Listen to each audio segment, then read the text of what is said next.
What's going on? What's going on? What's going on? Hit that like button. Hit that like button. Feel free to skip this, but hit that like button. Hit that like button as you come in. Hit that like button as you come in. Thursday night, the box truck hype. It's over with. Now notice I said hype. Because some people can't comprehend. But I know my subscribers can comprehend really, really well. So I'm not talking to y'all, but somebody gonna see that thumbnail and they're gonna take hype, as the industry. I'm getting away from saying game, the box truck game. I'm getting away from saying that because it's not a game, it's an industry. It's a business, it's an industry. So a box truck hype is dead. The hype is dead. It's been dead for a little minute now, but it's officially dead now. Officially dead. So I'm gonna be the one to say it. The industry is not dead. The industry ain't going nowhere. It's gonna have its ups and downs, but that hype that has been, around for the past 2 years, that's over with. That's over with. So hit that like button as you come in. Hit that like button. Hit that like button. Let me know where you're checking in from. Let me know where you're checking in from. Hit that like button. Let me know where you are checking in from. All right, we got Milwaukee in the building. We got VA.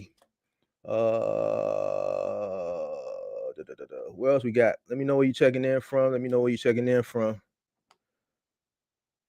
Come on in. Come on in. Come on in. Come on in. Come on in. Come on in. Let me know where you're checking in from. Hey, Pippi, can you hear me? Can you hear me? Shout out to all my mentor gang members in the building. Everybody that's part of the mentor gang. Shout out to y'all, all my mentor gang members.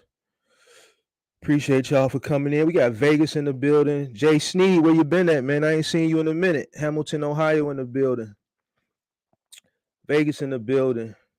Connecticut in the building. Milwaukee in the building. Dub G in the building. What's going on? It's DeWalt, one of the mentor gang members. You know the mentor gang members when you see them because they name come up in green and they got the little funny little thing after their name, the little mentor gang thing or whatever. Cleveland in the building. Oh, Jason, you've been working. That's good. That's good, man. I'm glad you've been missing because you've been working. Usually when people go missing, it's not, it's not good. But I'm glad you've been working. Shout out to the mentor gang members in the building. All right, so tonight we're gonna be talking about the box truck hype, man. I'm gonna go ahead and jump out the window and tell y'all it's dead. Now the industry is not dead. The box truck industry is always gonna be here. The trucking industry is gonna be here for the foreseeable future, whether it's humans driving these trucks or these trucks are autonomous. Trucks are gonna be around. Now I can't promise you, within the remainder of my lifetime, it's going to always be humans. I can't promise you that, but I know one thing, is going to be a truck. I can promise you it's going to be a truck. All right. But the hype is dead. All right. So you see, that sentiment, I talked about it a couple lives ago, that box truck sentiment is down, the morale is down. The buzz that you seen earlier in the year, all last year, the start of the buzz 2020, it's not like that no more. Even the hype towards the middle of this year, when things started to shift, that pendulum, what I'm saying, it started to shift when the gas went up and the rates started to go down. There was still hype around it, and people that were still promoting people to come in. It was some people that was falling out, but the people that were still promoting people to come in it, which is nothing wrong with people promoting people to come in it, but the tactics that they were using, they had to shift their tactics because last year, earlier part of this year, year before last, You could just say get a box truck, make a ton of money. People would come in, get a box truck, even though they got it at an inflated rate, but they would come in and they would make a whole bunch of money. And I've talked about, different parts of the whole box truck hype in different, segments on different lives and in different videos. And I've never really focused on the whole hype, in a nutshell. So some of this stuff you probably heard before, but what I want to do is, because I actually had to do some research for it. I know the hype, you know what I'm saying? But I wanted to go back and see where and when it actually started. Did it start with one person? Was it just a sequence of events? So I went back, I did some digging. I wasn't able to find, I really wanted to see if it was like one person that put out that first video and things of that nature. Couldn't find that, you know what I'm saying? I couldn't really pinpoint and narrow it down to was it one single content creator or influencer, things of that nature.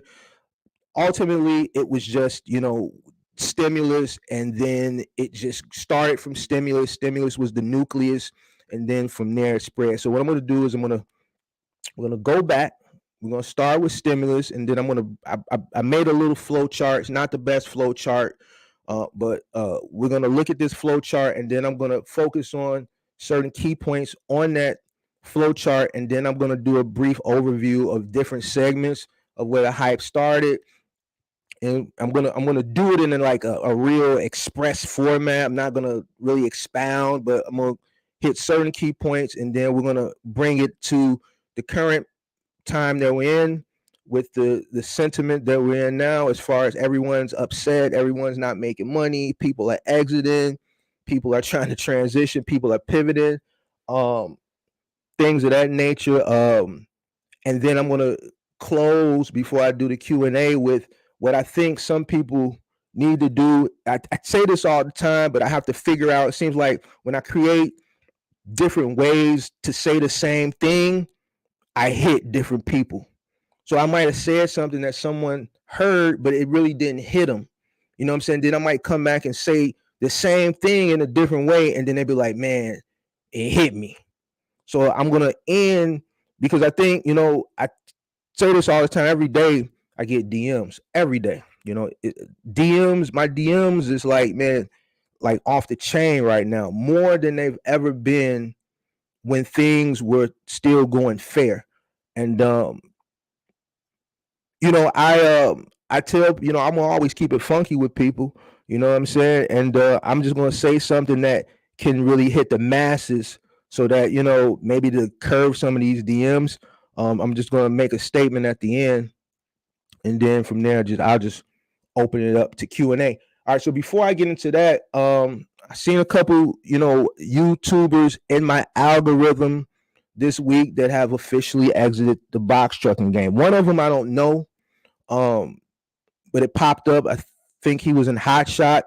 But the other one that I do know, I don't know him personally, but I actually subscribed to his channel, was I Am Jeff Joseph.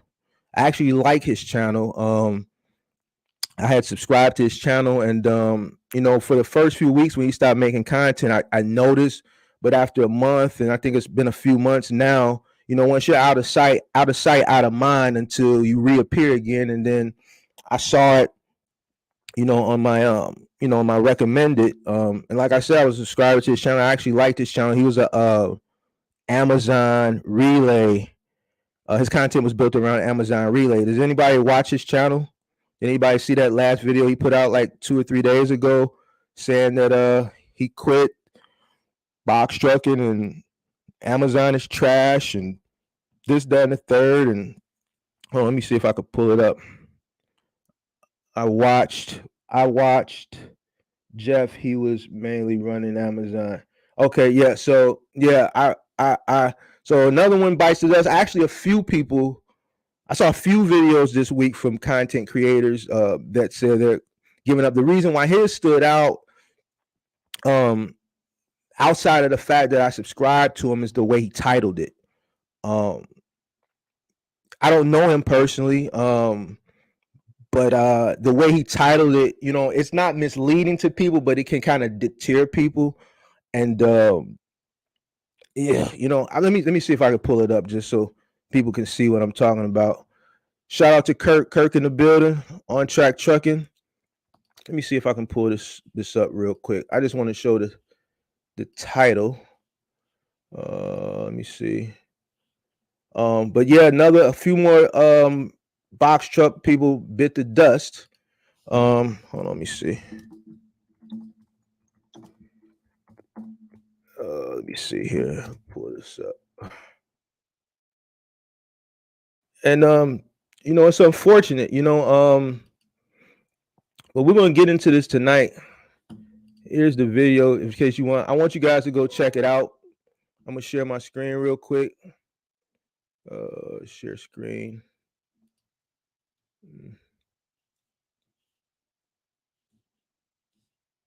Window.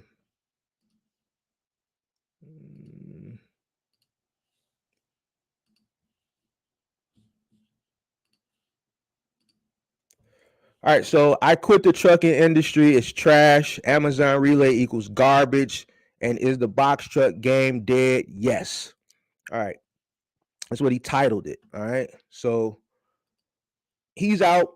I don't agree with the title. I don't think the box truck game, like I said at the beginning, I'm gonna try my best to not refer to it as a game. Always gonna try to refer to it as an industry. So I'm aggressively trying to stop myself from saying the box truck game because I want to be politically correct when I speak about it. I don't agree that it's over. All right, it'll never be over. All right, just like any business is going to have its ups and downs, and I say this all the time. Everyone knows about the spot market. I talk about it all the time. I said what was happening now. I've been saying it was going to happen for months now. All right, and it's here now. All right, what I disagree with people doing is, on your exit, I don't like when people exit something, they down it. That's what I don't like. You know what I'm saying? I don't like when people exit something, they down it on the way out because that leaves a bad taste in, people who may be interested in it, maybe at a later date or maybe at a current time. It kind of leaves a negative connotation on the industry, which, really this is not a good time for the industry. But when you say words like trash and garbage and is it dead, you know what I'm saying? That's just not, it's just not good. I like his content, nothing wrong with him personally. I disagree with the title, but he's out. I saw another one out. I don't remember that guy, but I saw a few more people out. He just stood out because I actually subscribed to him. So it is what it is. The game may be dead now. It's time for business to handle business. What's up? What's up? Let me know where you guys checking in from. Hit that like button. Hit that like button. Keep up the great work, Mark. Appreciate it. New York in the building. Kirk in the building. He was based out of Louisiana and Houston. Houston is a lot of bread down in Houston. Houston is the fourth largest city in the country behind Chicago. It's New York, LA, Chicago, and then Houston. So Houston, is a busy market. There's a lot of people in Houston. So it is what it is. But let's get into this real quick because I'm gonna try to make this real quick and we keep it going. So I don't want people to think that, when I say the hype is dead, the hype is dead. You know what I'm saying? You don't really see people putting out content no more. You see a lot of people that was putting out content exiting because it didn't work out for them. And on the exit, they're calling it trash and stuff like that. It's not trash. It's not none of that. It's just not what it was last year. All right. And it's never going to be what it was last year. All right. It's not going to be like that. All right. People have to find that happy median that works for them. Make sure that their numbers are right. Make sure that overhead is comfortable. I'm not even going to say it low. Make sure it's comfortable for you that you're making some type of money. You know what I'm saying? But in business, you're going to have ups and downs. All right. I've had ups and downs in business. All right. That's why I can sit here comfortably and talk about it. You always hear me talk about the good and the bad. Sometimes you hear me talk about the bad more than the good. I've had multiple people that are subscribers that have come, to me, whether it was in a coaching session or in a DM, and they can say, Mark, I can tell you had ups and downs in business by the way you talk about it. You're very careful about how you approach things. And people notice that. That's why I forecast and I try to look into the future and things like that, because I know what it's like to be up and to be down, and to be up again and to be down, because that's business. Business is a roller coaster. It's not a straight arrow up and to the right. All right. So I'm not the person who's going to say, when things aren't going good for me, you're not going to hear me sit up here and say it's garbage, it's trash, and things that other people say, because that's putting a negative connotation on something that's and the reason why the industry is like that is solely based on the economy. You know what I'm saying? So I'm not going to never do that, because eventually things are going to turn around again. It's business. You gotta stick it through. If you're in it, you're in it. It's never going to be good 100% of the time.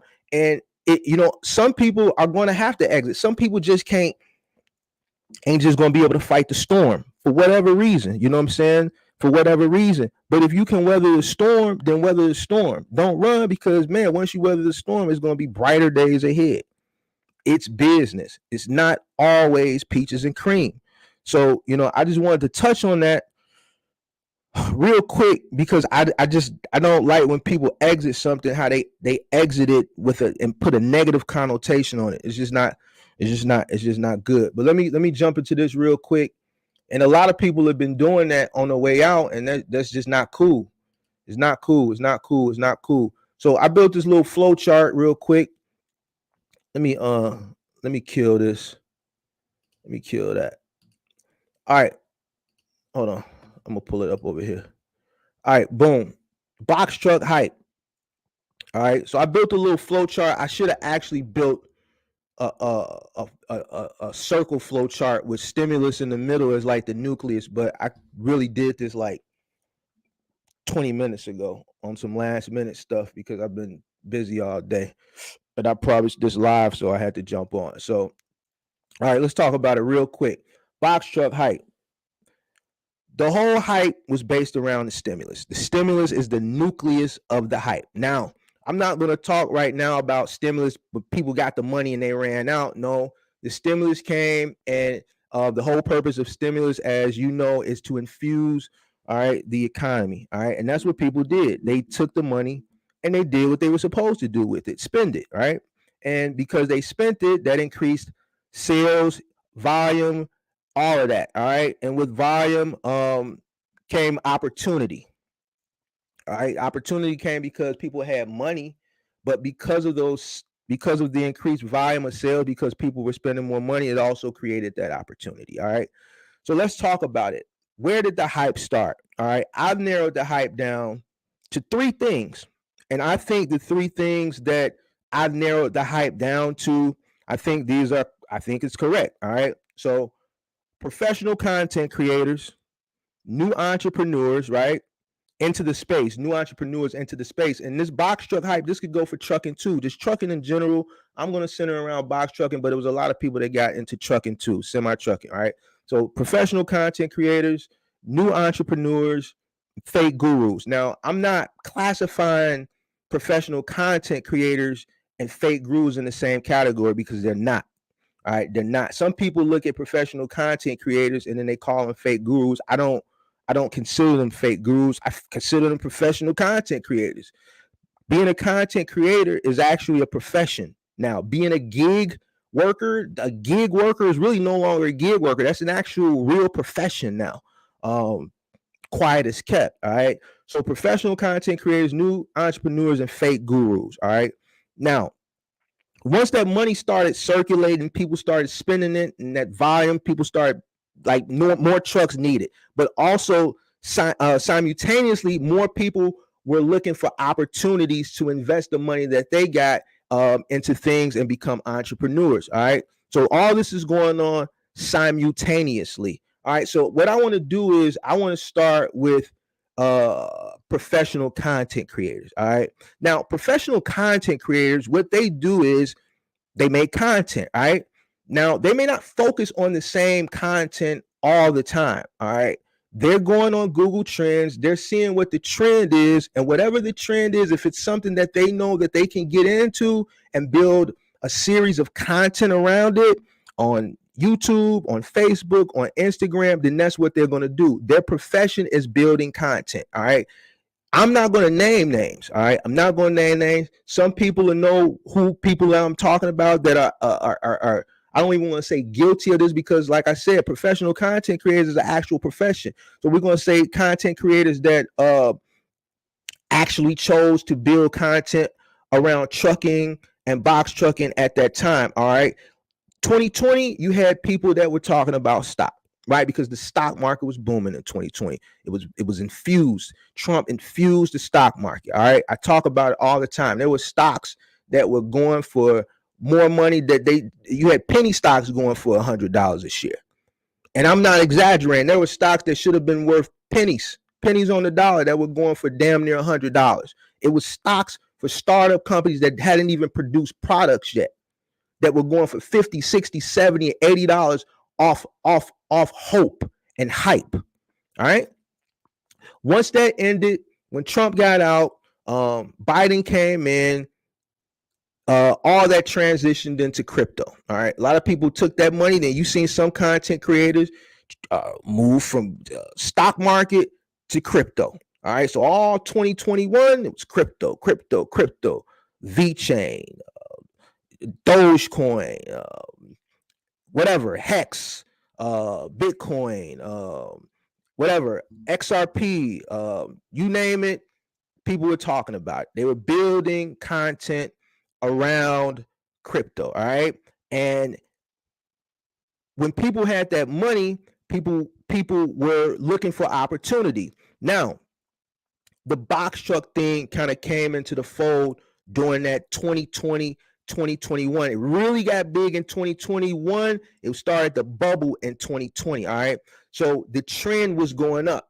People were buying box trucks, all right? So content creators that had already been professional content creators that had money, right? They had money, all right, to go out and buy this, because these guys have been content creators for a few years now. So they already been checking a nice little bag of money off YouTube and things of that nature. Also, what some of you guys may not know is when the pandemic hit, a lot of content creators that were already in the space, that were kind of mid-level content creators or on the rise, if you notice, a bunch of content creators that have been around creating content for years kind of went from to boom, outer space.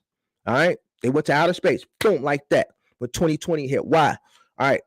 People were sitting at home, right? No one was working. We talking about 2020 when everything was dead. The only people you saw on the streets were the Uber Eats and DoorDash people delivering food, and the Instacart people delivering groceries, because everything was closed, right? So what did advertisers do? All right, when they noticed that YouTube's was going up because more people were watching YouTube, the advertisers turned to YouTube and started funneling money into YouTube as far as content creators. That's why I'm not going to name any content creators, but think of some of your favorite content creators that you guys watched prior to 2020 that made just good content, and then think about 2020. I can name 5 content creators that were driving something similar to like Hondas and Chargers, and then in 2020 they bought Lamborghinis. And then some of them kept buying cars. Why? Because a lot of those content creators got brand deals, and those brand deals that these companies were giving out in 2020 were worth a lot of money because everybody was watching YouTube. If you look at the YouTube trend, like it went from wherever it was to outer space, because everybody was sitting on YouTube watching YouTube videos, on Facebook, on Instagram, because everyone was at home. Right. So eventually people started buying into the box trucks. Why? Because freight needed to be moved. It was a big thing about essential workers, and everybody was thanking the truckers, right, for getting freight from one place to another. Thank the truck drivers. Oh, God bless the truck drivers. There was that whole God bless the trucker movement, right? Because these guys are out here working, getting us our essential goods from one place to another, right? So I can't pinpoint who was the first person, but these content creators started buying trucks. All right. You had box truck ones, you had semi truck ones. All right. They started buying these trucks, right? All right. And then when they started buying these trucks, now mind you, these guys are professional content creators. They're not truckers. They're buying truck to build content. And this is where a lot of people got messed up at. All right. They already had a fan base. So their subscriber base is going to do and follow whatever they say do. But mind you, these guys are professional content creators. Last year they were professional content creator on Dogecoin and whatever other crypto. All right, XRP, Ripple, Bitcoin, Ethereum. All right, and then the year before last, they was telling you to invest in Workhorse. Workhorse, the Postal Service, United States Postal Service is going to get Workhorse. They're going to get the contract. I'm telling you, invest in the Workhorse. Invest in the Workhorse. I'm telling you, the United States Postal Service is going to get the Workhorse contract. Buy the stock. Buy the stock. That stock is going to go from $3 to $100. And now they're telling you that you should get a box truck. You're going to make a ton of money. So they go get the box truck. They're driving the box truck. They do everything they need to do. They got a bag of money because they had companies funneling money into them, right? They go out, buy the box truck. They sign up. They do all the things they need to do to get the DOT and everything else. And they start running loads and they start building content. So what does that do? Creates a ripple effect. People start getting their PPP money. Man, I'm finna go buy a box truck because so-and-so on YouTube, running it up on YouTube. Then you saw the whole thing showing the numbers, right? Showing the numbers, all right? It just worked out for the YouTubers that when they did this, they did it at the time where there was just an influx of work because of the pandemic, all right? There was so many people shopping and so many people buying things, and there was a lot of truckers that were exiting as well. There were people that were exiting. All right. So as that PPP money started to roll in, people started buying trucks off the strength of professional content creators. All right. You got some content creators that made box truck content for six months, 7, 8 months, and they didn't even tell you they was going to stop making the content. They just did one last video with the box truck content. Next thing you know, they talking about guns, or they talking about dog racing, or they talking about how to set up the best streaming. They're streaming, they're gamers now, or they're I'm just thinking of some off the top of my head without saying names, whatever. You know what I'm saying? They didn't even tell you they were exiting. They just one day they're making box truck content, the next thing they doing, they telling you they streaming, or they talking about guns, or they going here, they doing that. Now they're a travel expert. I'm gonna tell you one guy, tall guy. All right, he became a trucker. You know what I'm saying? So I'm gonna say him because he's one of the bigger ones. All right, tall guy car reviews. His name is Tall Guy Car Reviews. Tall Guy Car Reviews. That's his name. He built his whole 1 million subscribers off reviewing cars. And you're talking about you finna buy a truck. Because the car thing at that moment had kind of went down. People had money. So Google Trends, anything that was investing into entrepreneurship was going up. Yeah, people like watching people in Lamborghinis. I like watching CJ on 32s. You know what I'm saying? I like watching CJ on 32s. I like to watch the Lamborghini and watch him buy cars and stun on people, right? But at that time, people were more interested in entrepreneur things, and that's where you saw the Google trend, and box trucks was one of them. All right, people followed, and then they took the advice of people that were novice themselves in this industry. They didn't know nothing about box trucking, but the reason why it seemed like they knew, because they bought these trucks and they were investing into a time when everything was just good, right? Due to the volume. All right, now they don't know about macro. They don't know with all this capital that the government is putting out, all right, across the country, that it's going to bring inflation. They don't know about this stuff. All right. And their subscribers didn't do the due diligence to look into it either. They just ran when they got their PPP money. So and so and so, X, Y, and Z on YouTube or Instagram, or so and so said go buy a truck. They running it up, man. He just showed he made $10,000 in 1 week. So and so made 50 million, zillion, good billion dollars last month. He showed it. And then that's what happened. Now we're going to skip new entrepreneurs and we're going to skip over to fake gurus. Now, whenever it's hype, and I kind of talk about this, but we're going to keep it one wow. We're going to keep it funky, all right?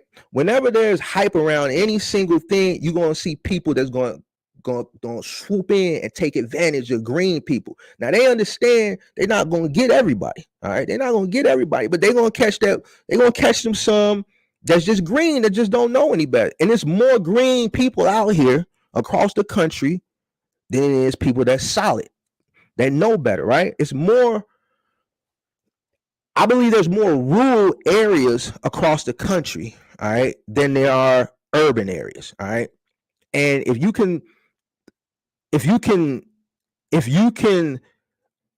focus on or zoom into those rural areas where you may have people watching you, right? Or you can capture the attention of some of them people that just don't know any better, you can check a bag and you can continue to check a bag.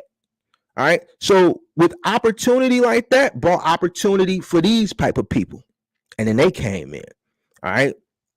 Now, when they came in, now you got the professional content creators and then you got the fake gurus. Now they working hand in hand now, but they ain't working together. The professional content creator, I'm not knocking them. I ain't knocking the gurus either. All right. You see what I'm saying? It's on the individual to do their due diligence. But they saw the opportunity, so they came in. They got into the box truck game. And a lot of y'all, and I'm not talking about the people in here, but people out there made these people rich. The reason why they rich is because people made them rich. All right. And I ain't knocking them.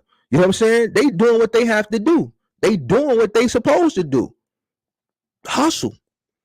You can't never knock the hustle. You gotta do your due diligence, right? So they did what they did what they were supposed to do. They saw an opportunity on top of an opportunity, and they took the opportunity. All right, and that's what they did. Now, they built their whole business on taking advantage of people who don't know any better. All right, so now you got some guys that are charging XYZ. We're not gonna say no numbers. We're not gonna say no numbers because I don't want to offend anyone, because there may be someone in the room that might have been taken advantage of, and that this is not the point of this. This is, for me, I'm telling people the box truck hype is over with. The hype, the industry is not dead, is not going anywhere, but the hype is over with. All right, so now you got the people that are taking advantage of people, but while they're taking advantage of people, the people didn't know when they started taking advantage at the beginning, the people didn't know they were being taken advantage of. All right, they're doing the same thing that the professional content creators is doing. Let me show you how I did this. Let me show you how I can make you X, Y, Z. All right. Then you have people that pay attention to everything other than what they should be paying attention to, which is the value. All right, you paying attention to the car, the Beamer or the G-Wagon or the Bentley. You know what I'm saying? Everything in the background, you paying attention to the attire. All right. You let a city slicker talk you out of a bag of money. All right. And it happens, especially when people come up on a large lump sum of money that they didn't have to earn. They spend it quick because they see professional content creators over here, right? Telling them they can get it, they can get it, they can get it. And then they come across the guru that's saying, yo, I'm going to show you how to get it. And then in between that, they had the bag of money that they got from Simeon. So then they go spend the money. Now they're not knowing that the money that they spending it with a person who probably just got their DOT a month ago. All right. And they selling you something that they bought off of Fiverr. Now I already dropped the sauce on Fiverr. I dropped the Fiverr sauce about a month ago now. I dropped the Fiverr sauce a month ago, something that they done bought from somebody in Pakistan or somebody in Nigeria for $5 or $10. They're not building this stuff. They're not building the curriculum. I don't think none of these people went to school to know how to build a curriculum. See, my OG is an educator. You know what I'm saying? You have to build a curriculum. When you sell a course, it has to be a curriculum. You know, I see people say, oh man, my course is coming out, man. People say, man, they want a course, so I'm gonna build a course, man. I decided I'm gonna build a course, and then next week it's out. How damn you build a goddamn course in a week? You see what I'm saying? But people didn't know any better at the time. All right, they didn't know any better. People are learning now. All right, but all of that built that hype up. People were buying into it. I just spent $20,000 on this course. I'm finna fly to Zimbabwe. I'm just making titles up because I don't want this to make it seem like I'm alluding to certain people. So I'm just making stuff up because I'm not. I'm speaking in general. Yeah, I'm finna fly down to Zimbabwe and so gonna get me right. I'm gonna do the this, that, and the third, and then I'm gonna come back. I'm gonna get me a truck. I'm gonna do Amazon relay, and I can make me $1 million. Then you had Bandman say you can make $1 million. So now you got, and this was, hold on, this was, Bandman did his video this year. He did his video like March or April. When did Bandman do his video? Let's look it up. Let's look it up because I want to have. Let me see, Bandman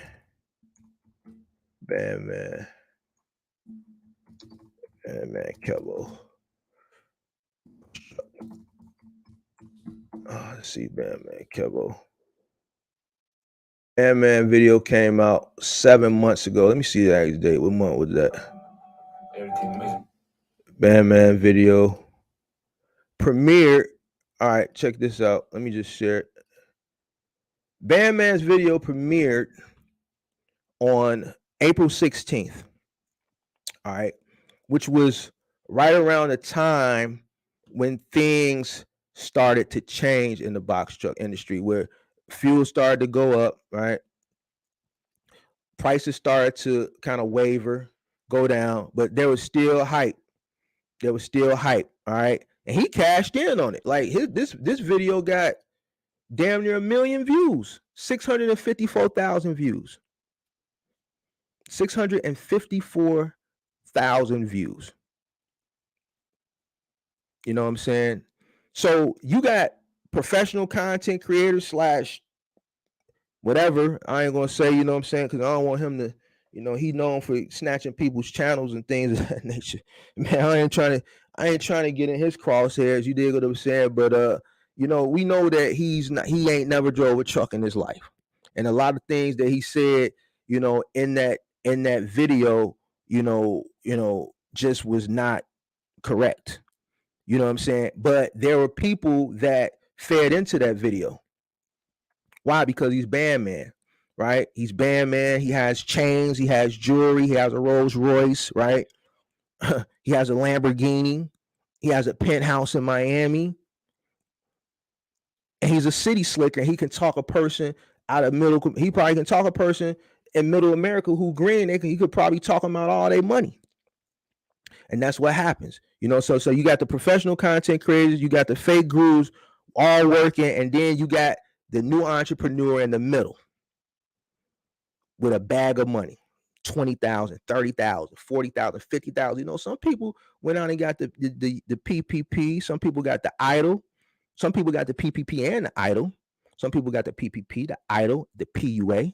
Some people got the PPP, the idle, the PUA, and some of them were mothers, and then they got that little money for each kid they got. Some mothers had 1 kid, some mothers had 2, some mothers had 3 or 4. You know, so and then you had some people that got all of it and was getting unemployment in 4 or 5 states. Ask me how I know. I know because I know a lot of people that was doing it. They was checking a bag. All 2020 and all 2021, people were checking a bag. So they had a bag of money. It wasn't nothing to go out and spend 10,000 with fake guru, right, for a course or whatever, and listening to professional content creator telling you going to check a bag. So I go spend 20 on the truck. I spend, let's say I'm out. I spend 10 on the course with fake guru. I spend, let's say I get in 2020 before the prices of the trucks really went up. I spend 30 on the truck, 10 on the course, 40, and then everything else I spend like another 5, my insurance and all that. So I spend 45. Let's just make it 50,000. Let's make it 50,000, right? But we talking about a person who probably up $1. I know people who made 6 figures off all those lanes that I just mentioned in 2020 and 2020 and 2021, I know people that was making 6 figures off that. They was getting money, and then they was doing other people saying, yo, I'm finna get you 20. I need 5 from that. I know people that was doing that for people that was checking 6 figures off doing this shit for them. So 50,000 wasn't nothing. You know what I'm saying? Okay, I made 50,000, and then fake guru gonna get me right, and then professional content creator say, yo, I'm gonna make 25 my first week. Right? Boom. The shit get to going, they get in, they making money, right? Amazon, 5, 6 peak season come around. Last peak season, it was the peak season of all peak seasons. They checking bad. Man, this is the greatest thing ever. This is the greatest thing. You still get better if you had. This is the greatest thing ever. Right? Boom. People making money, right? So it didn't seem like it was a finesse on them at the time. Right? It didn't seem like it was a finesse on them at the time. A lot of people didn't know they was getting finesse until recently. A lot of people didn't know they was getting finesse until recently. All right. And then when people start losing money, what do people start doing? They lose money and they don't make money. What do people start doing? Instead of taking accountability for their actions, they point the finger. They start placing the blame. And that's what's a lot of that's going on right now. You know, pointing the finger, placing the blame. The hype is dead. A lot of these professional content creators have long gone. A lot of them exited earlier this year. You got more that are exiting. All right. You got more that are exiting, still exiting. There was some that hung on to the very last minute, but you got some people saying, yo, if I didn't get into this to lose money. You're going to lose money in a business. You're going to make money. You're going to lose money. You're going to break even. You're going to make money. You're going to make even more money. You're going to lose money. You're going to make money. You're going to break even. You're going to lose money. You're going to make money. You're going to lose money. You're going to lose money. You're going to make money. You're going to make money. It's business. But see, only thing that they told people were, you're going to make money, you're going to make money, you're going to make money, you're going to make money, you're going to make money, you're going to make money, you're going to make money, you're going to make money, you're going to make money. And here's how you're going to make 10,000. I just did Amazon. I made 50 million on this one route. I ran 10 miles and I made 50 million. I'm exaggerating, but this is what they were saying. Man, I just ran from Chicago to Dallas. I made 30,000. Here's my Raycon. Here's my screenshot of my Amazon. I just made $26 zillion my first week box trucking. None of these guys are here anymore. None of these guys here anymore. You know who's still here? The gurus is still here though. You know why? Because the gurus are going to keep doing what they do. Because guess what? It's going to be a new sucker every day. I'm not being mean. But I'm keeping it 1,000. Wow. This is how those people play. They don't care about what you say. They don't care that if they get caught and people saying they fake gurus or scammers. That's why I tell people, man, don't even worry about that. If it happened, it happened. You know, take it as a learning lesson. To other people, man, don't even feed into it. All right, because they know what they're doing. They understand it. That's just a part of the game for them. They understand. They ain't worrying about what people call them this, that, and the third. They looking for the new sucker. So they not going nowhere. They not going nowhere. They ain't going nowhere. You see what I'm saying? The professional content creators going to move on. Now, the new entrepreneurs, let's get into them. They call in the middle. They got a headache. They call in the middle. They see this person. They go buy the truck. They got the fake guru. They buy the course. Boom. They go down. They purchase the trucks. Right? Oh, hold on. Let me go back up to the green parts. Easy work. Because the professional content creators, they promise easy work, local, and Amazon. And the reason why I know I talk to a lot of people, you know what I'm saying, whether I'm coaching them or just in the DM or whatever, and they say, man, I'm looking for local work with my 26-foot box truck. I had a mentor before I found you, and they said, you know, when I bought this truck last year, I was going to be able to get local work outside of Amazon. I'm like, man, who told you that? They said I could get dedicated work with Home Depot. I said, they told you what? Yeah, I can't just go to the Home Depot store and sign up. This is the stuff I hear. And this is the stuff people tell me that somebody told them. I'm saying, how are you going to get a contract with Home Depot? Well, they said I could just go to the store. This what you paid $10,000 for? All right, so boom, how are you gonna go to the store? I say, ma'am, how are you gonna go to the store, ma'am, and get a Home Depot kind? Well, they say I could just go to the store. So you mean to say I can't go to the store? No, ma'am, there's Home Depots in every state across America. You think they just gonna deal with you and your one box truck? Imagine if they did that for every single Home Depot across America. They have to deal with zillions of box truckers. No, they deal with third-party logistics companies, and they let the third-party logistics company handle that. They may deal with 3 or 4 third-party logistics companies on a national scale, and then they cut 3-4 checks every quarter. That's how it works. Wait, can you explain that to me again, Mark? They deal with 3 to 4, maybe 5 national third-party logistics companies, right? A big corporation like Home Depot, Walmart, Lowe's, they're not going to deal with individual people. It will be too much. They allow the logistics company to handle that. You got to sign up with a logistics company. Some of the things that these people had told these people is crazy. All right. But they promised them this. They promised them that. They promised them local work. They said they would make $1 million with Amazon. They said it was going to be easy work. Now, here's another issue right now. Easy work. A lot of people was promised easy work. And it was easy at that time, right? It's not easy no more. Now it's time to work. People don't want to work. So you see people exiting because they don't want to use their pallet jack. Well, I never had to use my pallet jack before. I just normally just pull into the dock and they load it and they unload it. Now you got to use the pallet jack. Because they were promised easy work and it was easy then, but now you got to hustle. You got to hustle now. Now, if you want to make money now, you have to hustle. People don't want to hustle. People don't want to work. All right. I saw that in a video yesterday where somebody said they was coming out. Man, it's hard work. This work ain't worth it. All right. Over to the fake gurus. They sold dreams and preyed on people. I already talk about them preying on people. All right. They sold dreams. They spread hopium. That's what they do. And they're going to continue to do it. They're not going anywhere. They ain't going anywhere. They don't care if you call them scammers. They don't care. They doing what they supposed to do. You know what I'm saying? They just going to find them a new sucker. All right, we're going to move on down.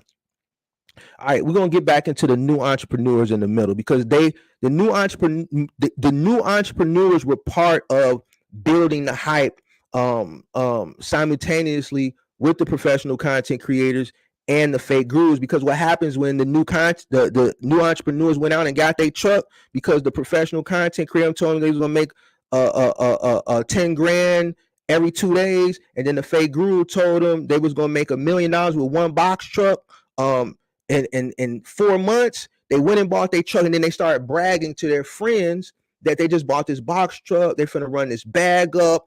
In 6 months, I'm gonna have 25 box trucks. I'm gonna get Pookie. I'm gonna use Kurt, Pookie, and Ray Ray. I'm gonna get Pookie, Ray Ray, Lil John, Tim, Mike, Jay Stone, Dirty Larry, Fat Sean, Pookie, and I'm gonna get all the cousins, and I'm gonna put each cousin in the box truck, and we're gonna build generational wealth. So the new entrepreneur was also play a tremendous part in building that hype up, right? Boom, bring it down. They purchased trucks, rented trucks, all right? Purchased trucks, we know, we talk about it all the time. I'm not going to get into it.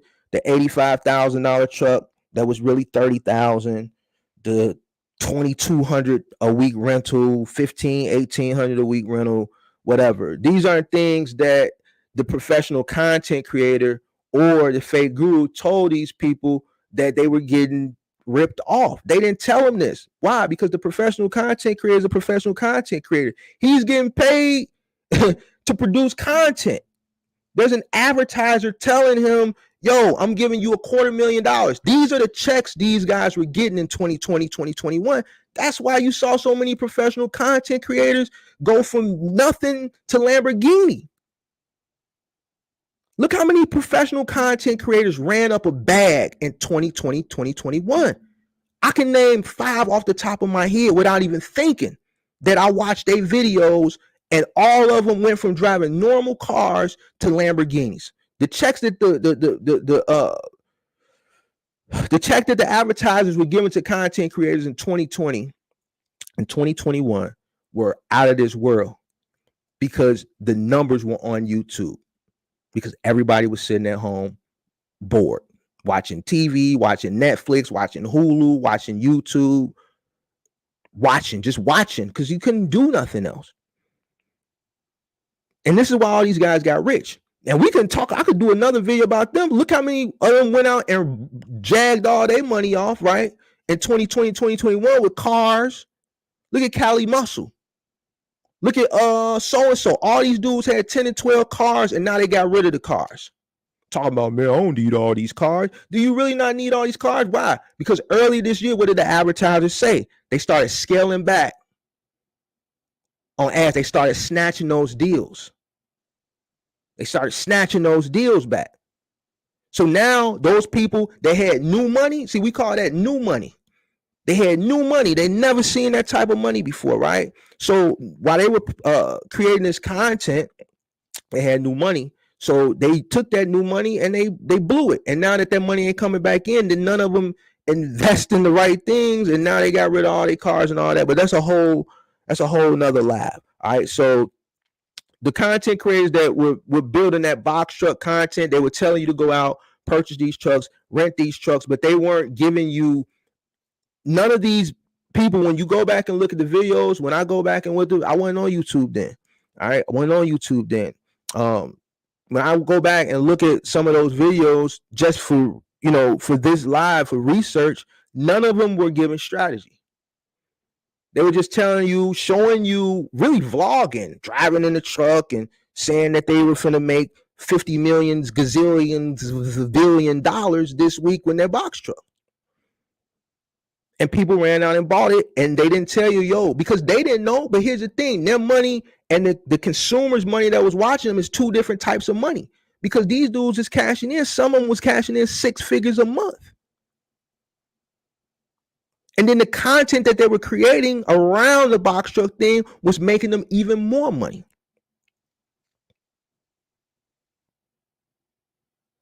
There was no person building strategy. I heard about one guy, Demetrius B. All right. I heard about one guy, Demetrius B. All right. I heard he was good. All right. Other than that, some of the ones that I looked for that were professional content creators, they weren't producing strategy. They were selling hope. All right. Fake gurus. Forget fake gurus. All right. So purchase trucks, rented trucks. All right. So then people got in. The new entrepreneurs got in. They started making money. Everybody was making money.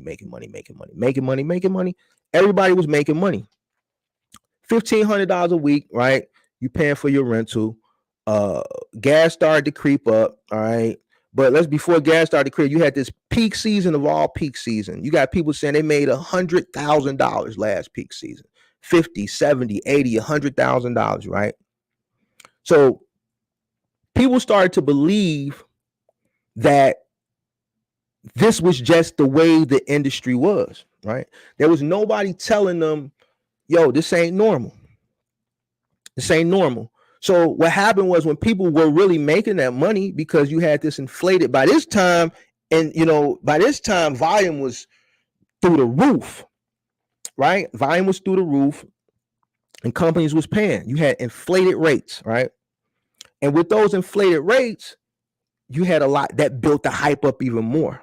This is when the hype just really got out of control. All right. You had the professional content creators, the fake gurus that built the hype, that brought people in. But when we got to inflated rates, when inflation kicked in as far as the rates, that took it to another level, because now you got the entrepreneurs bragging about how much money they're making, spreading the news. So now they're building the hype. So now you got family members, you got friends that are buying in.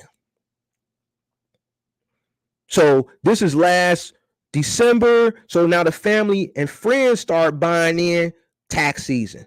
All right. Or whatever. Or they go skip it. Man over here saying, I can get you unemployment. I can get you straight in Indiana. What you mean, man? Man, I'm gonna get you 20. Give me 5. Damn, you know what? Man, that's gonna get my box truck. I get my whole box truck set up. Man, if you need some more money, I can get you 20 in Indiana, and then I can get you another 20 in Arizona. So just give me 10. So now you're going to get 30. I'm going to get 10. That should get your box truck, right? And everything else you need to get. All right, man, go ahead and do it. What you need. So 2-3 months later, man, go ahead and run the play, right? Boom. You got 30. And I'm just using this as an example. Some people actually, I've heard stories of some people taking their savings, some people dipping into their pension. I'm just bringing a humorous, I'm putting a humorous effect on it as far as the PPP. But there's people, I've heard stories of people actually dipping into their savings, borrowing against their pension, things of that nature. Those stories are even worse. So I don't want to talk about those stories because that's money that people actually worked hard to save and put away. So I'm gonna use the PPP right now. So that boom, you get that money, boom, that money hit the account March. Boom, April, you start seeing fuel creep up. That's when I came in and you seen people start talking about the box truck game is dead.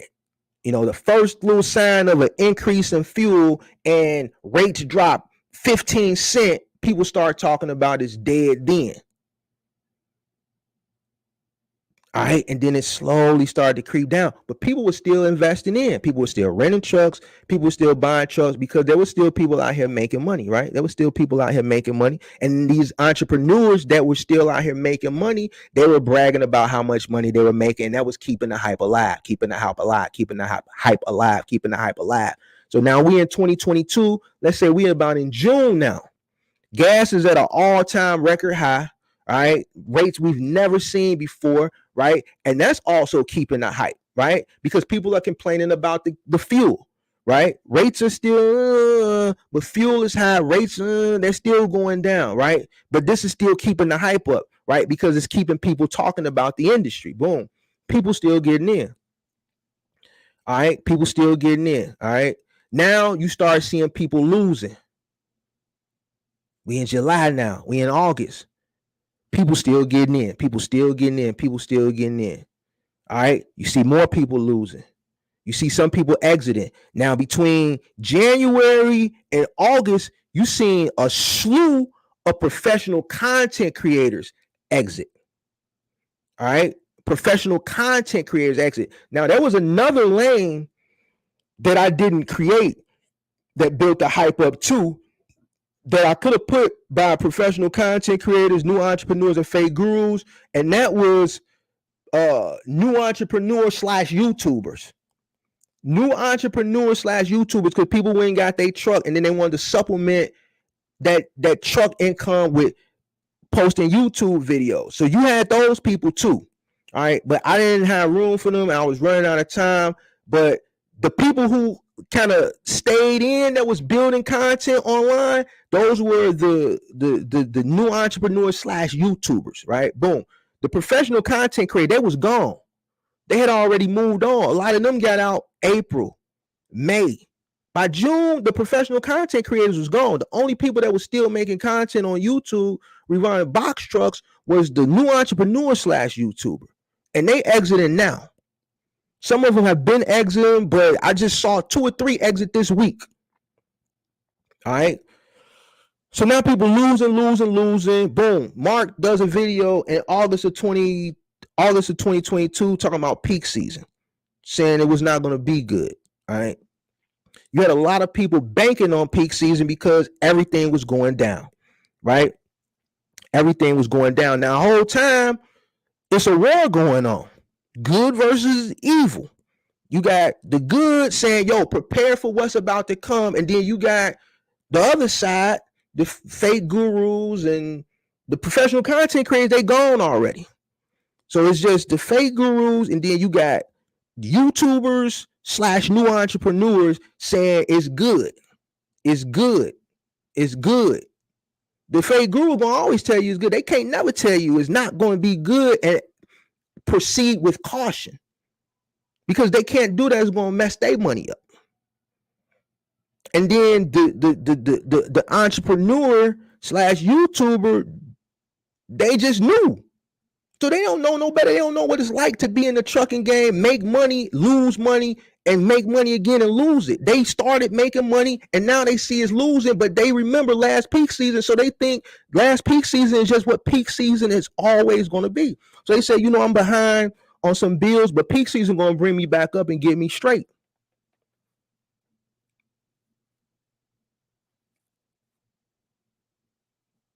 And it didn't happen. It didn't happen. Which brings us to now. Some people making money, a lot of people not. A lot of people are over leveraged. All right. A lot of people had hopes of peak season and it didn't happen. You know what I'm saying? The hype is no longer there. A lot of people have exited and left people hanging. If you go on Google Trends right now, I went on last night. I didn't look today. I don't know, but it was a straight for box truck. I typed in box truck business on Google Trends. It was a straight line going down.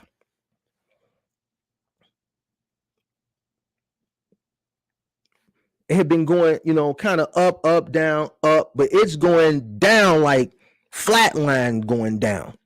Let me see where it's at right now. We'll pull it up on the screen. Let's look it up together.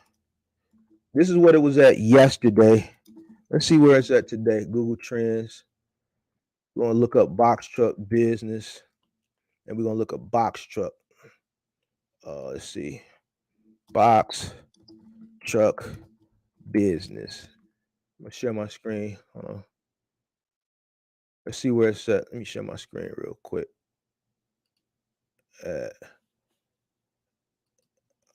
Box truck business.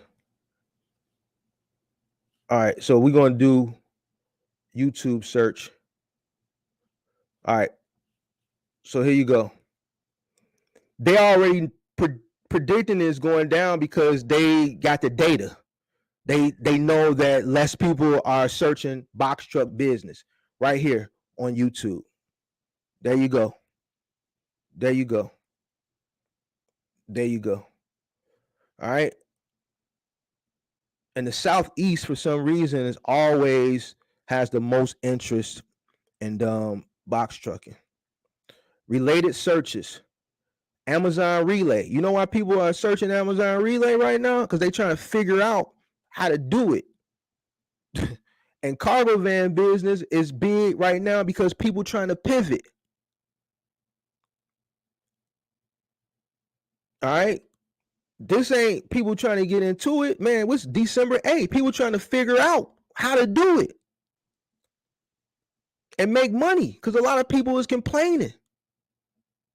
And this is because people trying to pivot. Why? For the same reason I told people months ago, all the volume and all the freight going to go to the gigs and the last mile people because the merchandise has already been at the facilities, at the fulfillment cities all year. All year. So it is what it is. And everything that I said has came into fruition. Everything. So there you go. Now let's look at just box truck. You see box truck business. Let's look at box truck. Same thing.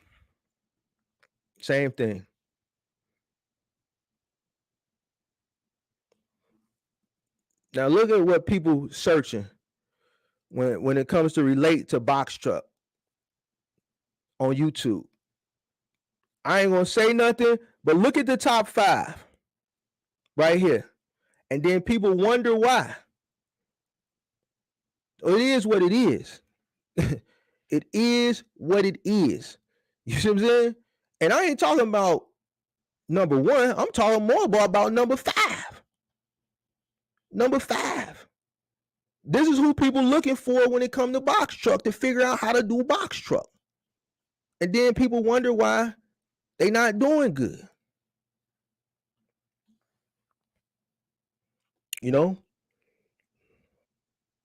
So it is what it is. I see one of these pieces I had a little respect for drop and hold on. a video the other day, like they are running it with Amazon this peak, and peak this year is definitely not like the past couple. So like I don't I hear you, but you know, me, man, I know I know what it is out here, man. I know what it is out here. The masses are speaking. The numbers don't lie. All right. The data doesn't lie. The trend doesn't lie. The sentiment is down. Everybody's numbers are down. The sentiment is down. The morale is down. Is there money to be made? Yeah, there's money to be made. People are making money. They may not be making as much money. The people who are making money may not have high overhead, may not have a box truck rental, may not have an expensive box truck rental, may own their truck outright. All right. They may be making just a little bit getting by, but getting by in business is still a win. All right. And then there's some people that are struggling, but they're fighting it through. Right. So it is what it is. And then let me talk about this whole thing with people not wanting to work hard and all this. Listen, all that easy money that was in 2020 and 2021, that's over with. Like this right here, it's going to eventually turn around. You're going to see better days ahead. Can't tell you when. I can tell you it's not going to be Q1 of 2023. All right. And for the people who haven't been following, or the people who listen, they know I've been pretty much 99.9% right. Q1 ain't gonna be good. It's not gonna be good. All right, you're gonna have some volume on reverse logistics this year because a lot of stuff is gonna get returned. All right.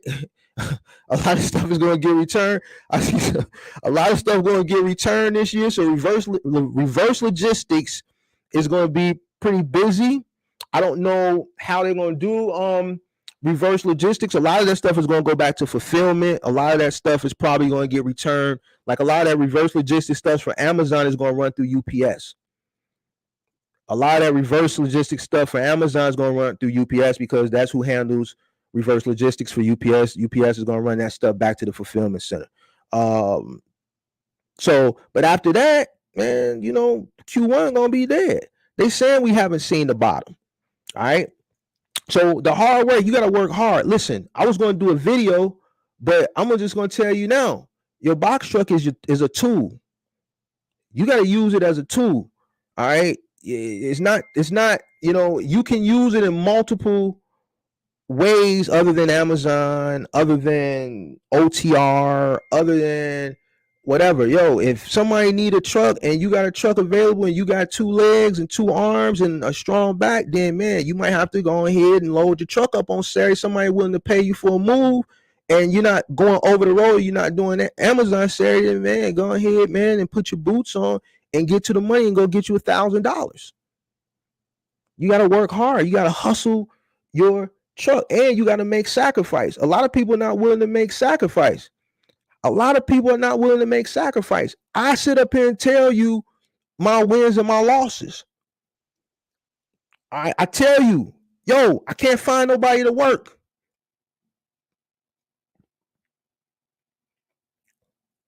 The reason why I can sit up here and tell people to be cautious, to exercise caution, to be careful, because I know what it's like to make a lot of money and then not make a lot of money in this industry and then make it back. I said the other day on the live, 2017 was bad. If I didn't have a moving company to float the trucking company, I would have been done in 2017. The moving company floated my trucking company all 2017. The only thing that saved me was nonstop delivery. If nonstop delivery would have never came in and gave me that warehouse contract, it would have been a wrap. That contract came in at the right time. That was God looking out for me. That's why I can sit up here and tell people, you know, what to look out for, to exercise extreme caution, forecast, because I've had to do this.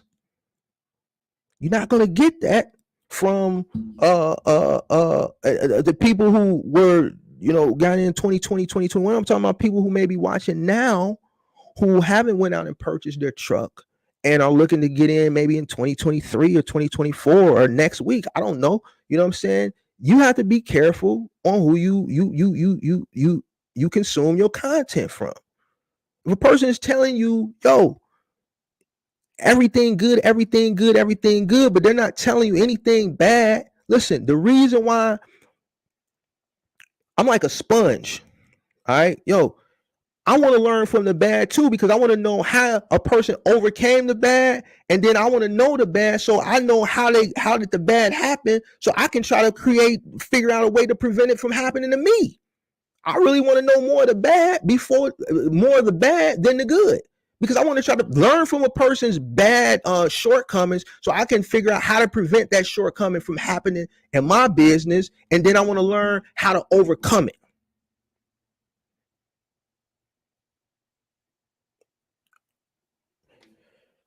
Sacrifice. Yo, some people I got box trucks out here. I hear them, I talk to them, I see it. Man, Mark, Amazon ain't doing good, but I don't want to go over the road. Bro, if you got a box truck, and I'm not talking about the people who got the rentals. I'm talking to the people who got a note. And I'm keeping it 1,000 with you. I'm gonna tell y'all a story. In 2006, I worked for this advertising company. It's a mobile billboard advertising company, right? I got hired in 2006 to do a campaign here in Chicago for McDonald's. My moderator said hit the like button, y'all. Hit the like button, hit the like button, hit the like button, hit the like button, hit the like button, hit the like button for me, y'all. Hit that like button. I appreciate everybody for coming out tonight, checking in. In 2006, I had this job with an advertising firm. It was a mobile advertising firm. So like one of those mobile billboard companies. I had this job. I took this job because I was out of work. I had graduated from college 3 years earlier, and I hadn't found. I was still trying to figure things out, like most mid 20-some year olds, and I just was trying to figure things out. People weren't giving me a job for what I went to school for, and I ended up getting this job with this mobile advertising firm out of Pennsylvania. All right, it was a campaign here that I was running, a long-term campaign for McDonald's. My whole job was just to drive this mobile billboard on routes. I think it was 5 or 6 days a week, whatever. That's it. Just drive. Boom. Once that campaign was over, it was a long-term campaign for McDonald's, it was like 6 months or so. Once that campaign was over, they didn't have any more campaigns in Chicago. So the truck was parked here. I'm calling out to the corporate office. I'm talking to the guy who handled the drivers as far as sending them to different places, because this company has national accounts. At that time, they were doing Cricket Wireless, Bank of America. Boost Mobile was big because Boost Mobile was new at that time. So they had national accounts for Boost Mobile, Cricket, Metro PCS, and Verizon, a bunch of cell phone companies, banks, and things of that nature. Cricket at that time. So I'm like, yo, any more work? They was like, no, we're going to call you when something comes up. So I set out for 2 weeks. Maybe like 2-3 weeks later, they called me like, we got a campaign for you in Louisville. Now, mind you, I thought that once I got this job, I was just going to be driving around Chicago. I had this long-term McDonald's contract, but when the contract ended, they didn't have no more contract. So I'm like, Louisville? It was like, yeah, it's a 3-week campaign. Can you do it? I'm like, damn, Louisville? It's like, yeah, 3 weeks, we're going to put you in a hotel, blah, blah, blah. So I said, man, let me think about it, call you back. Now, I'm 26. I'm effed up. I ain't got no bread. I'm like a mid 26-year-old with a big ass car note. I had bought a brand new Chevy Avalanche in 2002. I was not done paying for it yet. I took out a 60-month note. I had 1 more year to go, and my note was $666 a month. All right. Thought about it. Like, man, I ain't got no money. I guess I gotta go. I was still living at home. Called them back, like, I'll go. All right. They was like, man, you gotta leave tomorrow. Damn. Packed my bags, drove the mobile billboard truck down to Kentucky.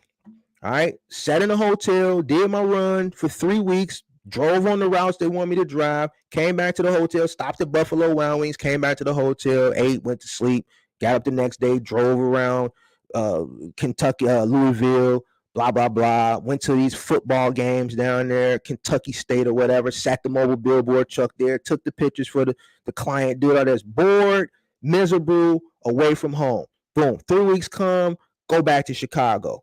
Man, any more work in Chicago? No work in Chicago, Mark. We need you to go to Baltimore. Man, how long will be in Baltimore? A month. Man, it's November 1st. So that means I'm going to be down there for Thanksgiving. Yeah, Mark, you're going to be down there for Thanksgiving. All right, man, I got to go. Now, mind you, I get per diem. I drive a mobile billboard truck from Chicago to Baltimore, check into my hotel. For a month, I'm doing a campaign out there for Verizon. Driving from Silver Springs, Maryland, because that's where the hotel is, into Baltimore. I'm thinking Baltimore cool. The Wire was big back then. It's 06, 07. I like watching The Wire, so I'm in West Baltimore, East Baltimore. I saw the Rim Source 2 store. It was cool for the first week or so because I was a big fan of The Wire, but after that first week, I'm bored again. Now I'm going to tell you the point of this story in a minute. My month is up for Baltimore. I think I was on a Verizon campaign out there. So I'm finna head back to the crib. I tell them, yo, campaign over. I'm heading back home. They're like, no, we got a campaign for you in Miami for 2 weeks. We need you to drive from Baltimore to Miami for 2 weeks, and then you can go home for Christmas. Damn, I missed Thanksgiving, so might as well go ahead and get that money. I'm already east, so I just drive straight down. I think it was 95. Drove all the way down to Miami, did a 2-week campaign in Miami. First 2 weeks of December, I drove back home. All right, was home for Christmas. After Christmas was over with, New Year's, they sent me to Memphis. They sent me to Memphis for 3 weeks. All right, came back home. They sent me to Houston for a month. All right, the point of this story is I didn't own them trucks. I didn't have to pay for gas. They paid me to drive them. They filled the trucks up. They handled all the regulations. They paid me and they gave me a per diem, right? I didn't have any children, all right? No really obligations, nothing really holding me back. I needed the money. I needed to make money, all right? None of that truck cost, I had to pay it. I didn't pay for nothing. None of that truck cost. The point that I'm trying to make is I had to go where the money was at. Wherever they sent me, I had to go because I had no other income coming in. So put myself in a situation where I got a box truck. Let's say I didn't spend $85,000 on it. Let's say I spent $50,000 on it, right? The economy changes. I came in last year. I was green. I didn't know any better. Things are messed up right now. I've been running Amazon. I've been running local. Whatever I've been doing locally or close by, it's just not working anymore. I go to On Track Trucking's channel. Kurt tells me I can get a bag of money running partials. Man, Kurt said I can get a bag of money running partials. So, all right. Damn, but I don't want to go out of town. But man, Wells Fargo, that $1,500 truck note finna come right back around. I don't want the repo on my name. So guess what Mark gonna go do? Mark gonna have to go hit the road. If I was willing to hit the road for a company that was paying me that I had no invested interest in, right, to keep money rolling in, if I have invested interest in something, an asset, a tool, and that money, that note, that insurance, that come around every 30 days. There's no way in hell I'm going to say I don't want to go over the road. The only thing that's going to stop me from going over the road, and I said this before,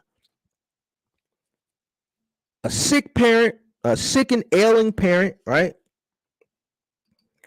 Or school-age children, and I'm the custodial parent. All right?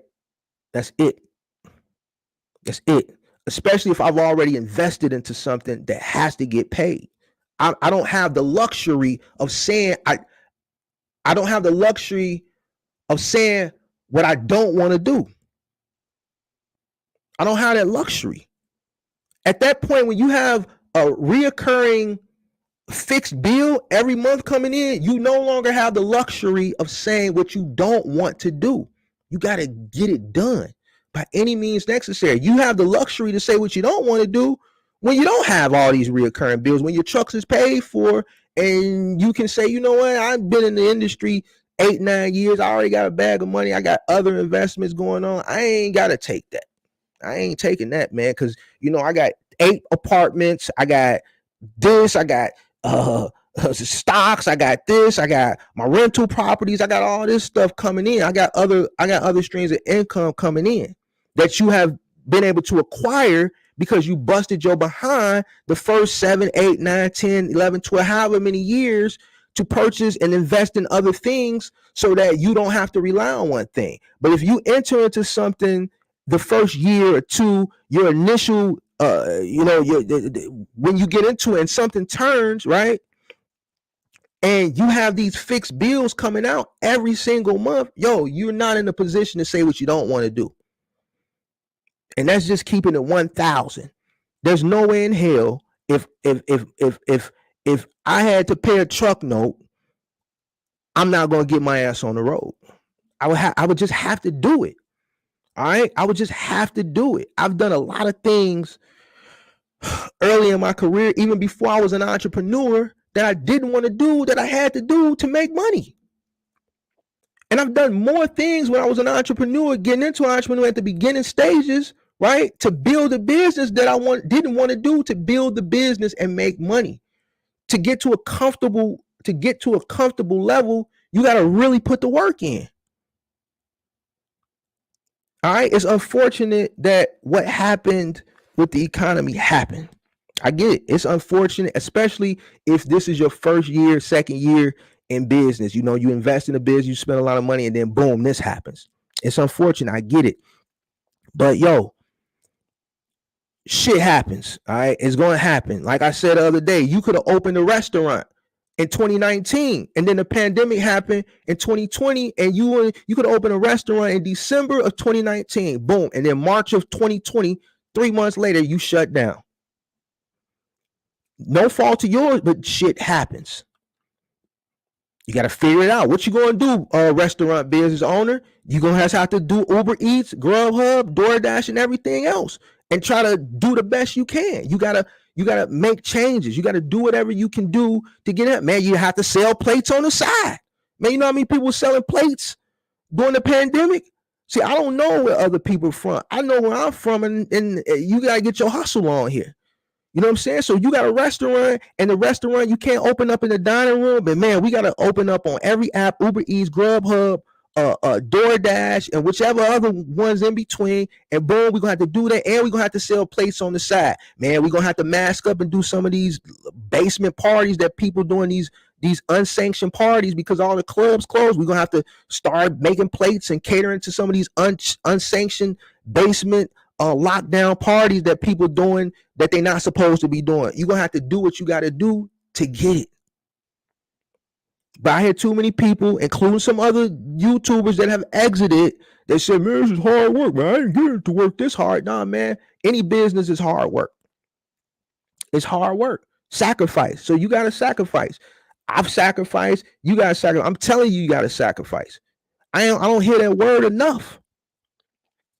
I don't hear that word enough. I sacrificed a lot. Relationships, all type of shit. Anybody that know me tell I'm a workaholic. My early days, I worked my ass off. I have to go to work. I got to go to work. And that's how you're going to succeed. That's how you're going to succeed. If you got a truck, you got to do whatever it is you got to do to get it. And I ain't talking to the rental people. The rental people that ain't making it, man, you can just always drop the truck back off. It's not hard, man. Put the gas back in it, drive that month to rental place and turn the keys in. But for people who bought their truck that I talked to, you're going to have to get it by any means necessary. Whatever you got to do. And that includes going over the road, learn how to do partials, do this, do that, do final mile, do moving on the side. Help little Johnny move. Start you a little part-time moving business on Saturdays and Sundays.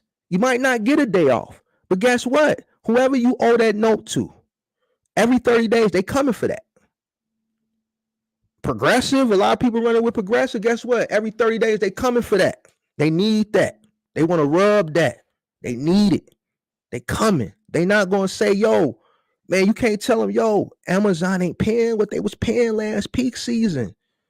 Wells Fargo, Progressive, Ally, Chase, Bank of America, whoever financing your truck. They're gonna say, man, what address? Is everything on the when you did the financing, is everything the same? Your address is the same? Because now they're getting you ready for repossession. Oh yeah, okay. Well, when can you pay? Man, I don't know, man. These Amazon rates ain't looking too good. They're gonna put you in for repossession. They're gonna come get that. But you got a tool that you can make money with. All right. It's a different situation when you go out and you buy a car, a personal vehicle that you you living beyond your means, and you work a job and you really just couldn't afford this car. All right. That's a different story. When you have an asset, a tool, let's not even call it an asset. The box truck is a tool. You got a tool sitting wherever it's sitting, in front of your house, in your driveway, at the truck yard, wherever you park the truck at. You got a tool sitting there that you want to use it one way, and you can use this tool in multiple different ways. Then that's what you got to do. And I'm telling you this because I've had to do it. Yo, I had one truck, this dude in 2017, I told you, was effed up. Man, I had a dude said, man, we just demoed the garage. He said, man, I need all the bricks and stuff hauled away. Man, I sent the truck over there. I sent 4 guys over there, and I had them load all them bricks up into one of my trucks. The stupidest thing I could have did. The dumbest thing I could have did. Why? Because my trucks don't have, I got older trucks, all right? So all my trucks, pretty much all of them have those wooden floors, all right? They don't have the aluminum floors, all right? And then all up on the side, under like the wooden track system, on the bottom part, all that soot from all that debris and all that stuff, no matter how much we swept, all that soot got entrenched into the wood on the floor, right? I had to go buy a power washer from Menards, and I had to power wash it. And still, this was in 2017. Still to this day, that truck, I still have that truck. It was truck number 1. It's the first truck I ever bought. It's remnants of that job. And it was stupid because that was one of my moving trucks. This is a truck that people's household goods go in. But 2017 was a bad year. I wasn't in a position to turn nothing down. It's still remnants. Every now and then I can see, if I take a broom, that very last wooden bar on each side of the truck, I could take a broom and kind of sweep them, and you still see little soot coming from up under there. Ain't no way, I shouldn't have been doing no job like that. But the bread was too good. I had manpower, I had trucks. So I couldn't turn the money down, especially at a time when it wasn't coming in like that. I did what I had to do. So that's why I'm like, yo, you got to do what you got to do sometimes. I done had to do things that I didn't want to do just to get by. Just to get by. So this is a conversation that needed to be had. You know, I know the sentiment is down. I know the morale is down. But some people can actually be saved. There's a lot of people out there that can be saved. But you have to put the work in. It's not easy like it was earlier this year, last year, and the year before that. This is reality now. That shit was fantasy land last year. That shit was fantasy land. I don't care what nobody tell you. Out of all my years, I ain't never seen shit like that how it was last year, earlier this year. That's not real. Guess what? Before the pandemic, 2019 was a trucking recession. Go look it up. When everything was straight, Trump was still in, the economy was thriving, but there was a trucking recession in 2019. Look how many trucking companies went out of business in 2019.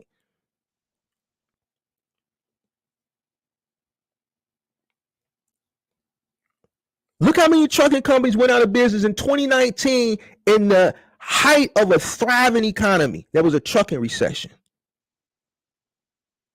In a thriving economy, listen to what I'm telling you. In 2019, the economy was thriving, and there was a trucking recession. 2020, 2021, earlier part of this year, fantasy land. I've been telling people that. I got all the flack, I got all the backlash, had to go to war, right? For saying what was going to happen, and it happened. People took it as negativity. No, I'm preparing you for what's happened. Why? Because I've seen it before.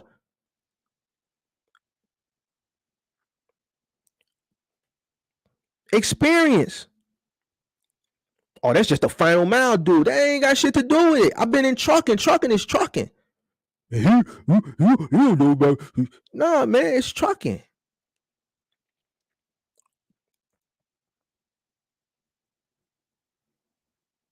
You gotta work, and now it's time to work.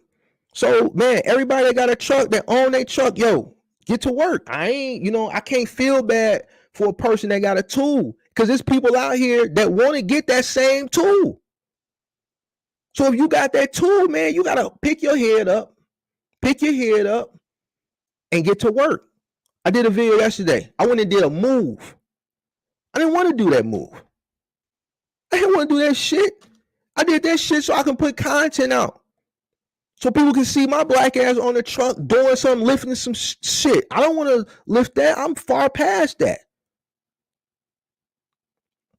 But I said, you know what? Maybe this will motivate somebody, and let me show you that it's small one-man jobs that you can do. Because people ask me, yo, can I don't have any help, but I got a truck. I do want to do some small little one-man jobs. And I said, yo, I seen somebody put in a chat that Thumbtack was garbage. You know what? Thumbtack has taken a turn, right, compared to how it's been for the past few years. But I'm gonna tell you why that's happening. But if you use my code, you're gonna get a couple $100, and you can get some leads where you don't have to pay. Thumbtack is going through they're for the IPO. They're going public. All right. When companies go public, they cramp down and they get tight with the money, and they get tight with the spending. All right. Because they have to show profit. You can't go public operating at a loss. Every company does this. All right.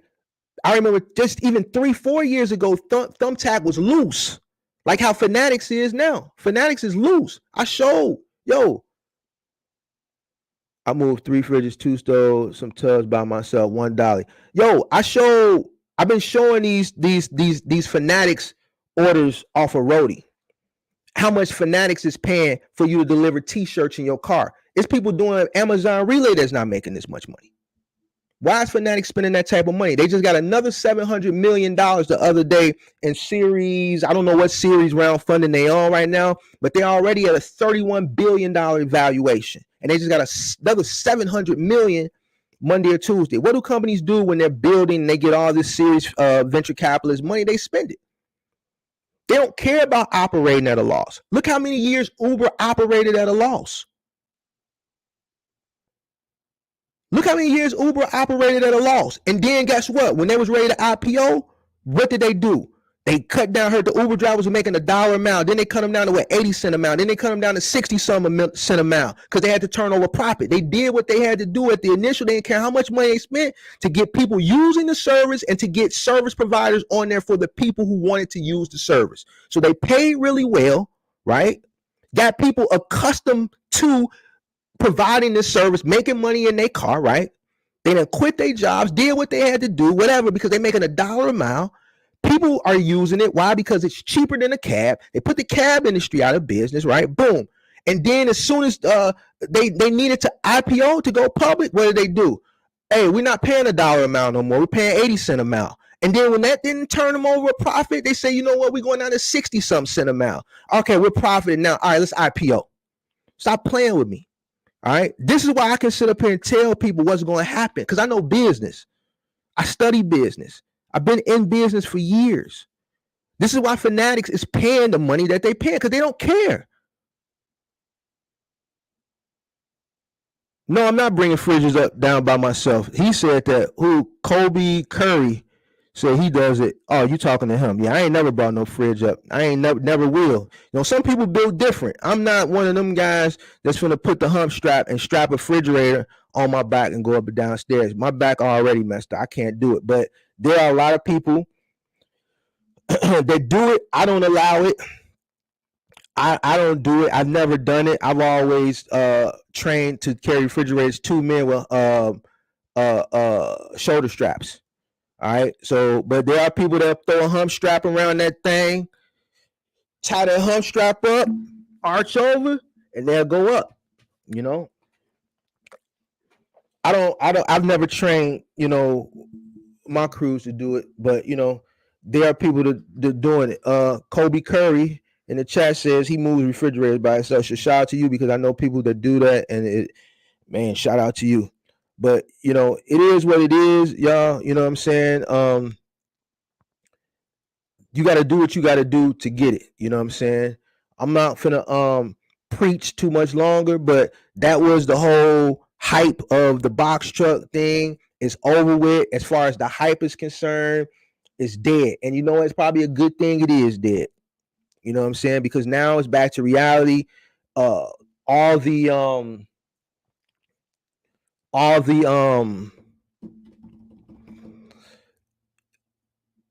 I guess, how do I say, I want to be politically correct. All the stuff and characters and people, let's not call them characters, because some people actually had good intentions.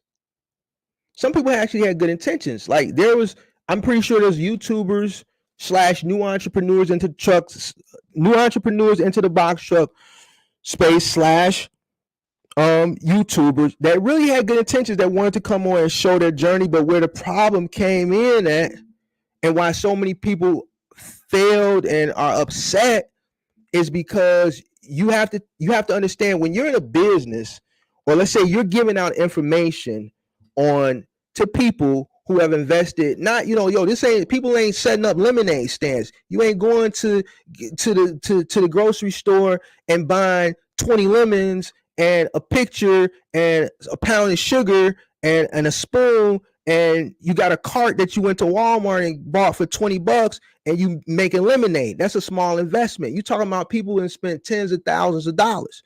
And if you're going to give them information, you got to make sure that information is solid. Because guess what? If it's not, then they're going to hold you accountable.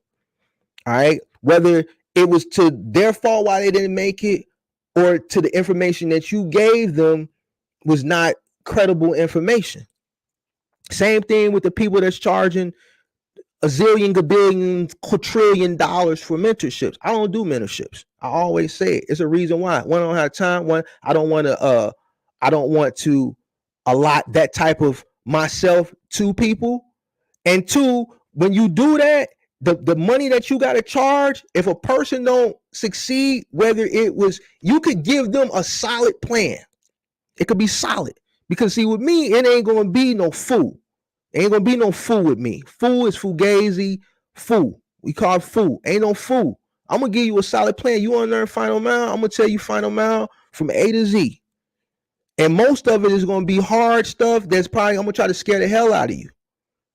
And I'm going to tell you all this stuff. I'm going to talk about claims. I'm going to talk about the how taxing it is on the body. I'm going to talk about the bag of money you're going to get. But I'm going to tell you all the other stuff that maybe somebody else wouldn't tell you. And then when you got to that point, you be like, God damn, you didn't tell me this part of the game. I'm going to tell you all that stuff so you can be prepared for it. So when it hits you, you already knew it was coming. So you prepared. Good is good. I could tell you going to make $5,000. You get the right account, you're going to make $5,000 a week. That's good. I only got to tell you that once. Because good is good. Don't nobody know it's good. You got to tell people about the bad and the stuff that they need to look forward to. But guess what? It's going to be some people, if I were to do that, and I'm going to give them a solid plan from A to Z, it's going to be some people that's going to be like, yo, it didn't work out, man. But it's not because it didn't work out because of the plan that I gave. It's because they didn't put the work in. See, I ain't finna go through all that. So that's why I'm straight. I don't need it. You hear what I'm saying? So you want to talk to me for 15, 30 minutes, then we'll talk, do a coaching session. But the mentorships and all that stuff people paying all that money for,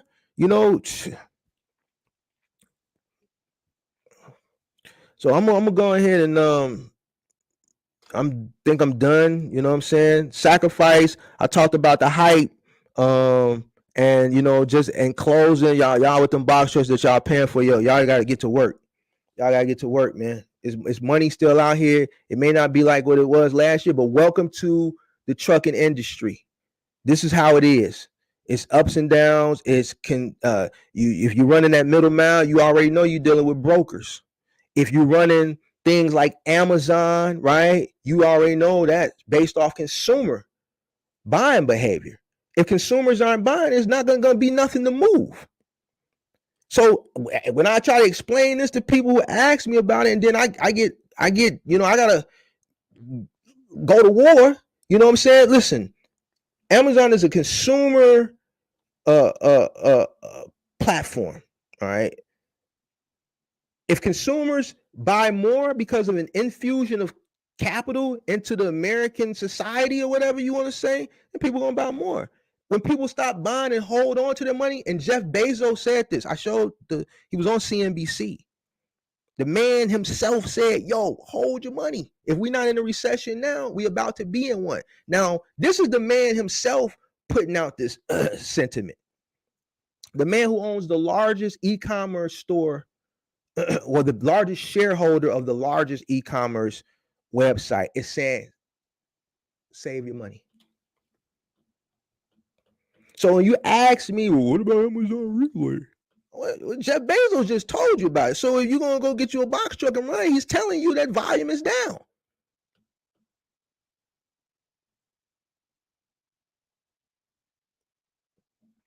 So, and that's just not that, just middle mile period. There's a whole thing with China. I don't even talk about the China thing. All right. I don't talk about the ocean freight, how the ports, the ocean freight is low. If the freight don't come from overseas, if that volume is low, then everything that's on soil is going to be low, because that's the first step. This stuff got to come from overseas. And ocean freight has been low for the whole second half of the year. And I tried to explain this to people over and over and over and over and over and over again. Yo, if you want to know what the freight going to look like on soil, middle mile, look at the ocean freight first. If the ports are slow, then your intermodal going to be slow, your dry goods going to be slow. The only thing that's going to be not slow is your necessities, your essentials, your food, your groceries, and things of that nature. But if it's consumer freight, then I think hotshot, I haven't really looked in it, but I can bet hotshotting flatbed is probably down. Why? Ain't nobody building houses right now. A big part of flatbed trucking is building materials. The APR on buying a house right now is high. Ain't nobody building no houses right now. So a lot of these questions people can really answer themselves, but then when I tell people the truth, I get it. I get it. Mark, you don't know what you're talking about. I don't know what I'm talking about when I've been right. You see what I'm saying? You know what I'm saying? So it is what it is, man. I'm gonna scroll back on to the top, man. It is what it is, and hit the like button. Hit the like button, hit the like button, hit the like button. Hassan said he just bought a box truck. Man, well, if you just bought the box truck, I mean, Hassan, if you still here, you was the first person to comment, man. That's a good thing. Get to work. Get to work, man. Just got to figure out your lane. Glad the hype is dead. Now let the real grinders win the game. A lot of people happy the hype is dead. How accurate is the coyote curve? Not sure. Feel free to skip this, but what do you think a fair price would be for a 2016 Hino 338 with 160,000 miles, good condition, from a dealer with some added warranties? I saw one for like 20-something thousand last week, but that 338 is a CDL. So if you don't have a CDL, then you need to be looking at a Hino 268. That 338 is a CDL truck. I don't know if you got a CDL or not, Anthony. VA in the building, Milwaukee in the building. Let me see. Let me get to the questions. What's good? What's good? What's good? Everybody hit that like button, hit that like button, hit that like button. Shout out to my mentor gang members in the building. DER trying to cause some trouble in here, man. I ain't gonna click on that because I know what you trying to get at, man. We not going there. I watched Jeff. He was mainly running Amazon. He was mainly running Amazon. Kirk in the building. He was based out of Louisiana. New York in the building. Keep up the great work, Mark. Appreciate it, appreciate it, appreciate it. The game may be dead now. It's time for the business to handle business. The game, that's why I want to say, man, let's start calling it the industry and let's stop calling it the game. So, yeah, let's say the game is dead. The industry is alive. The game and the hype is dead. The game and the hype is dead. The industry is alive. Let's stop calling it the game because it's not a game. And a lot of people that came in doing that whole hype called it the game, and it's not a game. This is evident that it ain't a game. All right. This is the real deal Holyfield. All right. So you're right. The game is dead. The hype is dead, but the industry is alive. What's up with the bread rise? Ain't that good? You know what? I know some people that got into a bread route. I know got a homie that got into a bread route early this year, last year. He back in the truck. So I can't answer that. I never ran a bread route, but the one person that I do know that did it was during the earlier part of this year. So I don't know. Back in the truck. So Alabama in the building. I'm trying to get into the game. All right. Well, you know, we ain't gonna say the game no more. If you're trying to get into the industry is here. You just have to research the industry really, really well. Do your due diligence, and you know, whenever you get in, whether it's a good economy or bad economy, do your due diligence and enter exercising extreme caution. Enter exercising extreme caution. You know, and that's one thing I don't know if I talked about it because I know I was going on. Like, yeah, I did talk about it. You know, when you enter into a business, you have to enter it with caution, and you know, you have to be very careful. All right, be very careful. And I think a lot of things I didn't talk about. A lot of people that did jump in, that were seeing some success, that may still have been able to survive. They went out and they did other things simultaneously while they had this business, were making this money. Unbeknownst to them, what was going to come 9, 10, 11, 12 months down the line, which is where we're at now. You know what I'm saying? A lot of people went out and did a lot of frivolous spending. And I didn't talk about that because that doesn't really coincide with the topic was about. But when you're getting into a business, the first few years, you shouldn't be buying anything. You should really be saving your business because you don't know what's in store. All right. You don't know what's in store. So you really have to be careful and don't scale too fast. Like, man, that was another thing. I've talked to people this year that went out and bought or rented 5, 6, 7 trucks. For what? And didn't know how to operate one. So those people, when the tide turned, they went out quicker than the person who's struggling with one. So, you know, be careful how you enter. Florida in the building. Let's see. Metaverse and NFTs is too. All right. I don't know what part of this you're talking about. I don't know what I was talking about when you said this in the comment. But I can tell you one thing about the metaverse and NFTs. They messed up my they didn't mess it up, but they stifled it. My run last year for crypto. You know, and that was Mark Zuckerberg's fault, doing something that he didn't know what he was doing. And he kind of he built the hype up around the metaverse. If that's what you're talking about, Mark Zuckerberg built that hype up around the metaverse last year, and then this year he's crying that, you know, he didn't know what the hell he was doing, and Facebook is failing right now. You know, Facebook it may be done. I think Facebook is Web 2. I think Web 3, like Mark Zuckerberg just really doesn't understand it. All right. And that's why, he was really excited about the metaverse. He brought this whole hype around it. People started purchasing metaverse coins, sandbox, and things of that nature. And then this year, he admitted that he got ahead of himself. He really didn't know what he was doing. You're crying at board meetings, right? He doesn't really get Web3. So that's another case of hype. And he was the cause of that hype.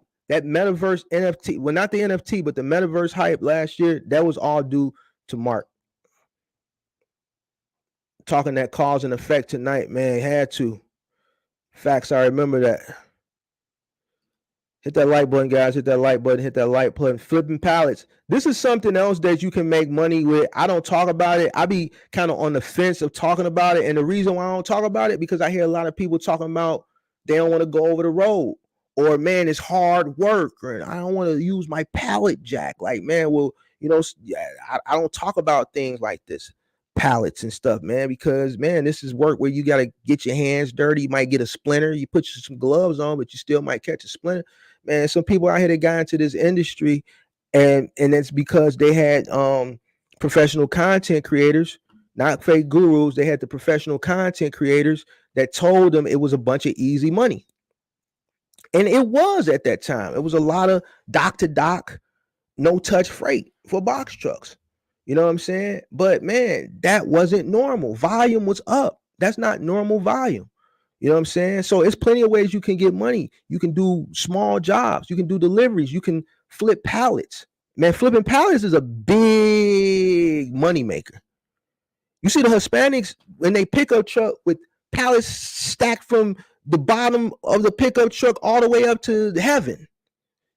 I don't even know how they stack the damn pallets that high in a pickup truck. And then they throw a ratchet strap around it, and then they go sell them or flip them or however they do it. So if you got a 26-foot box truck, it's plenty of places that want to get rid of their pallets.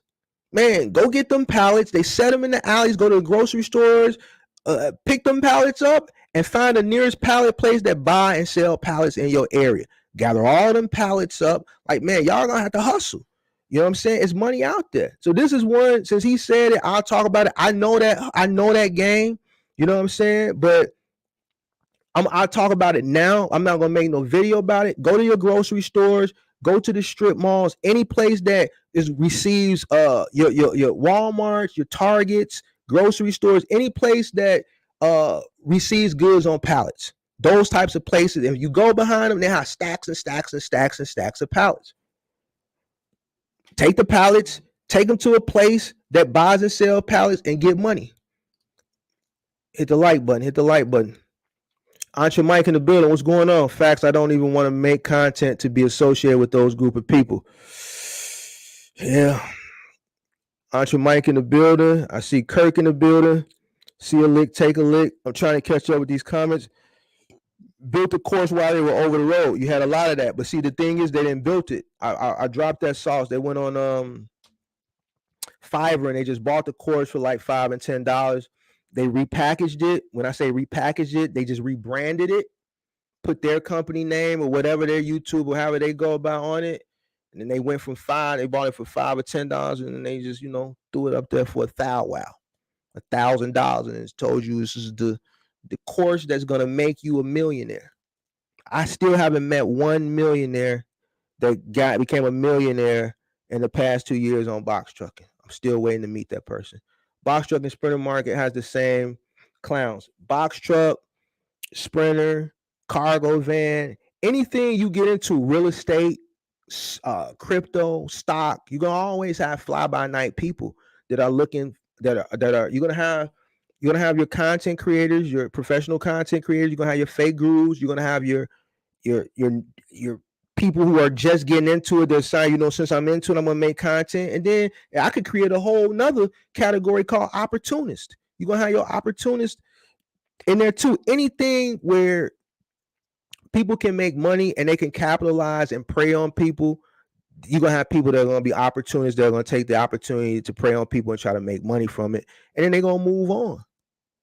That's what they're gonna do. But a person who's really entrenched in it, who really knows it, they're not gonna go anywhere because this is what they've done. This is what they do. They're entrenched in the culture of it.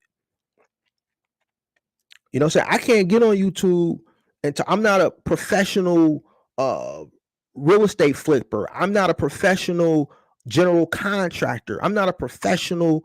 I would never get up here, even though I invest in crypto. I would never make videos about crypto because that's a gamble. I would never make videos about stock because that's a gamble. And then I don't want to say, yo, buy a Workhorse, man. I'm sure the United States Postal Service is going to give Workhorse the contract to create their electric vehicles for the post office, and then they ended up giving it to somebody else, but then everybody gonna be pointing the finger at me. Nah, I know trucking because I've been in trucking. So whether the sentiment is good, whether the sentiment is bad, whether it's popular or whether it's not popular, my content is gonna always be based around this industry. Trucking, cargo van, gigs, anything that's involved in the logistics field. Some things I know more on than other. I don't know. I don't do Amazon. Never done it. So I can't teach strategy on Amazon. I'll talk about Amazon as far as moral and ethically and things of that nature. If they have a new development, like I talked about some of the patents Tuesday that they're working on for the future as far as autonomous delivery, things of that nature. But strategy, no. But as far as trucking, I'm entrenched in it. I've been in it since 2010.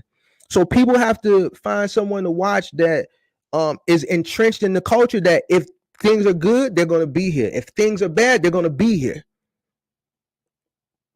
They're going to say, yo, it's bad. This is where I messed up at. So don't go do what I did. Yo, Mark, I'm here, man. You think I should get 50 trucks? Man, I'm going to tell you, Mark, but I got a big old bag of money, Mark. Man, I'm sitting on about 10 M's. I can go ahead and get 50 trucks, no problem, Mark. And you know what Mark gonna tell you? I said, you can get 50 trucks. I understand money is no issue, but you know what your biggest issue gonna be? What's that, Mark? It's gonna be employment. You're gonna have a hard time putting 50 bodies into them 50 seats. See, I can say that because I know I'm entrenched in it. A person who ain't entrenched in it, they're gonna tell that person, they're gonna look at that as an opportunity. Man, he said he got 10 M's. He finna go buy 50 trucks. Man, I'm finna charge this dude 50,000 for mentorship, and I'm just gonna drag him along the way. I'm just gonna spoon feed him so he can. This is what they do. So that's in every single industry: real estate, stock, crypto, box trucking, cargo van, general contracting. I see these people in all these different categories. It's just going. Then you got your life coach. Your life coaches, people invest, pay people to listen to them, just tell them things, or like Tony Robbins. You just go there and spend all this money to go see Tony Robbins, and he just had these people like arenas. When he came to Chicago, he sold out the United Center where the Bulls played 2 nights in a row. It was just people in there from 8 in the morning to 11 at night, just jumping around, bouncing balloons and balloons flying. I'm looking at the stuff on the TV, on the news. These people in there cheering and doing that, and he's just running back and forth. They throwing the balloons in the crowd, and they doing that. Y'all paid all y'all money to do that? You got people that make money off people just doing that, telling them like, what's the dude that's getting real popular now? The bald head guy, Andrew Tate. People do that. They make the YouTube videos and tell you how you're going to be a failure because you suck and you don't work hard enough, and you sleep, and when you're sleeping, I'm working, and that's why you suck, and that's why I drive a Bugatti and this, that, and the third. You got those people. So any lane you get into, you're going to have people that are going to just be doing the same thing.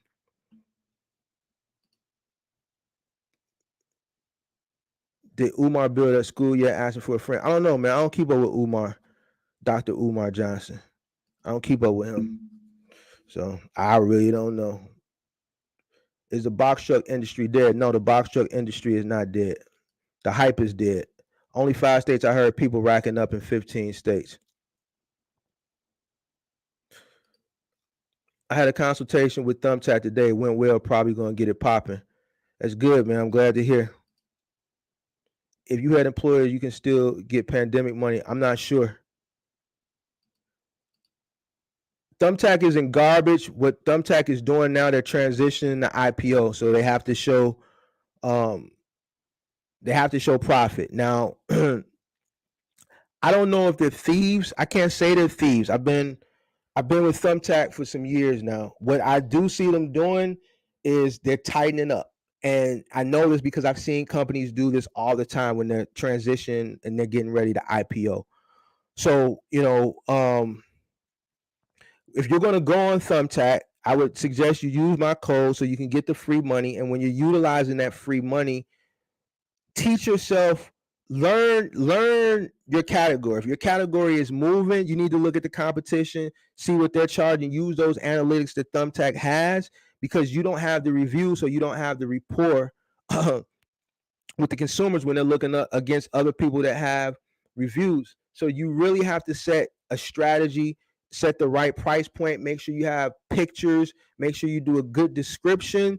And when people do send you those leads, make sure your notifications are on for your phone to push enable those leads. So as soon as they come to you, you need to already have an actual something on the app where you can do auto generated response. Well, it's not auto, but you can put your response in there and save it, that when you get these leads, you'll see a little thing at the bottom where you could just push that response. It's like a pre-response thing that you type out, and you can choose from which one.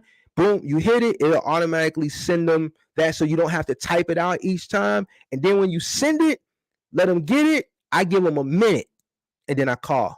You used to didn't have to do that, but the competition is fierce now. So once you send that reply with your quote, you need to call them immediately. They answer, no, this is so and so from ABC Trucking. I got your inquiry on Thumbtack. I did send you a quote. Did you get a chance to look at it? Yeah, I'm looking at it now. Yeah, can you give me a little bit more details on the job? That was just a generic quote based on the scope that you put in the fields when you apply. Can you just give me, oh yeah, I just need a whatever, like the job yesterday. I need a skid of pallets picked up. Here's a picture. I'll send it in the app. Okay, I see it. Skid of pallets, and yeah, just a few other little things. Okay, I can do that for $75 an hour with a 2-hour minimum, and then there'll be $100 truck fee that covers the truck, the fuel, the mileage, and whatever other materials that the job requires to get this done. Oh, okay. Can you come tomorrow at 9 a.m.? Yeah, I can be there. We take credit or debit. We don't take any cash. I also take Zelle. Okay, let's schedule it for 9 a.m. And that's how you got to do it. You got to be aggressive now because the competition is thick. That's how you get ahead on Thumbtack. Now, if you get a lead and you respond and you just wait for them to message you back and you never get another message back because they might have hit up 2 or 3 other people, and those 2 or 3 other people probably responded, and then they got aggressive. They called. And usually when you get somebody on the phone, usually they'll book it. So that's what you got to do right now with Thumbtack. I wouldn't say they're thieves. I would say they're IPOing. So they have to turn over a profit. They've been operating at a loss since 2015. So they got to show a profit to go public. So I get it. It's business. You know what I'm saying?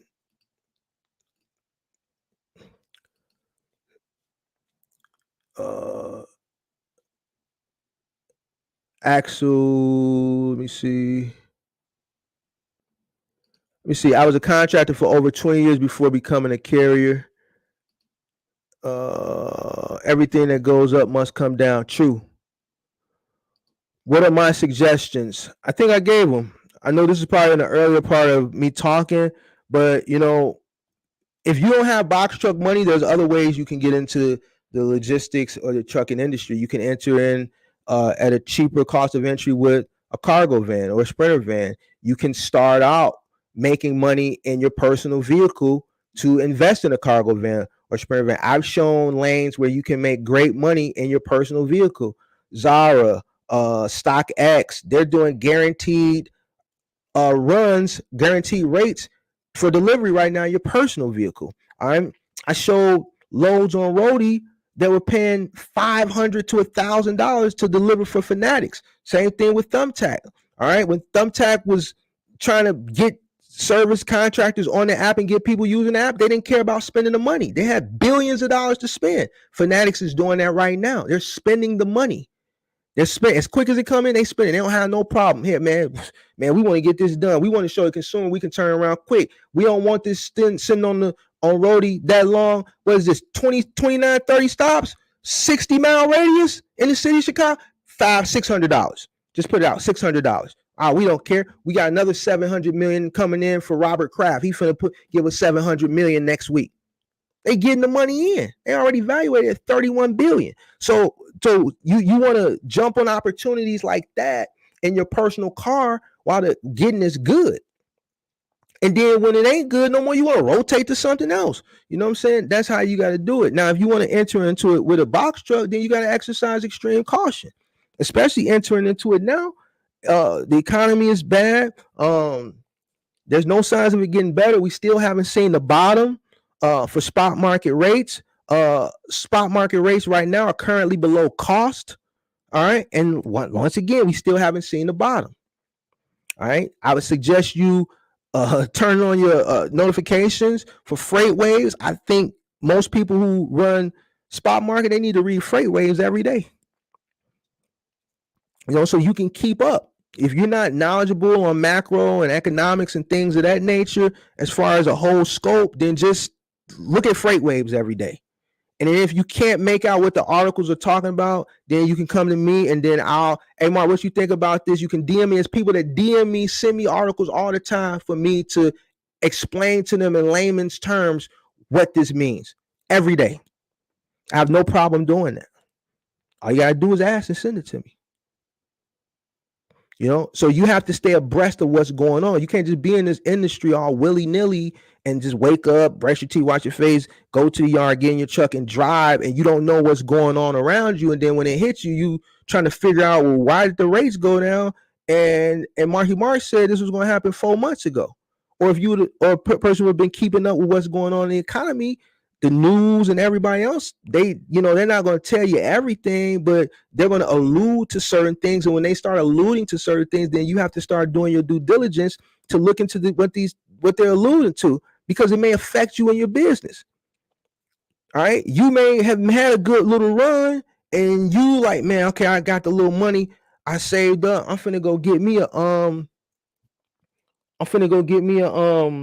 a Benz. Right?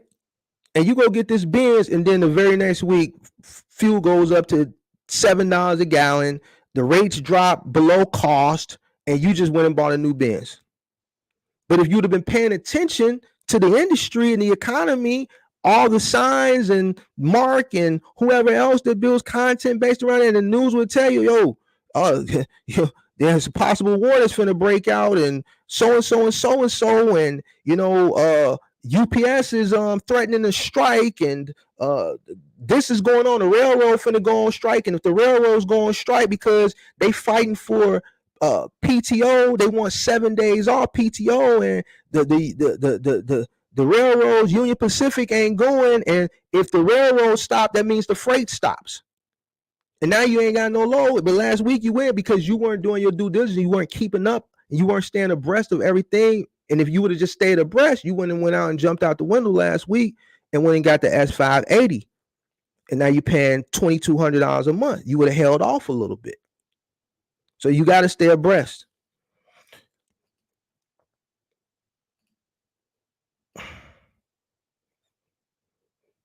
They got the suckers to pay for non-CDL school. Man, if anybody paid for non-CDL school, then that's on them. I know Thumbtack when they first started, bunch of phonies. Oh, you know him personally. See, I don't know him personally. I can only talk about what my company has been able to accomplish off Thumbtack since we signed up years ago, and there was a time, 2017, 2018, 2019, like I was turning over for that lead generating service, I was turning over probably 3 out of 5 leads. But there wasn't that there was competition, but it wasn't to the extent where it is now. So, I mean, everybody's situation is different. I don't know what market you're in, but I learned that system. I learned how to utilize it, and my rates have always been competitive, and it worked for me in this market. I create my own. Good luck. What's going on, man? Hit the like button, y'all. Hit that like button. Hit that like button, please. I really appreciate if you hit that like button. Wait a minute. I don't know what non-CDL school is. Never heard of it. You know what I'm saying? To get your Class C here, all you got to do is just go to the Secretary of State, get the book, study it, go back, take the test, bring your box truck with you. They're going to take you around the corner, and they're going to bring you back in, and your license, they're going to print you a new license, and it's not going to say D anymore. It's going to see Class C. That's it. So anybody that paid for that, I don't know. I'm sorry. They should have did a little bit more due diligence, a little research. It's free to go from a D to a C. Just go to your Secretary of State. Go to your Secretary of State. Anybody that paid for a non-CDL school, sorry, but no, that's free. Go to your Secretary of State, get the book, study the book, go back to the Secretary of State, take the test, pass the written test. They're going to take you out. Where's your truck? You're going to go out to your truck. They're going to say, make a right, make a left. All right, let me see you back in. They're going to look at you. They're going to write something. They're going to take you back. They're going to say, all right, you passed. Go sit over there. We're going to print out your new license. They're going to take your old license. It's not going to say Class D anymore. It's going to say Class C, non-CDL, and you're going to be on your way free. So I don't know. I don't know who paid for a non-CDL. Damn, I'm late, bro. Curry started this week, 500 a day with my box truck. Got to work, but it's good exercise. I'm 37. Let's go. That's good, man. I'm glad. And there's another thing, man. I gave out that gig. So obviously, I gave out solutions. A lot of people have went over and they're doing good. The reason why they're doing good right now is the same reason I said they would do good. I said the winners for Final Mile, the winners for peak season this year were going to be Final Mile Parcel, and gig workers. Now, it's not going to be like that all the time now. But I told people what was going to work this peak season. And everybody's happy. Shanta, appreciate you. Appreciate you for checking in. Under 150 miles, close to home, easy money. Easy money. You got to transition sometime to what's working.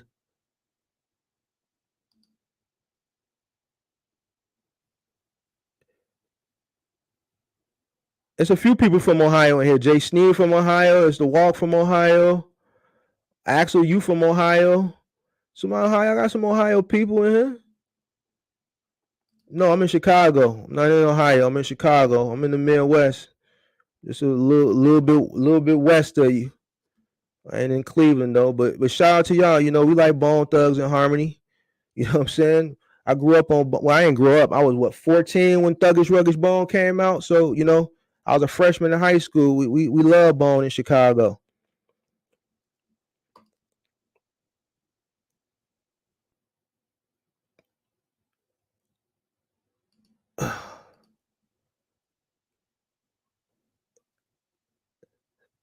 Yeah, well, I said that earlier. That's what you paid $10,000 for.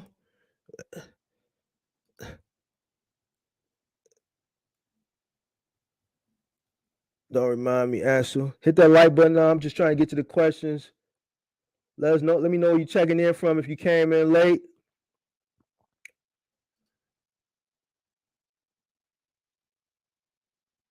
Someone who said box truck all the way flipped and started working at CDL. LOL. Who is that? Young Jock.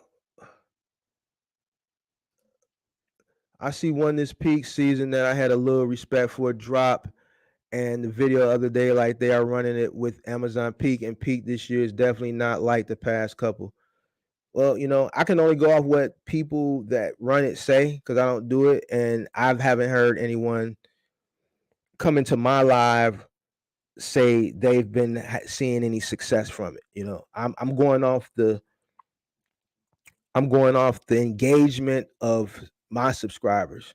All right, and then and as far as like other YouTubers, I've showed you one person, and I've seen 2 or 3 other ones like that this week. So I don't know. You know, I don't run it, but I see, you know, the people who put up the content or trash it and use words like trash and garbage and things of that nature. I don't understand why people don't go after those people. You know. Easy money is over with. Hey, DER, I see your comments, man. I ain't gonna put up on the screen, man. You trying to keep up some mess, man. I ain't on that, man. Kenny going to jump in soon. If you jump in, man, just exercise extreme caution. Chris Adams, how can you not love Mark? Hey, Chris, man, I appreciate you for checking in, man. Thank you very much. I'm good. Kirky Fresh, what's going on? And me and Kirk got a live this Sunday. We came up on the time. I think it's gonna be like 5 or 6. Kirk has it up on his channel. I'm gonna put it up on my channel. It's probably gonna be a really big live because we're talking about the forbidden word. I don't want to say. So man, it's gonna be a big live. It's gonna be Sunday. Go on Kirk's channel. I can't remember the time. It's gonna be like 5 or 6. Hey Kirk, if you still in here, just drop the time in the live and put the when you put the time, put EST, whatever it is, gonna be your time, and then when I post it, I'll put it in CST on my channel. If you're still in the live, hustle with them local runs as well. Gotta hustle all runs. If you're in that box show, you gotta pay that note. Get the likes up. Moving where it's at right now. Got to move. Book tomorrow morning for 1,000. Easy money, man. Hey, Kenny, man, a lot of people don't want to do moving, man. It's been frowned upon, man. I've been telling people about the moving and the final mile, man. You see people transitioning into it now, man, because, they have to. But, man, listen, the harder you work, the more money it is. You see what I'm saying? So, if it wasn't for moving, I would have never had a trucking company. And if it wasn't for moving, my trucking company would have failed a few times. The moving saved it because that moving money, that's a different type of money. That's a different type of money. 10 hours, you can check 3-4 grand with moving. Where a person got to drive across country 2-3 times, back and forth, flip upside down, all the way around, 4-5 days out the week. I can go send a 26-footer and move a 3-4 bedroom and make that money in 10 to 14 hours. It's a different type of money. You see what I'm saying? But a lot of people don't want to do that. You know what I'm saying? Because that little hard work, man. It's hard work, but it is what it is. If you have a system, you have guys that are trained really, really well, and you have the right tools and the right equipment, you can get that job done very efficiently, and it won't take too much out of you. It's going to take something out of you, but you got to look at the end result at the end when you telling the customer, all right, the last item is in, everything's put together. How are you gonna be paying today, sir? How are you gonna be paying today, man? Well, what's the total? All right, man. So it's 10 hours plus the truck fee. We use 4 rolls of shrink wrap, 20 rolls of tape, 50 blankets, X, Y, and Z. Your total gonna be $3,650. You see that American Express card come out, then those muscles that was sore, they ain't sore no more. You know what I'm saying? They ain't sore no more. You swipe that card for $3,650 and you going about your business. How can you not love Mark? Keep spitting the truth. No hype. It's a great business if you want to work. I hope people are listening to everything you're saying. Hey, Chris Adams, I really appreciate you for checking in, man. Thank you very, very, very, very much. I appreciate everybody for checking in tonight. This has been a very great live. I felt like this live needed to be made. I know a lot of people knew this, but I just wanted to verbalize it and just put that hype to rest. And it is what it is. It's over with, guys. The hype is over with. Lady Lena, thanks for checking in. Appreciate you. Hit that like button. Hit that like button. Give me dirty lad. Give me dirty lad. We'll make $1 million. Hey, man. No, God, please, no. And an IT professor I had said the easiest way to fail is to treat your servers like pets instead of cattle. It's not easy to have the assets. You have to use and maximize them. 10-4. Kendra Wilson, you got to do what you got to do to get the bills paid. You definitely got to do what you got to do to get the bills paid. Nothing comes easy, and that's bad when it sucks. It sucks when people start in a business and it seems peaches and cream, easy. That those people get comfortable. That when reality really hits, they've already gotten comfortable. Most people that start a business, they started grassroots, and that grind is there from the initial moment.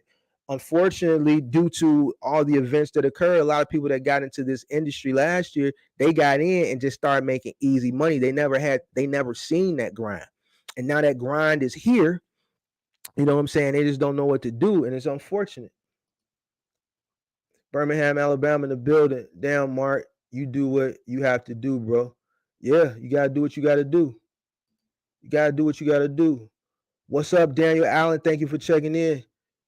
Get the likes up, get the likes up, get the likes up. Might even have to turn some tricks. Nah, we ain't doing none of that. It's possible to survive. You have to be smart about your business. It's no longer a game. No longer a game, guys. That's what I'm preaching. It's not a game. That box truck game, that is not a game. If you catch me saying a box truck game when I'm speaking, correct me. I don't want to say that. It's not a game. This is a box truck industry. It's a logistics industry. It's a trucking industry. This ain't a game. You know what I'm saying? It's not a game. Let's get that out of our vocabulary. You know what I'm saying? And the hype is dead. You know, it's time to work. I've been off past month chilling. LOL. Ain't nothing wrong with chilling. Ain't nothing wrong with chilling. Coming in thinking it's just some small hustle is the wrong mindset. A lot of people came in and thought it was a hustle. It's not a hustle. Dub G. I'm invested in the moving business with my tractor trailer and run my box truck on the side. What you speaking is definitely the truth. I have to get it that note. Don't stop. I do anything with that box truck. You got to. Like I didn't yo, when they brought that box truck back, for those that was here earlier when I told that story, and all that soot was in there, I was mad as hell.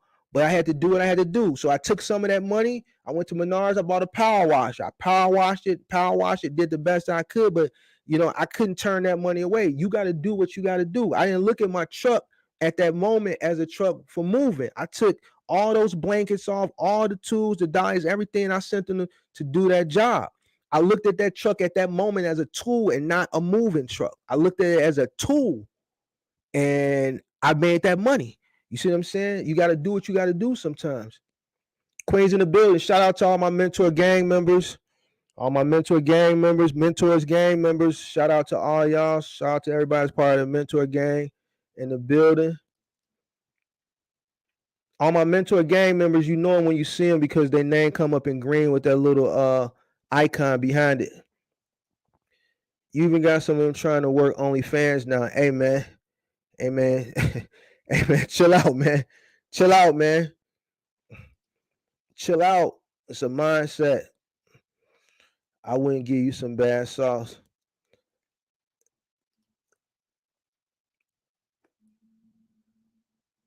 Axel said, "Let them burn, man." A lot of people, man, that a lot of people don't feel bad for a lot of these people, man. So a lot of y'all I see in this chat since the live started saying, "Man, let them burn, good, man. Let's get to the money." A lot of people don't feel bad, man. What made the recession happen? You talking about the recession that's currently going on, or are you talking about is that the recession you're talking about? Because I talked about two different ones.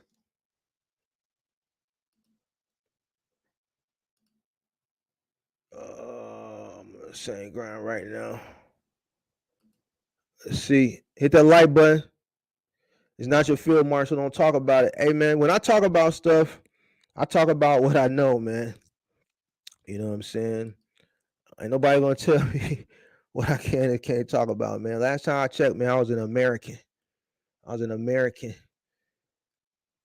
moved 3 fridges, 2 stoves, some tubs by myself, one dolly. Hey man, some people out here, man, getting it. I make so off of Curry, he moved 3 fridges, 2 stoves, and some tubs by himself with one dolly. He makes 500 daily. Just started with them this week. 500 daily with Curry, with the Curry app. And I ain't really talked about Curry, so where you be finding this stuff out? Me?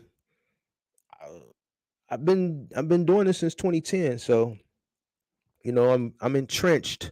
I'm entrenched into the culture of trucking. It's just I'm entrenched. A lot of it um is just generalized just from experience. And outside of experience, I constantly educate myself daily on my industry. Even though I'm not operating at my highest peak that I saw in my career, still I'm entrenched in the industry. You know what I'm saying? So outside of my knowledge base, I still learn. I still have to stay abreast of what's coming up and what's going on so that I know how to maneuver. All right. And that's just the name of the game. You got to stay ahead of the curve. It's just like being in the real estate industry. The same things I have to look for. A person who's a real estate investor or developer has to look at those same things. All right. Person who's, let's say, like a stockbroker. All right. You got to stay ahead. You can't, you can, you may know all the fundamentals, like all the fundamentals of the industry, but then I can never stop learning as far as the economy. I got to stay abreast on the economy and know what's coming up. And on top of the economy, I also have to stay abreast on technology. All right, because technology is a killer as well. You have to stay abreast on technology. Tuesday's live was about what's coming up. It's going to be a lot of people that are going to be investing into certain things now, let's say into trucking, and thinking they're going to make a 30-year run, and they don't understand, or they may not know that in 8 years, what you're investing in now may not exist, or it may exist, but it may not exist with an actual human. So you have to stay abreast. So look, man, they're saying this is coming. So I don't have a 30-year run. I might only have a 5-year run. So I got to maximize as much. I got to maximize and get out of as much money out of this in the first 5 years, because after this, they're saying they may transition over to this. And if that does happen, I've already got my money back and profited, and I'm already looking at the next opportunity. So I'm always educating myself, keeping up with what's coming up. I know the industry as far as the fundamentals, but the economy and the technology, I always have to, research and stay abreast on what's coming up. Kirky Fresh, you bringing refrigerators up and downstairs by yourself. Kobe is. I'm going to start a new company for guys wanting to start a new hustle. Chubby Chippendales. Hey Kobe, you won't be doing this for long. Your back is going to be gone. Hey, man. Hey Kobe. Nah, it was a new house. It's just taken to the garage. Liftgate, easy work. Shout out to everybody that's checking everything out, man. Checking the channel out, checking the live out, man. Hit that like button, hit that like button, hit that like button. Glad I found bro channel. I'm just now starting to grow. Hey, Soul Face, man. Just keep watching. And if you've already entered, just exercise extreme caution. Continue to educate yourself, and don't buy into hype, man. Hit that like button, hit that like button, hit that like button. What's a lift gate? Hey Kobe, did you tell this man what a lift gate is? On the back of some trucks, is a lift gate, you know what I'm saying, which it has a switch on the right side of the truck. You can lower the lift gate up, lower it down. All right. Or you can lower it up, unload, bring whatever you bring on a pallet jack or a dolly onto the gate, hit the button, lower the gate, and take it off. All right.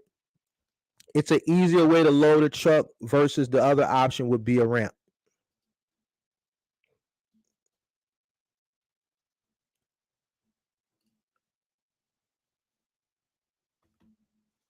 Who y'all talking about? Kobe and y'all going at it in the chat. No, okay, yeah, okay, live gate. All right, I didn't see that shit. Hold on, let me drop it. I'm gonna drop it now.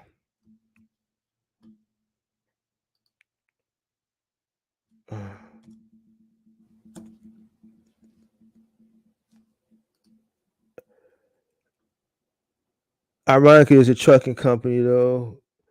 JM, man, where you been at, man? I ain't seen you in a few lives, man. Appreciate it though. You guys been slacking. My Amazon been coming late. Hey, Axel, man, you kicking up trouble. I'm in Illinois, Chicago, Illinois.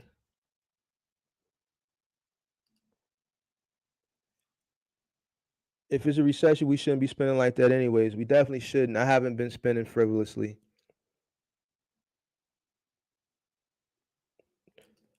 I think I answer Mike. I think I know what you're talking about as far as the hot shot. I think he did tell me it was not. It wasn't booming like how it was earlier part of the year. Yeah, they're not building houses, but they are definitely remodeling. Like Final Mile is still ticking. House building has slowed down, obviously for obvious reasons. So bought a Sprinter and box truck, 16-foot, but drive 18 wheeler local. You got somebody waiting until next year to start. Okay.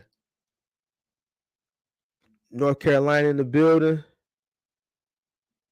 I like that industry, not a game. That's how we're gonna talk about. LT is down for sure. More brokers are posting freight for partials because the customers don't want to pay top dollar to get it expedited. But this isn't open deck season. We should see better rates in Q2. The day you got for the hot shot. Might drop the sauce for the hot shot. About bread routes, my guess is that it goes to very tedious after a while. Might be someone got in and got out. Hey Kirk, if you still in there, I saw you said drop the the link. I dropped it. If you still in here, Snow Express tapping in. Appreciate the jewels on the industry. Andre, no problem, man. Thank you for tapping in.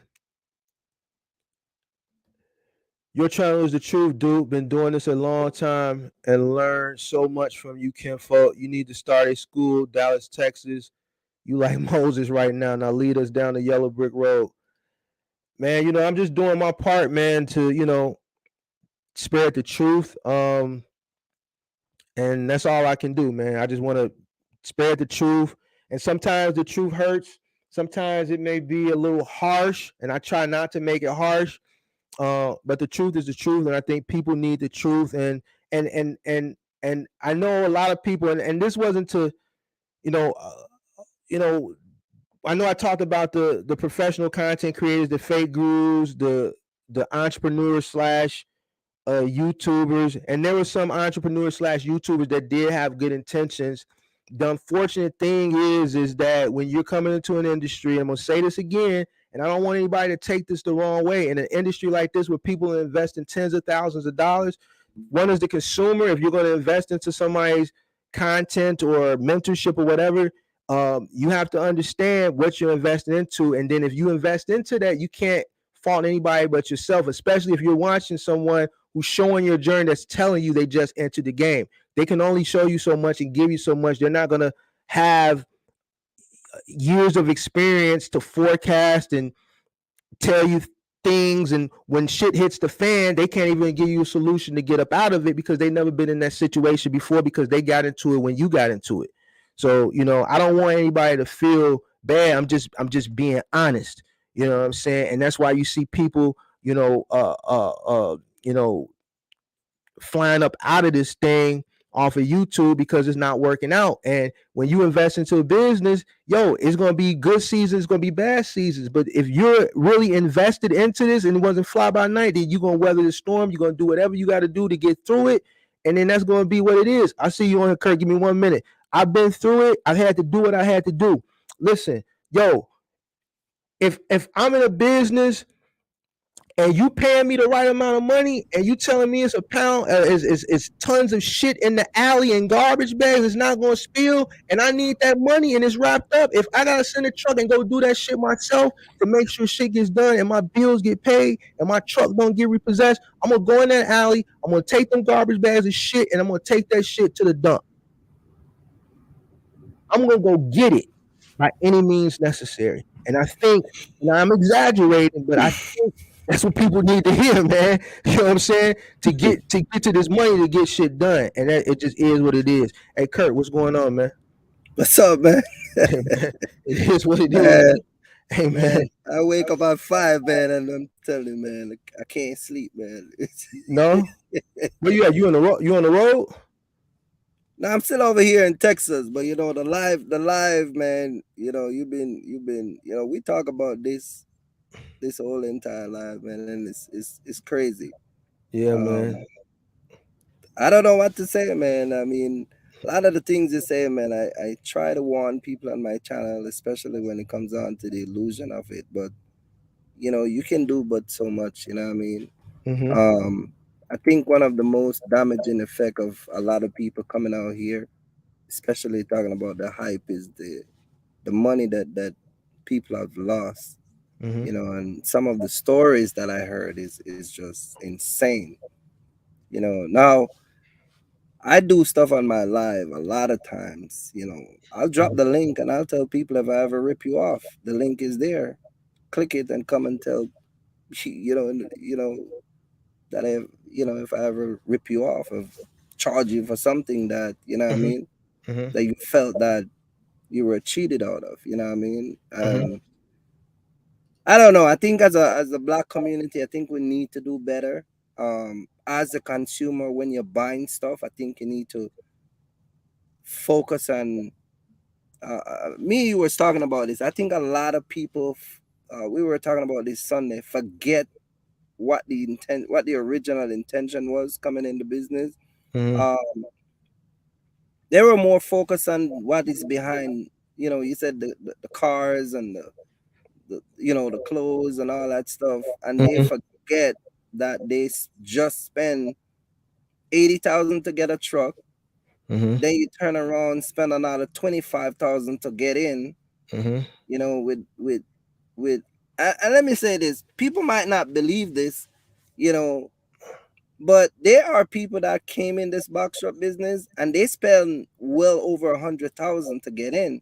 They spend 70, 80,000 on a truck from Riders, Penske, with these ridiculous subprime lend bank that give them these 15, 17% interest rate. Then Right. they turn around and spend another 20 grand to get in because the credit is not good, all that stuff. So you spend well over 100,000 to come in a business where the end of the day your truck now, the price of truck drops, so you're still stuck with that 80 plus, with the interest and interest rate, you're looking at over 100,000. So you're spending over 100,000 on a truck that really value $40,000. So I think you saying what you're saying Mm-hmm. is one thing, Mm-hmm. but I think we probably need to have a next discussion about the people who are actually living the after effect of the damage of what they really, because there's one thing when you say a guy come in with a rental truck and blow through 40 grand, but what Mm-hmm. about that guy who actually went and bought that $80,000 truck and now he's stuck with that $80,000 truck? The hype is dead. You get what I'm saying? That's the person I'm talking to now, as far as if you got to shovel shit and haul shit out the alley to the dump, then that's what you got Hmm. to do. You got to take that tool, because the person who rented the truck, they can get out their deal by just taking the truck back. But the Hmm. person who bought that truck at 80,000, that was really only 40,000, you got to do what you got to do. You got to look at that truck as a tool, and if Amazon's not working, then you got to go over the road. If over the road's not working, then you need to go start knocking on some doors and say, hey, here's my card. I know you guys do deliveries for your own products locally, but if this truck ever breaks down, instead of going to rent a truck to get those deliveries done, call me. And then you need to go put an ad on Craigslist, truck for hire, go on CB Driver, truck for hire, uh, uh, go on Thumbtack, go on these apps. You need to get busy. Start doing moving jobs. Yo, I got a truck. I need to do moving. You got to do what you got to do. You got to put your truck out there. If no one knows your truck exists, if no one knows your Hmm. truck exists, if they don't know you exist, then the money is not going to find you. Because if you've been stuck running Amazon or whatever you've been doing over the road and it's not working, now you got to find things that are working. All right. And you got to do what you got to do. I can't tell you, I've given resources, but I can't hold your hand and go knock on doors for you. So the person you're talking about, that's who I'm talking about here, as far as making shit happen. You know what I'm saying? And a lot of people don't want to do it. You know what I'm saying? So it is what it Right. is. The only thing I can do is say it, coach it, try to instill it in a person. But I think that conversation you're talking about in general, I probably think that probably is a conversation probably should be had maybe like in end of January, February. Yeah. Yeah, because a lot of people, man, is crazy. I mean, people lose a lot of money, and this whole box truck thing it's just blown out of proportion. And I think, like, a lot of people come in with the right intention, like you said. um I started my channel, man, and I show people a lot of stuff, drop a lot of information. And people who watch my channel, know from when I started with my truck, you know, transition over to the semi. But you were saying early on, Mm-hmm. you know, who you want to take information from? Somebody that's gonna fold up when gas. I remember gas was $6 Mm-hmm. and 40 cents. $6. Somebody even said Mm-hmm.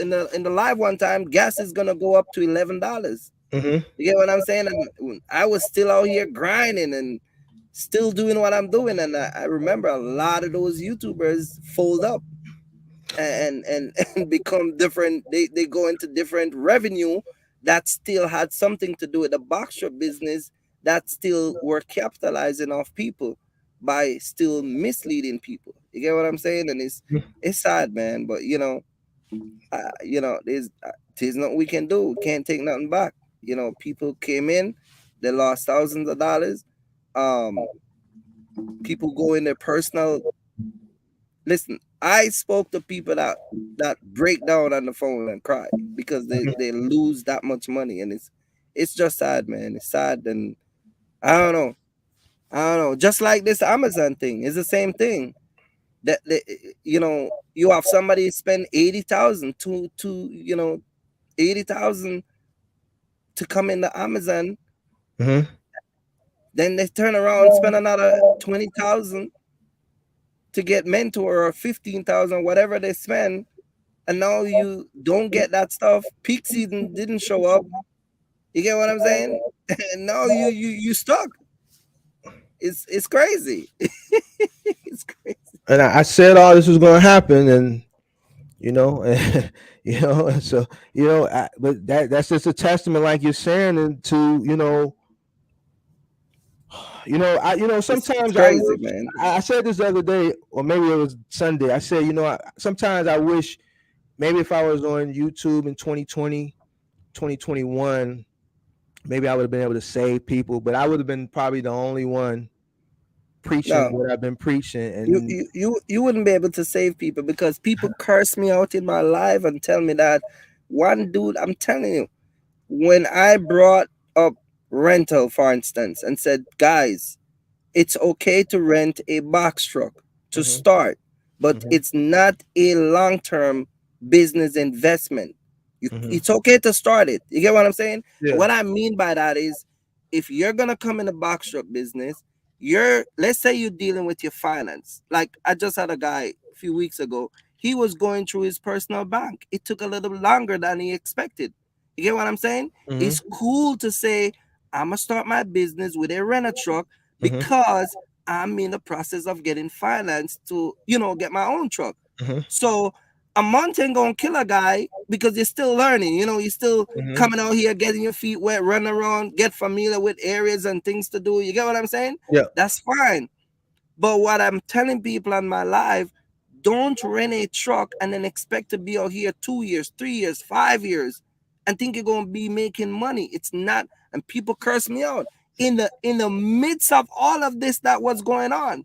People, I hmm brought contract and pull it up, talk about it, and people said, "Man, you don't know what you're talking about. hmm You don't understand." One guy even told me that the more endorsement you have, is the better it is for you to run a box truck. I rent a truck, and I'm like, where are you guys getting these craziness from? You get what I'm saying? yeah. But again, you saying that if you were here, listen, man, if you were here, you could have you listen, they still would have been doing what they're doing.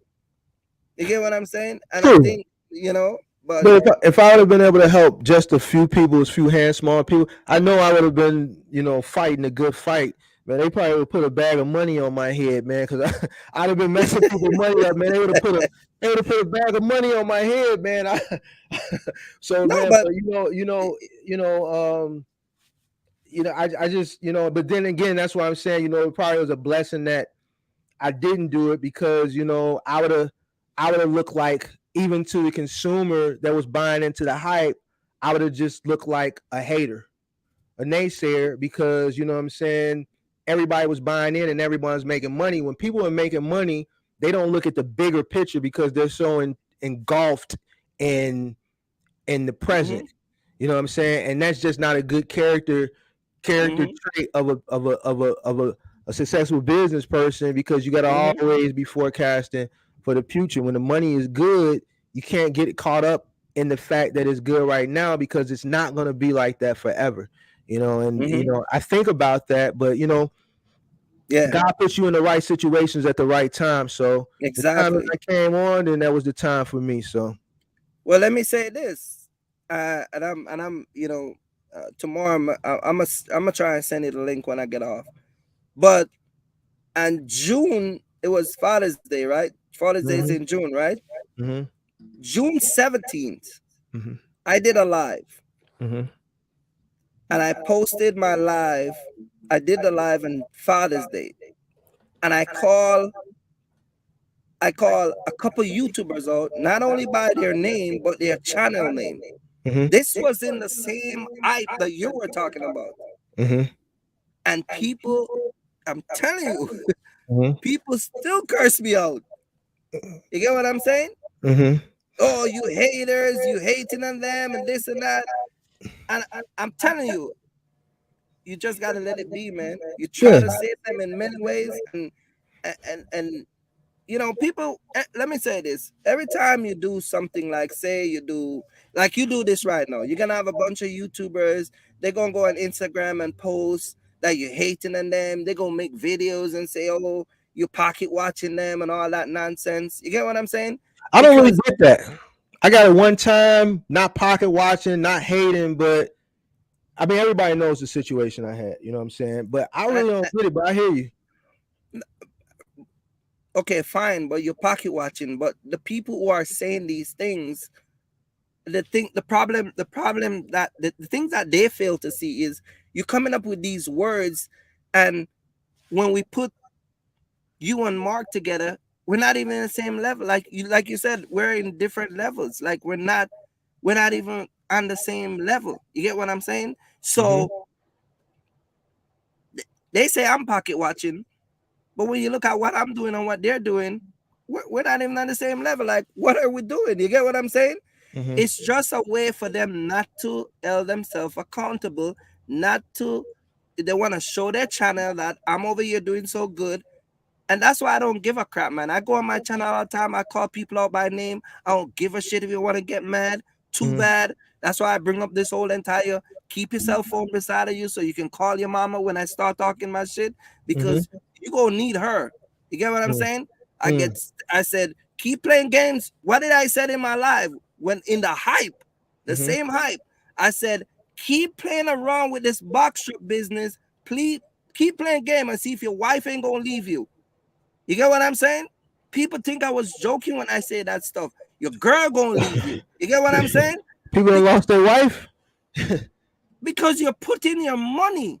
Mm. Think about it. You're taking out money out of your personal account to put Mm. in a business because you see some guy. You get what I'm saying? Flexing on the internet. You don't think your wife ain't gonna leave your ass for that? You get what I'm saying?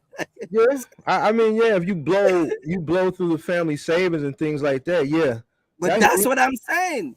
Hmm. You spend 80 grand on a truck, then you blow another, God knows how much. I got people come to me that put 25, 30, 40,000 deposit on the truck. You get what I'm saying? So here you are with the family money, 60 grand, you're playing games, and then you buy the truck and you ain't even working it the way you're supposed to work it. Hmm. You get what I'm saying? Yeah. And I talk about all those stuff, and I want people, stop listening to these people. Stop do it. People curse me out. They curse me out. They said, "Nah, yeah, okay." Yeah. I mean, it is. When you talk the truth, and you're one of the few people that talk the truth when you're in a sea full of people that, let's say, are, and this is not, there's people that that put content out, they have good intentions. I'm not saying that some people, you have the people who have ill intentions, you have people who just are, who are just professional content creators. And those guys are pretty much those guys are all out already. And then you just have people that are just uh ignorant, not ignorant in the real definition. You know what I'm saying? They just don't know. But they have good intentions, and it's like I just got to keep reiterating this to the viewers who are consumers, as far as consumers for the content. You have to really do your due diligence and on picking which content you're going to consume and taking that information and running off with it. And it's more I'm trying to be politically correct, man. It's more people that are putting out, and I don't want to say bad information. They may be putting out information that their tenure allows them to put out. You know what I'm saying? But the information that the masses need to really, take them to where they need to go, it has to come from someone that has an extensive knowledge base and time into the industry. Because now what has happened is it's easy to tell somebody to get into this. You're gonna make money, you're gonna make money. That's easy. Right.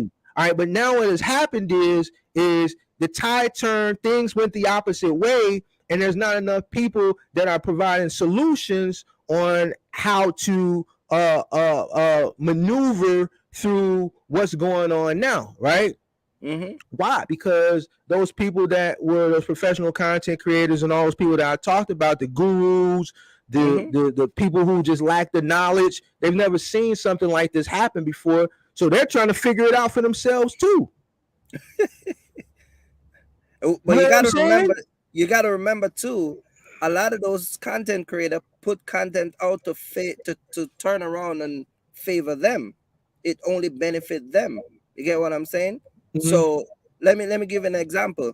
If somebody says go rent a truck, okay, cool, you go rent a truck, and then they turn around and they said, well, I'm gonna charge you for mentorship, and they charge you for mentorship, and they also go and dispatch you, and they charge you 25% for all of that. So they charging you 25%. So they put a content out, which is good to get you in. Then you pay for all of that, and then they turn around. So you see what I'm saying? Like every step of the way that you're coming in, it's benefiting them only.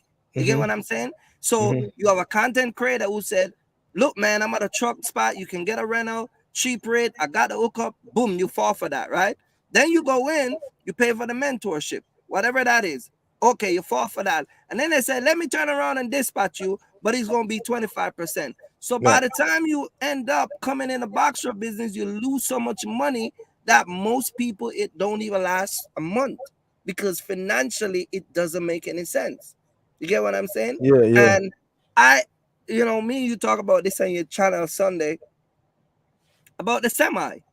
You get what I'm saying? And you were saying that you don't want to come in the semi because the drivers and all this stuff, and you feel like if you have to do it, you see all that analyzing that you do. People don't do that, man. They just see Kirk with a truck, and they see all these people with a truck, and they're like, let's go get it. You get what I'm saying? You ask the average person, why do you want to come in a box truck? They can't give you a valid answer. Most people will tell you, man, I just want to make some money. You can't. You know, when I went to the bank, when I went to the my credit union, right? And I was asking the lady for, I needed not for this truck, for my second truck, finance for my second truck. You know what the lady asked me? What's She that? said, we know you have a business already. We already see your record, but why do you need a next truck? That's what she asked you? That's what she asked me. What was her bit? Why was it her business? Why you needed another truck? No, because she was a finance person. But the point is, even though I already have a business, she wanted to know why I needed to grow. You get the point what I'm saying? Why you need to expand your fleet. You get what I'm saying? And Mm-hmm. so if you ask most people, how do you need to come in the box shop business? They can't give you a valid answer because it's just something they see everybody's doing. You Mm-hmm. get what I'm saying? They don't take the precaution like you. Yeah, I don't mind by the truck, Kirk, but I feel like finding. You get what I'm saying? Like all those stairs that you go through, they don't do it. But you know why they don't do it? Because they don't know any better. See, that separates people who are just trying to do something just to do it because someone else said they can do it versus a person who's a businessman. I know what it's like to fail. So I analyze stuff because I know what it's like to fail. You see what I'm saying? And Mm-hmm. that's my fear, of failure. I don't want to invest into something and fail at it.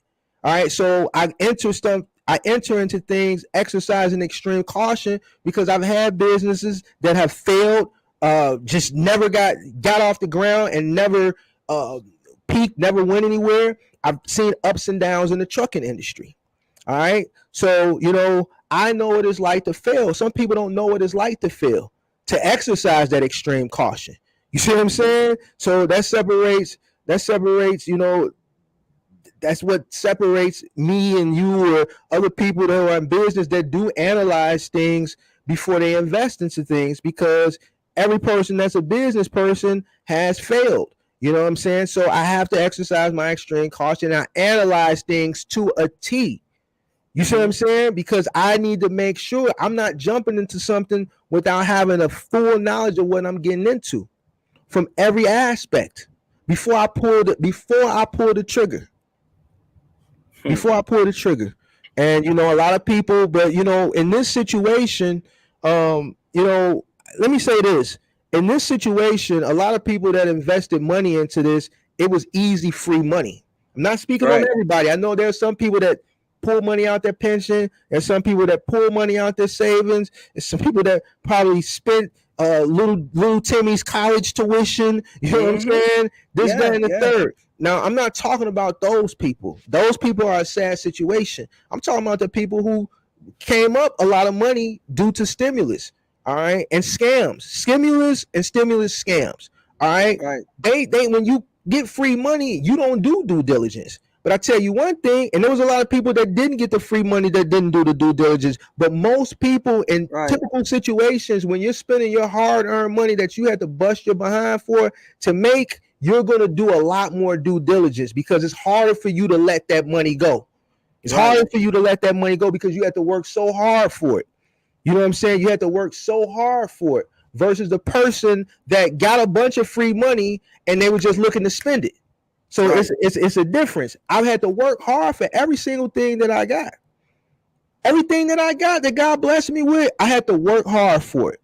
You see what I'm saying? Yeah. So when I invest into something, like it has to be like solid.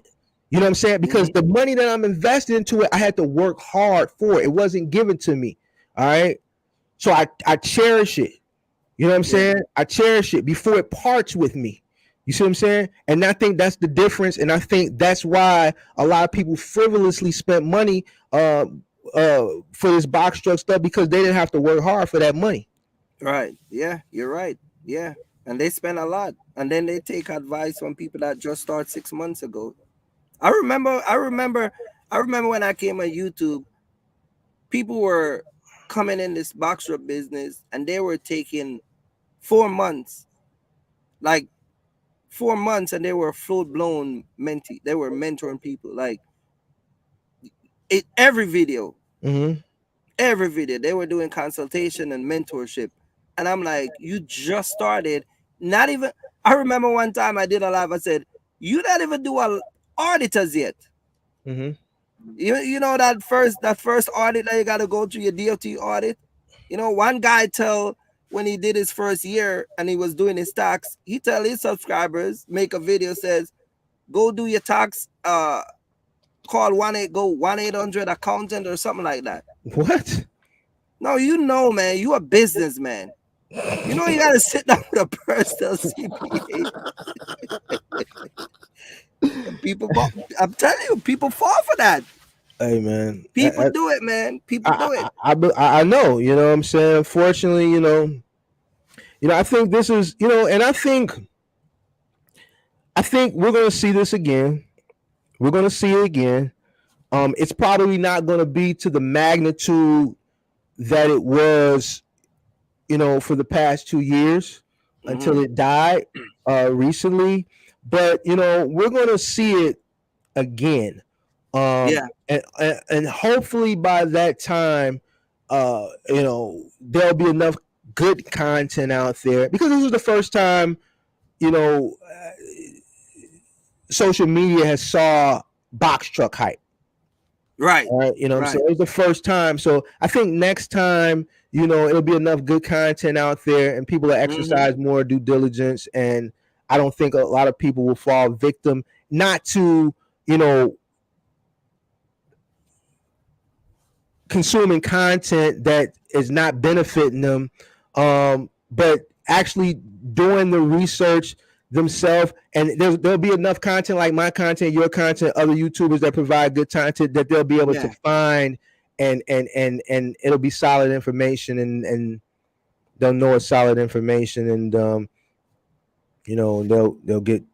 And let me say this. Let me say this. And I said this. I said this all the time. Think about it. If everybody had just take their time, I get it. Everybody wants to leave their job. I told people all the time. People come to me. I said, look, man, if you and your wife working $800 a week, and y'all just making $1,500 between both of y'all a week, Mm-hmm. if you come out here and structure your box truck the right way, you get what I'm saying? You Mm-hmm. have your wife, you get what I'm saying? Mm-hmm. You do what you're supposed to do. Mm-hmm. You can actually work that box truck, put the next person in the next box truck. You get what I'm saying? Mm-hmm. And run them two box truck, and your wife don't even have to work. You get what I'm saying? But I Mm-hmm. always preach it on my channel. There's a way to do it. Mm-hmm. You heard me always say that. You get what Mm-hmm. I'm saying? Mm-hmm. People are more caught up into that quick fix. Let's go get it right now, and not understanding that it doesn't really work like that. I Mm-hmm. understand that a lot of people are trying to leave their job. I get it. And Mm-hmm. if a lot of people had took the precaution and Mm-hmm. do a lot of research, I am telling you, a lot more people would have been out here. You know how I know so much people are failing? Mm-hmm. I have a lady named Miss Penny. Mm-hmm. Real, like she is like DOT. You want to know what about DOT? She can tell you. Okay. And so people who would, not my mentees, but people who would see my channel, would book a consultation, or they will just people that know me from, from other people that do business with me. I have like 5 guys who call me because they have to put that MC number out of service. And so I would send them over there. But Mm-hmm. when I spoke to her, she told me that the amount of people that are put a box truck and semi, because even though we're talking about box truck content, even semi guys came in with the same thing. Um, get that PPP loan, buy a bunch of truck and Mm-hmm. stuff. Didn't, like you said, they can't maintain those bodies in those truck. So Yeah. now they have to get rid of those truck. You get what I'm saying? But I think if a lot more people had just take their time, they would have still be out here. The money out here ain't going nowhere. No, It's I ain't going to gonna. always be here. But because you come in at the wrong way, you come in sideways instead of you take the back door instead of the front door. You never do an interview. You get your homeboy hook you up. You get what I'm saying? You let Pookie drag you around in a truck, and Ray Ray just throw you in a truck, and your homeboy just give you a rental, and then you lose 40 grand. That's just how it works. And they get mad at me for telling them. I told guys all the time, don't go to Nevada, don't go to Idaho, don't go to Wyoming. They cursed me out. The broker was selling 6 grand. Okay, cool. You over there for 6 grand, but you're sitting down for 3 days. Now Mm. you have to turn around and drive back to Kansas. You spend another 1,800 in gas. Was that 6 grand worth it? Mm-mm. But I don't know what I'm talking about, right? Mm. Yeah, I got people book a consultation. I strictly give them radius to run, and they call me and they said, one dude text me one night, 2 o'clock. 2 o'clock. I never saw the text until the next morning. strictly give them advice. Yeah, but he texts me. I'm in Utah, in some little town. You can't even you know them little historical town in Mm-hmm. America. Mm-hmm. We go there by 5 o'clock, the shit shut down. That's where Yeah. he at. He's got to spend hotel because you can't sleep outside in those little towns because they don't know you. You Right. know what I'm saying? And he's texting me, man, you know, I know you said don't go to Salt Lake, but the broker was paying me X amount of money, man. I had to take it. But no, you gotta drive from Salt Lake and go back into civilization, and then you ask me for advice. Because I already give it to you. I said anytime you open Google Maps and the area are brown, it's not for box truck. Leave it alone. They still like you said, some guy went to Montana the other day. Who sent him to Montana? He said the broker he was driving through Thanksgiving. He drove to Montana. The broker told him he took the load, he would get him a load back to North Carolina. But we know that's cap. He just told him what he needed to tell him because when nobody else take that load because it was over Thanksgiving, he saw that he was new and green. He took advantage of him. He got to Montana, dropped that load, and when he went to the place with the other load, they were like, "What the hell are you talking about?" They didn't know what the hell he was talking about. Right. So, I think no, at the place he dropped, the broker told him they would have something for him coming back. And they were like, no, we just receiving a loan. We don't got to know who told you that. Right. So, it was so cap. You had to drive from Montana all the way back to Kansas. Nah, he found something in Minneapolis, and last I heard, he was in Minneapolis, and he was up there getting it. But I don't know. I think they got hit with some snow. I could be wrong, so I don't know. I haven't heard from him since maybe last Thursday's live. He was checking in every live, like, man, Mark, I'm still alive. I'm still alive. I'm still alive. But he was like, man, this is a learning lesson, man. Like, listen, there are certain areas for semi. Leave it. This is why I said, if you're going to go into certain territory, if you're going to take a chance, at least have the specs that I told people all the time. Get a 98 inches door clearance. That mostly can carry U-boxes. So even when you go to Montana, sometimes Montana, Nebraska, Washington, they'll have U-boxes coming out. You get what I'm saying? Yeah. So at least you can get something that bring you back in civilization. You get what I'm saying? So get a 98 inches high air ride suspension. You get what I'm saying? Because all those things will help you. But if you don't have that and you got a 12 0.6 dock height or whatever, you can't go to certain territory. First of all, you need to stay in a populated area. And if you do go out of your radius, beyond, like if you go to Dallas and you want to go like Winters, Texas, like where I went yesterday was only 3 hours, that's fine. But when you start to go 8, 9, you let in Colorado, down in Grand Junction, and you pass Grand Junction, Jesus, like, bro, your cell phone don't even work. You know what I'm saying? There's a learning curve there that I always talk about, and when you're running with that middle mile, I think people, like I tell people, I refer people to you. That learning curve for middle mile, I think is very key. I know the learning curve for final mile has a lot to do with claims, but that learning curve with middle mile is like what you're talking about. Outside of the partials is where to go for outbound freight and where not to go. And I think that's where a lot of people drop the ball at.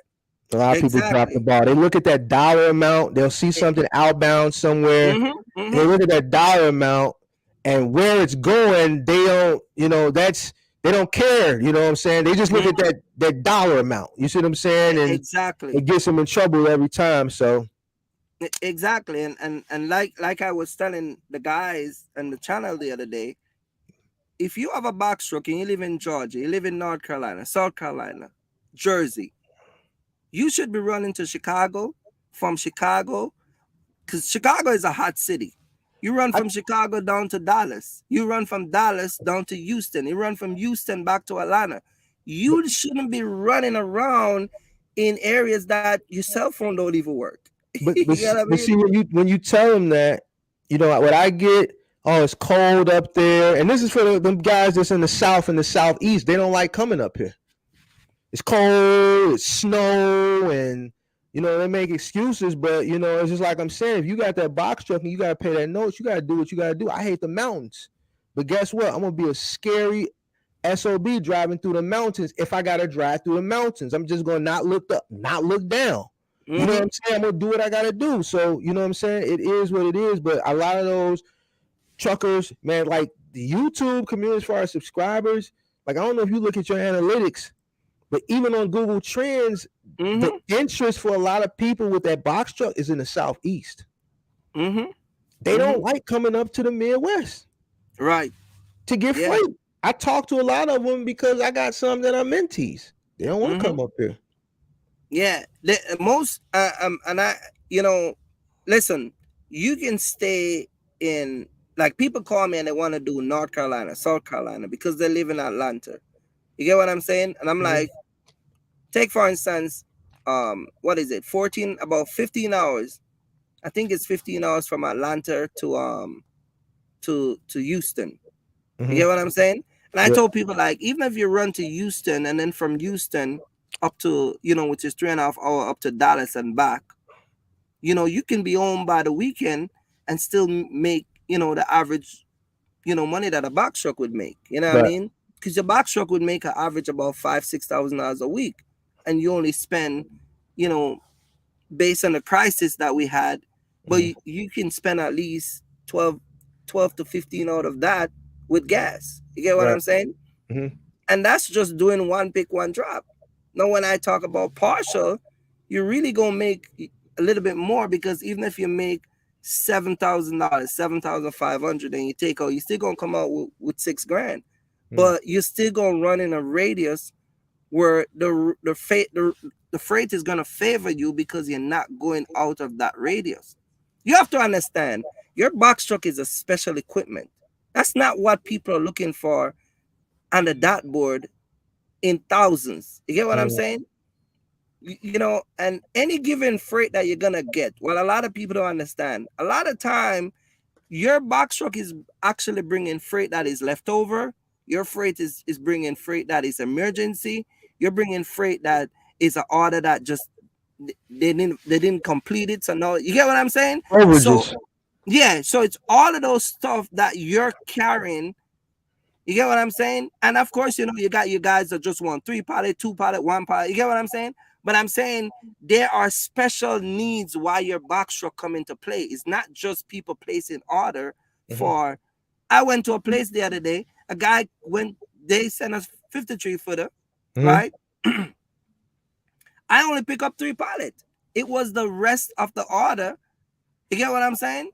But they needed to move it right away because, again, and I went on the board. I'm to get it, but it was advertised for a box truck also.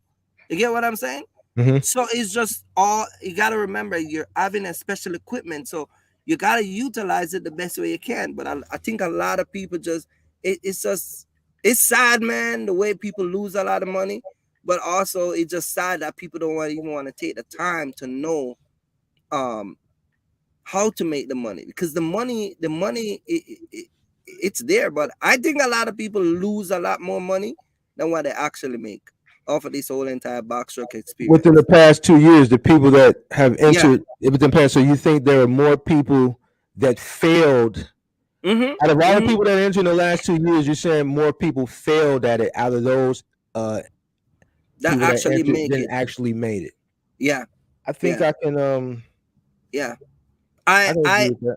Yeah, and I think it brought a lot of people, especially, like, I can say that it brought a lot of it was an experience for a lot of people, but it brought a lot of division against a lot of people.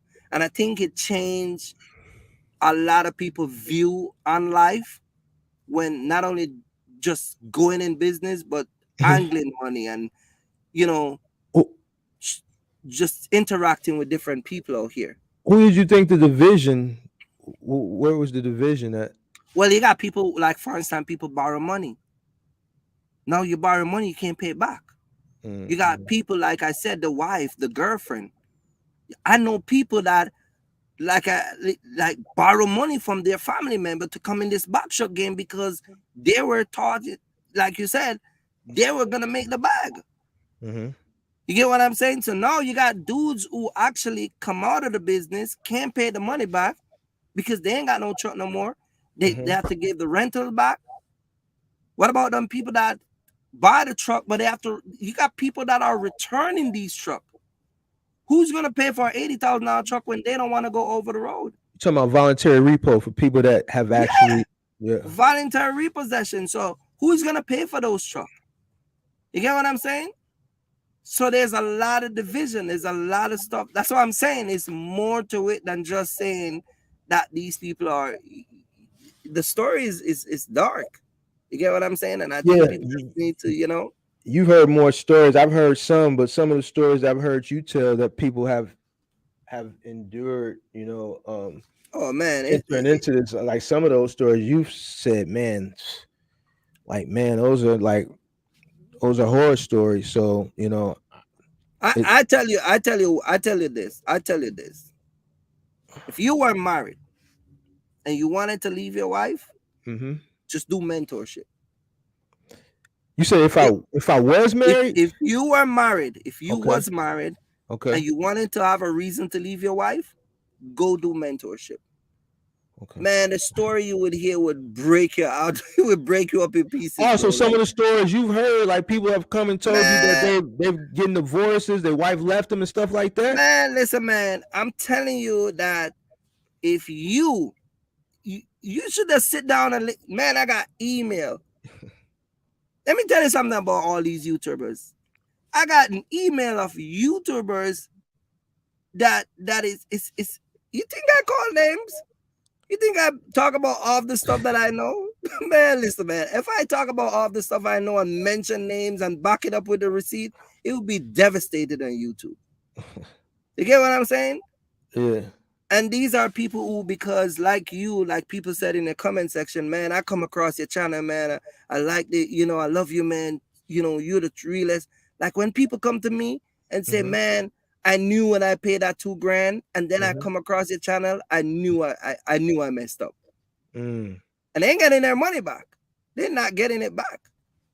Oh no, they don't get no refund. That's why I told people all the time. When you pay for something, I don't care who you pay for on YouTube. You pay with a credit card. If you feel like somebody cheated you out of your money, you call a credit card company and file a dispute. But when you Zelle and Cash App and give these, putting people, I got people who tell me they put in people's personal account. But see, that goes back to what I say, when the hustler's going to hustle. You know what I'm saying? That's on the consumer. And I know it may sound crazy, but scamming, hustling, whatever, is never going nowhere. All right, it's never going nowhere. And if you're green like that from initially entering into the business, man, you're gonna have brokers that are gonna try to get you. It's gonna be a bunch of people trying to get you. You gotta toughen up, tighten, build thick skin, and you gotta learn these scams, and you gotta learn these hustles, and you gotta learn how not to be green out here and weak, because people gonna continue to people gonna prey on people until the end of time. All right, so you gotta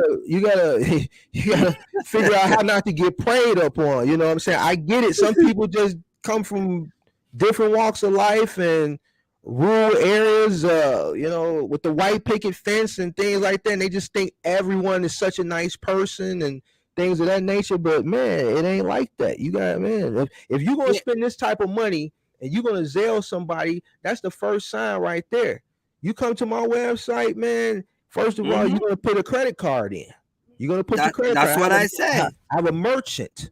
You know what I'm saying? It's professional. You know what I'm saying? You're not whatever, this, that, no, it's www.boxtruckcourses.com.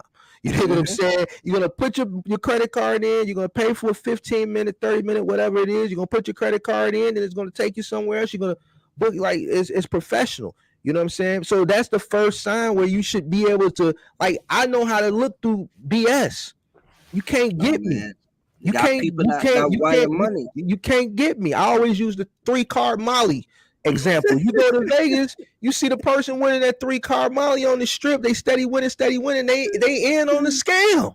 Right. Some people they get people every day because there's going to be somebody that's green, that's from middle of Kansas somewhere that don't know no better, and they're gonna see this little lady. She's steady winning. They're making it look easy. She gonna put $100 up, and then man, they're gonna turn cold. That smile that they had, you see it all the time. It turned cold. Yeah. Yep. Damn. They got you. Same way here. Does 3-card Molly scam? You know what's gonna happen when they call the police? You know what they're gonna do? They're gonna move to another corner. So this is why I can't say nothing, because they doing what they supposed to do. Yeah. Can't knock them. You see what I'm saying? You can't knock them. You got to teach yourself how not to get got. But the thing is, you have a set of people that will watch you. They'll watch this live right now, right? And somehow, and that's another thing I never can understand. And I think when we were talking, you said that I don't know if it's because of their personality, where some guys are just, smooth and the seductive personality. They will watch me and you warn them about something, but then still go and buy that person mentorship. And then come back and tell Mark, hey, Mark, yeah, man, you know what's crazy, bro? I was watching you, man. I watch you say not to do this, bro, but I even know, man. People do it to me all the time. Kirk, I saw you, man. You said, don't do this, man. Don't do that, bro. But, man, I'm telling you, man, I don't know what get over me. And I did it. That's the finesse. You know what I'm saying? They good at what they do. I never can understand it. I never can understand it. And you know what's the crazy part about it? The same thing that they're offering is the same thing I'm trying to tell you to stay away from, but get it better. You get what I'm saying?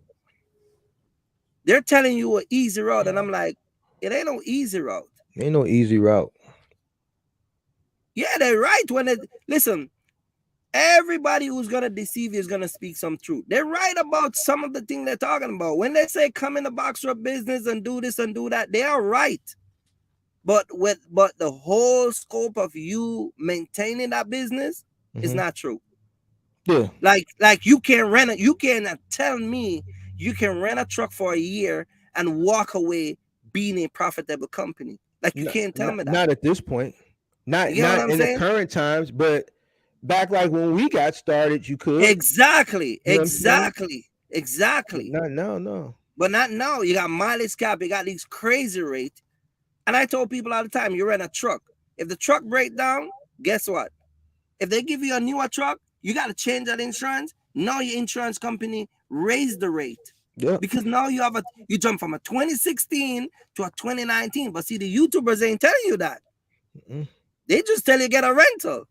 You get what I'm saying? And it's like, it's crazy, man. It's crazy. But 25% for dispatch service. 25% for you pay mentorship, and then you still have to turn around and pay 25% to be dispatch. You saying this is all the same person? All the same person. All the same person. You get the truck, and then you turn around, do mentorship, and then after mentorship, they dispatch you. Yeah, see, I don't really keep up with other people like that. There's a few that I watch. You know what I'm saying, but I really don't. I'm too busy doing my thing. But if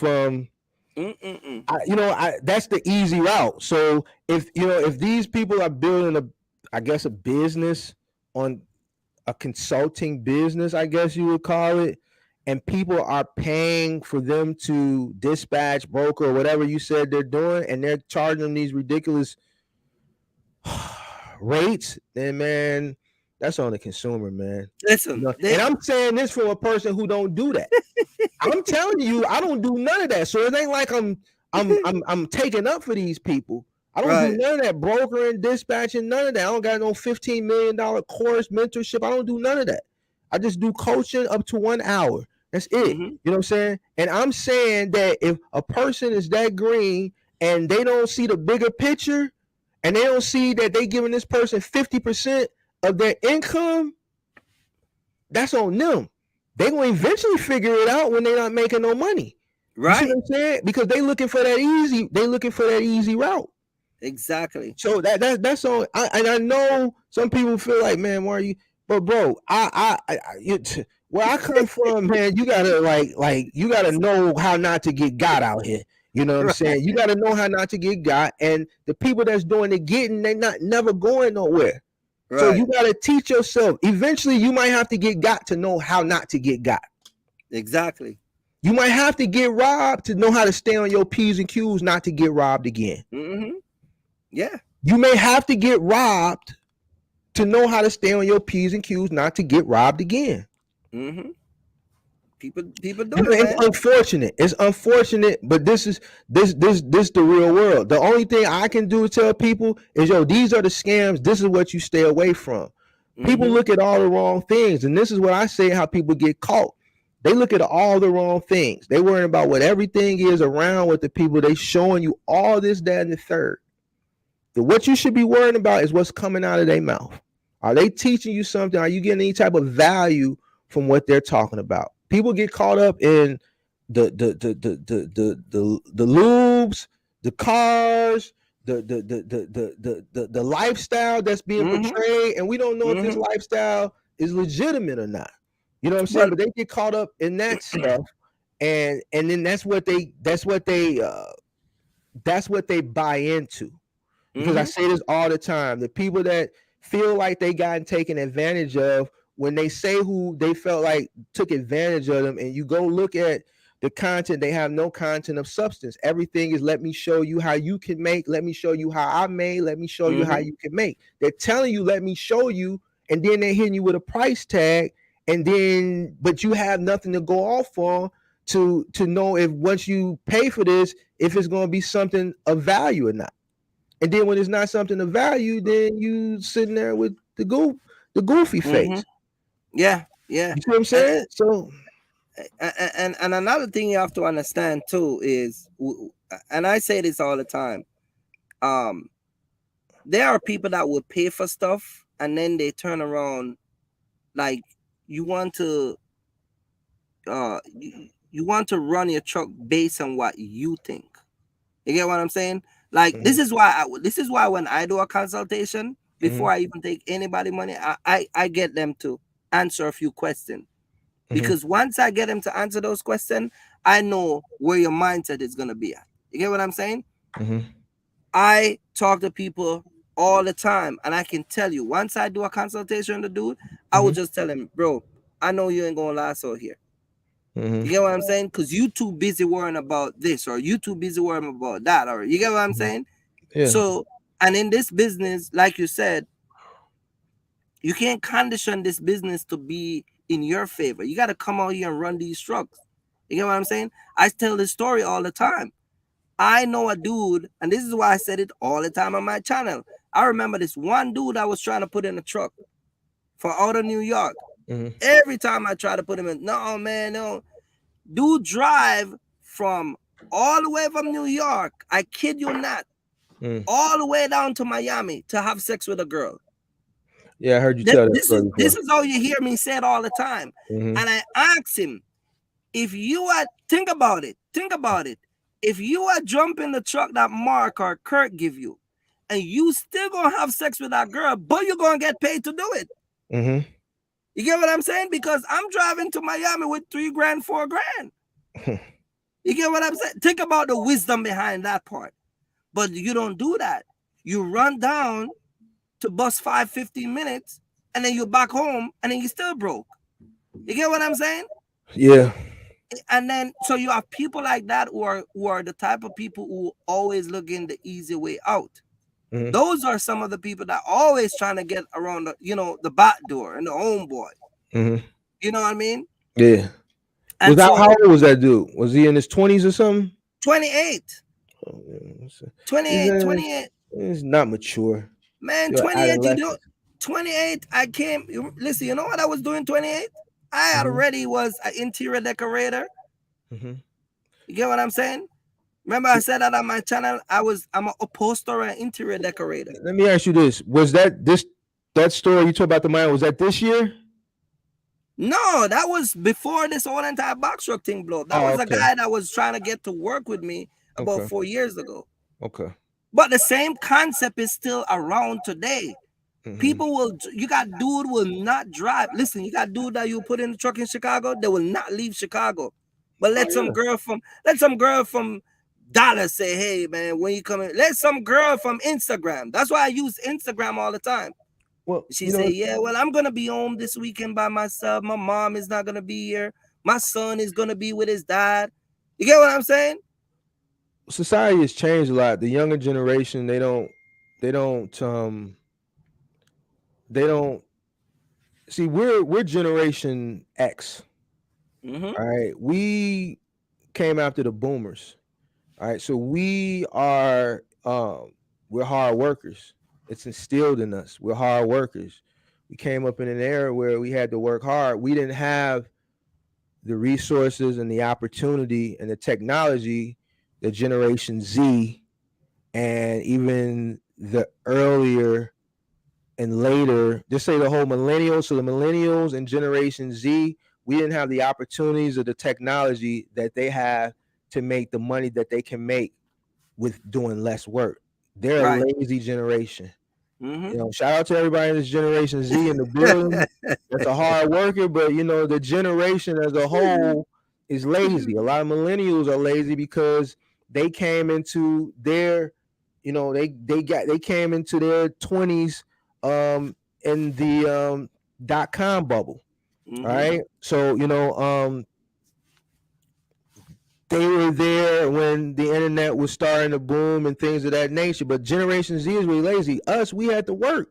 We didn't Right. have those opportunities. We're a blue collar generation.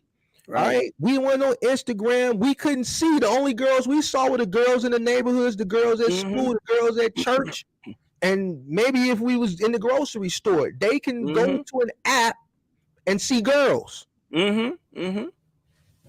They're blindsided. We wasn't blindsided. We didn't have Right. all the stuff that they got. We didn't have YouTube. We didn't Mm-hmm. have Instagram. We didn't have all these distractions. All we had was work, work, school, and back to work. Work, work, work, work, work.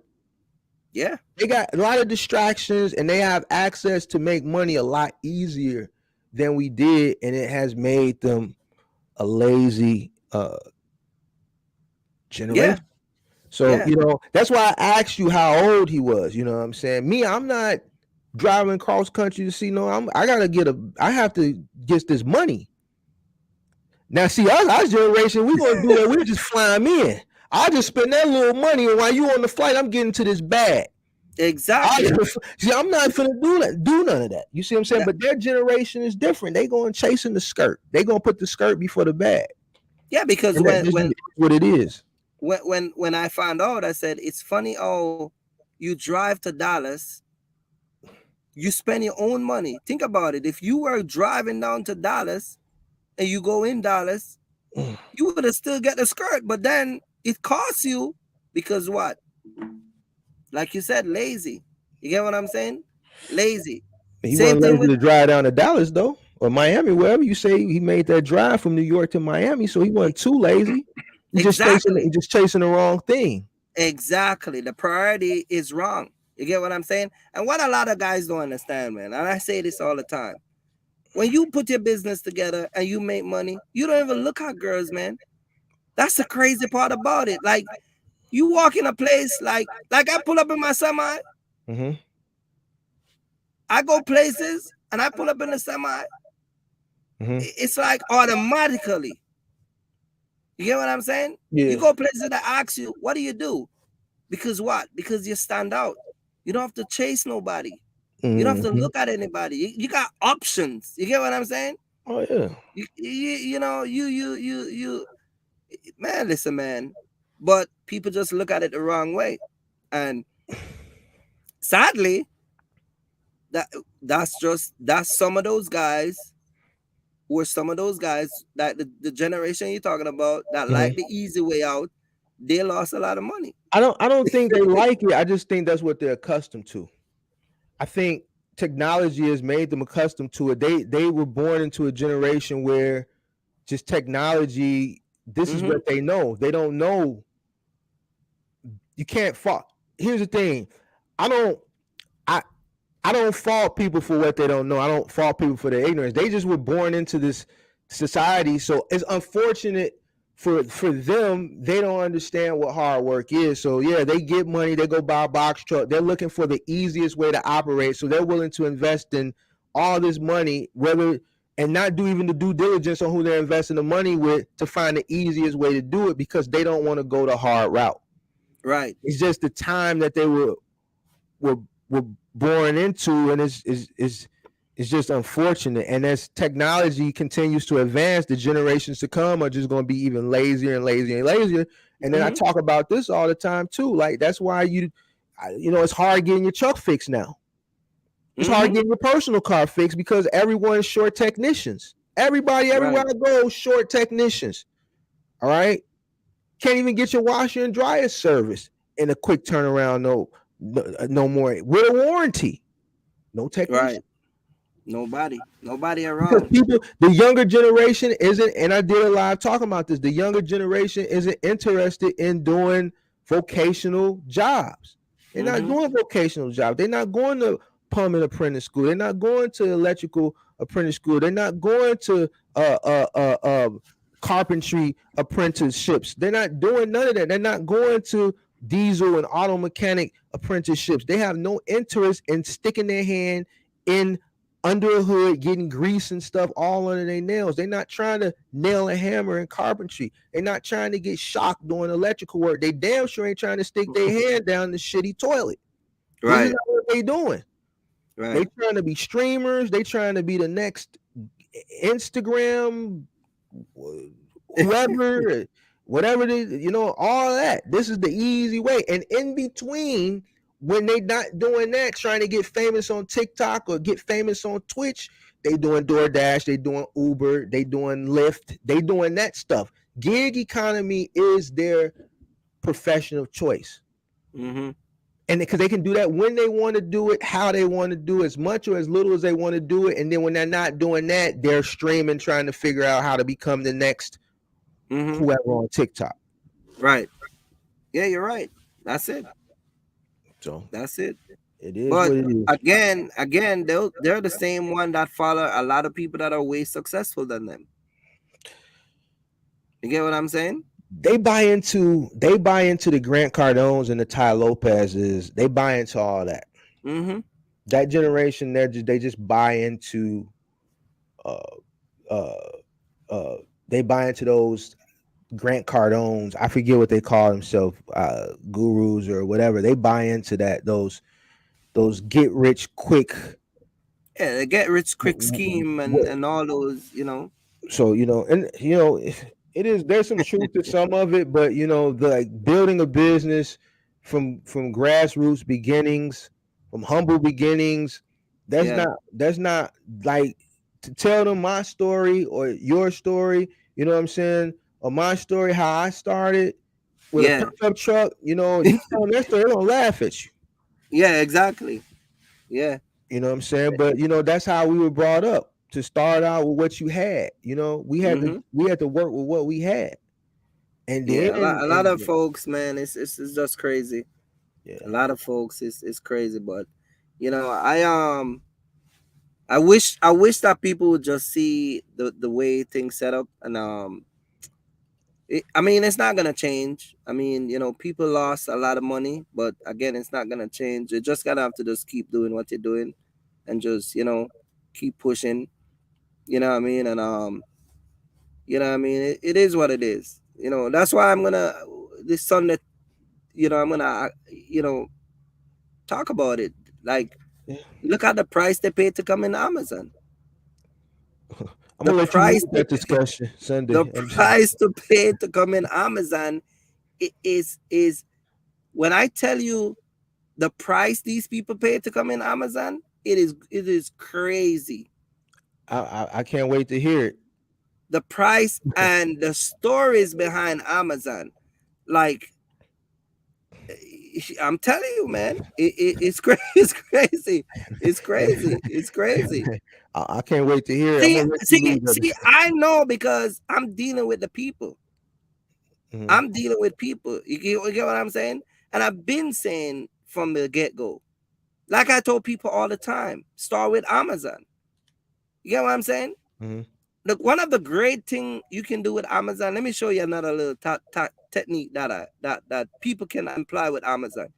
You get what I'm saying? mhm, If you go into, like, say you go into an area that is not so, not so great. You didn't find a load today. You mhm. get what I'm saying? Let's say you Yeah. go into Indianapolis. This is a great area, but let's just say you never find a load today. You have access to Amazon. You can actually do Amazon tonight. Mhm, You get what I'm saying? So you can utilize it in certain ways to benefit you, but that's not what I'm talking about. What I'm going to talk about is the prices, the actual figure that people are paying to get in, and the open promises that is leave behind. You get what I'm saying? It's gonna be crazy.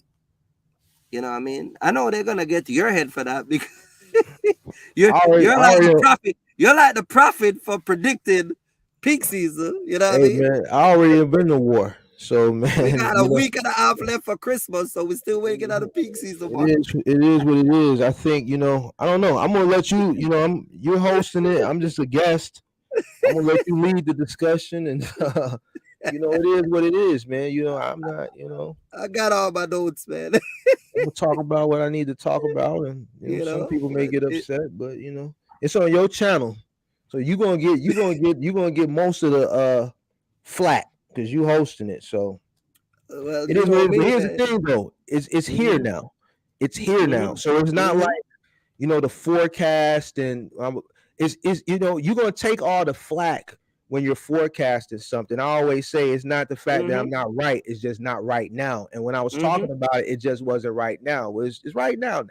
You know what I'm Mhm. saying? And a lot of Yeah. people are complaining. I don't have to say nothing. I don't do it. You know what I'm saying? Mhm. I said what I said, and what I said was solid. Because you got Mhm. YouTubers saying very nasty things in their titles, not in the video. Mhm. They putting it in their titles. You see Mhm. what I'm saying? You got people that are coming in lives and saying, "Yo, this ain't what I thought it was gonna be." You know what I'm Mhm. saying? So, and it's just not Amazon. It's the whole industry due to Mhm. the economy, and how people entered and things of that nature. So Amazon just gets the most coverage because it's Amazon.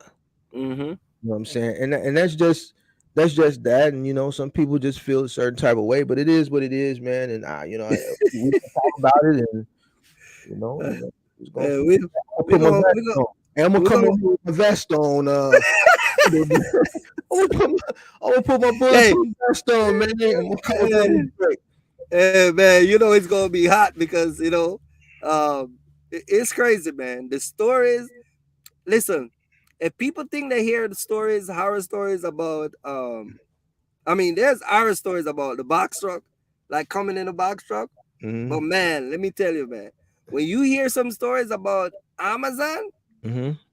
Amazon, I want to hear these stories.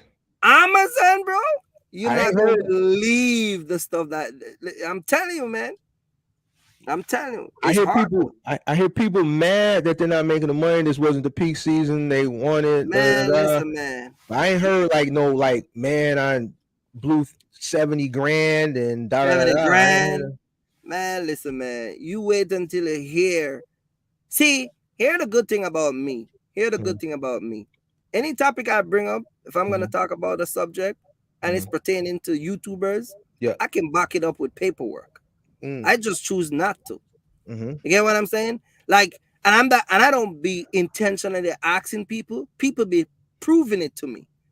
Like, Kirk, you don't believe me? Let me say, okay, what's your email? Let me send you this right now. You get what I'm saying?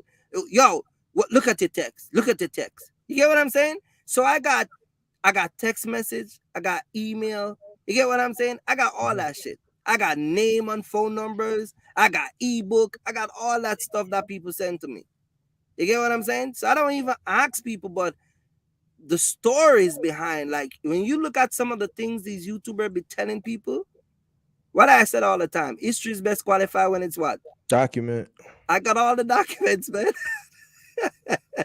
And I can qualify all of them. You get what I'm saying? I just choose not to.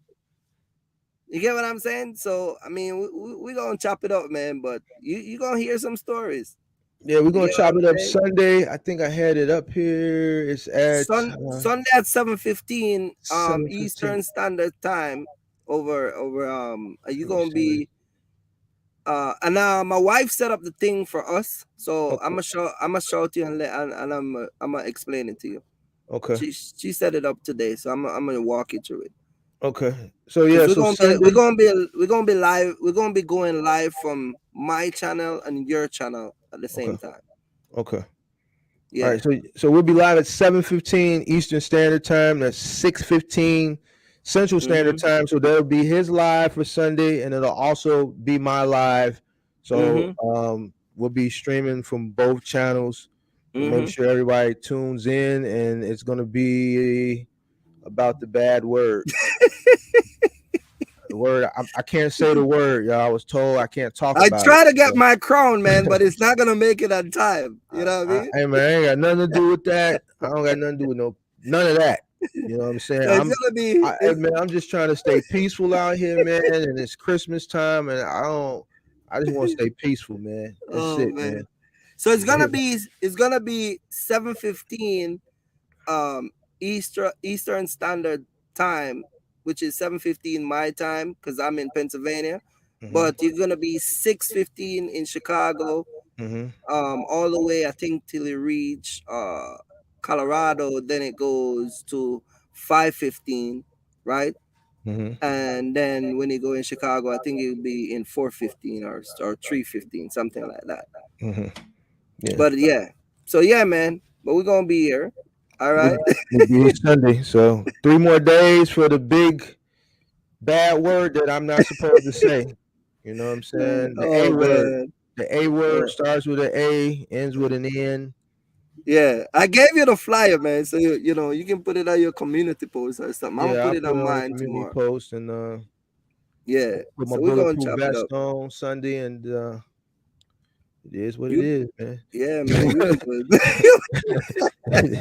It is what it is. I'm gonna finish answering these questions. I'm gonna get up out of this live because it's yeah, almost man. We'll midnight. touch base tomorrow, man. All right, But we yeah, got you. man. All All right, right. all right, All man. right. Be Cool. safe. All right. Peace out. All right, so that was Kurt on track trucking. We're doing that Amazon live on Sunday. Be 7:15 Eastern Standard Time, 6:15 Central Standard Time. Man, I appreciate everybody for coming out. Let me see some of these at the end. Your box show guys are not alone. We're in the caravan industry. We are struggling right now, but there's still money to be made. You just have to be smart about what you take. I think there's plenty of money in the caravan, and the reason why I say that, if dedicated lanes aren't working for you, whether you're running expedited or whether you are running um, dedicated locally, like if you're running for a logistics company, you can always supplement that as far as opportunities with gigs. And you might look at gigs, oh, it's a gig. Well, listen, if you got a cargo van, you have more opportunities. You got different apps where you can run, even if you're running Amazon Flex to make ends meet, then you got to do what you got to do. And then that also depends on market. I don't know what markets you're in, but some markets are doing better than others. And this is just in any lane you do. Some markets are going to always do better than others. Even during economic downturn, some markets are just going to always stay afloat because they have the population on their side. So CLT9 says it's popping. My Rick 5 heading that way since they OTR. Hey man, you trying to keep up some mess, man. I know what you on, man. My RC5 headed that way since they OT. Hey man, you trying to keep up some mess, man. Some people don't get what you saying. I get it though. The salesman, you run local OTR.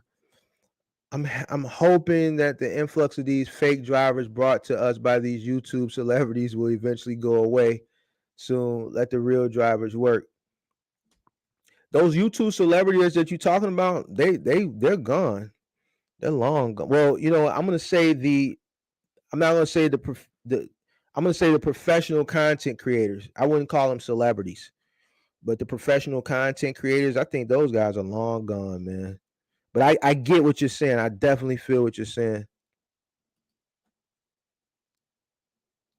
Yeah, here in Chicago is plenty of work too. And the cargo van side is plenty of work. There's plenty of work on the cargo van side in my market.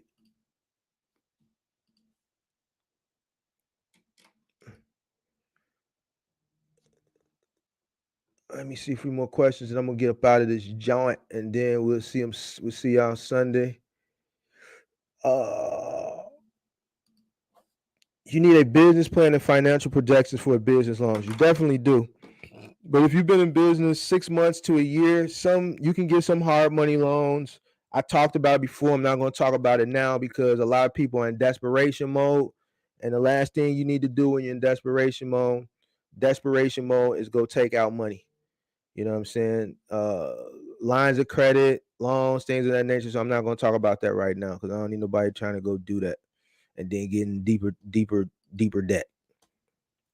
How long has Kirk been in the game? Very now. Kirk been in since 2011. Yeah, I know some in some parts of the country, diesel is over $6. Let me get through these. Did you hear about the new app for carriers and shippers cutting the middleman out? Which one you talking about? Convoy, RXO Connect? It's a few of them. What happened to diesel running out? I told y'all diesel wasn't gonna run out. Didn't I tell you that? Told you it wasn't gonna run out. I told you that was FUD. Diesel ain't gonna run out. Hit that like button, guys. Hit that like button. Kurt, you guys talking about the forbidden place. You already know it. The forbidden place that we can't talk about. Hey, James, appreciate you for checking out the show tonight. We're doing the live Sunday at 7:15 Eastern Standard Time, 6:15 Central Standard Time. I started CDL school Monday. King Rico, congratulations, man. Good luck on CDL school.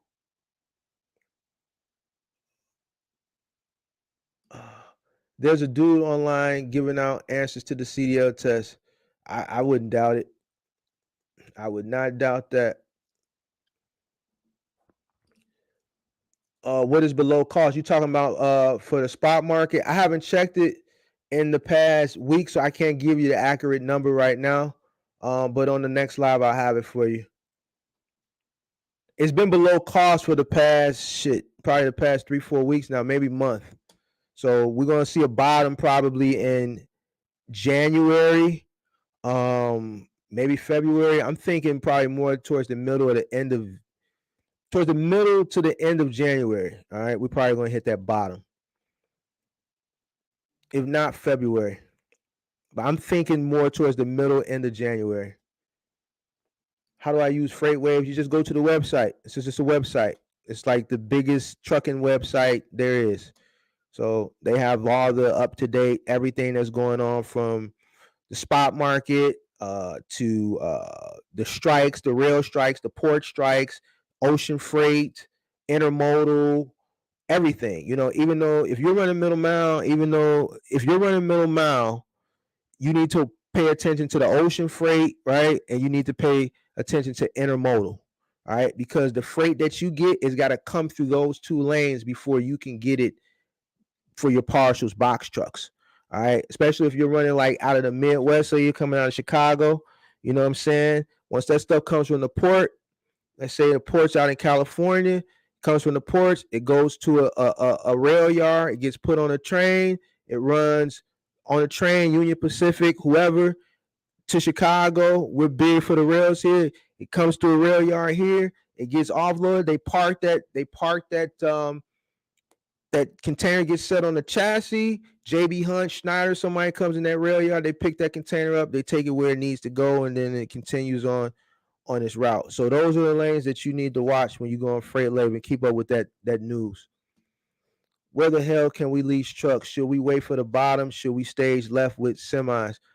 You can lease trucks from Ryder. You can lease trucks from Penske. Should you wait to the bottom? I can't. I don't like answering. Here's the thing. I never tell people what they should do. I always say, exercise extreme caution. All right. Now I can tell you what I would do, but don't do what I do. Do what you want to do, right? But always exercise extreme caution. If I were looking to enter into the space now, it's December, right? It's not doing well. A bottom is coming. I would exercise some discipline and some patience and wait for that bottom to happen to see what happens from there. When that bottom comes, you may see rates drop drastically on box trucks. You may see rental truck companies go in reverse. You know what I'm saying? There's going to be a bunch of things that are going to happen because you're going to see more people exiting. And think in the past 7 weeks, over 12,000 authorities have went into revocation. So me personally, if I were looking to enter into the space, I would want to enter into the space at the cheapest I can enter it in. And the most cheapest you're going to enter in is probably at that bottom. So that's what I would do. You know what I'm saying? Yeah, but you can lease a truck from Ryder. You can lease a truck from Penske. I stage left is just not something that I do. Once I enter in something, whether it's a business, a friendship, a relationship, whatever. Usually, I'm in it for the long haul. I'm in it for, I'm through the thick and thin. You know what I'm saying? So I understand with business is going to be storms. You got to be able to weather the storm. Just if you haven't entered yet, you have a real tough decision to make. I understand it, and then, you know what I'm saying. But you want to exercise. You want to exercise extreme caution. But me personally, I would try to probably wait to that bottom. I would just be disciplined and be patient.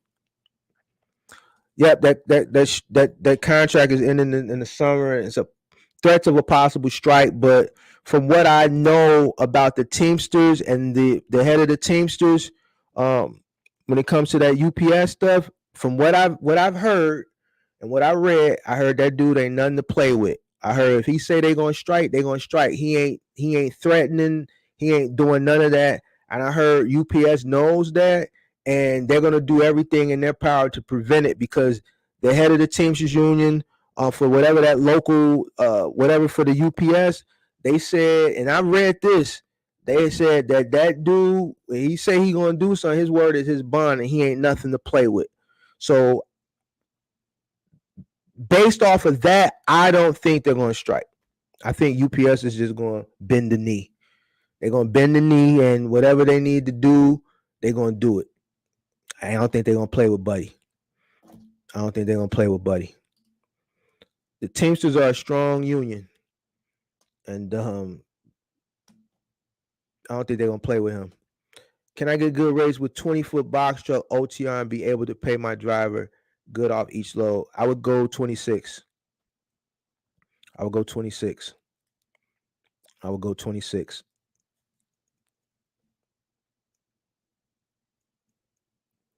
I dropped that thumbtack code. People pay to get the pacifier. I agree in some situations. Best state to box truck in. I'm gonna name three.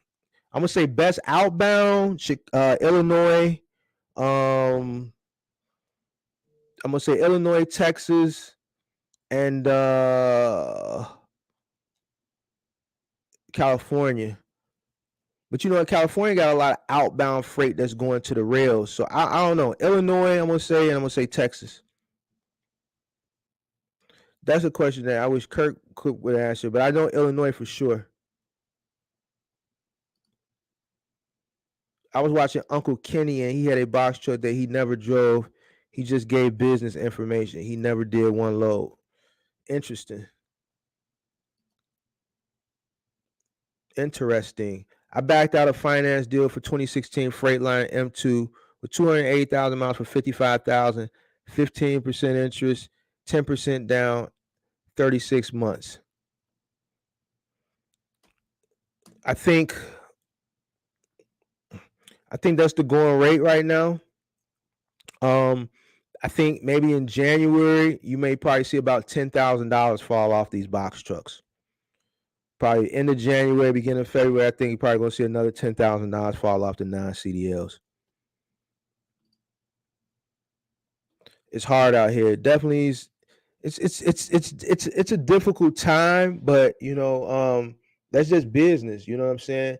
It's just business. You're gonna have good times. You're gonna have bad times. I'm not gonna sit up here. I've never been the one. My content is more, to some people, more pessimistic than it is optimistic, and it's really not pessimistic. It's just my content is based on current times and based on 3 months ahead, and there's just nothing really good right now. So, I don't think it's I think it is tough out here for some people, but it is what it is, man. You have to enter into business and you have to prepare for these storms. And when these storms come, the preparation that you did is going to help you weather the storm. And I just think a lot of people weren't prepared for this storm uh, that's going on now, because they were in a euphoric phase that I talked about in that box truck bubble. And I remember when I did that box truck bubble, I got some hate.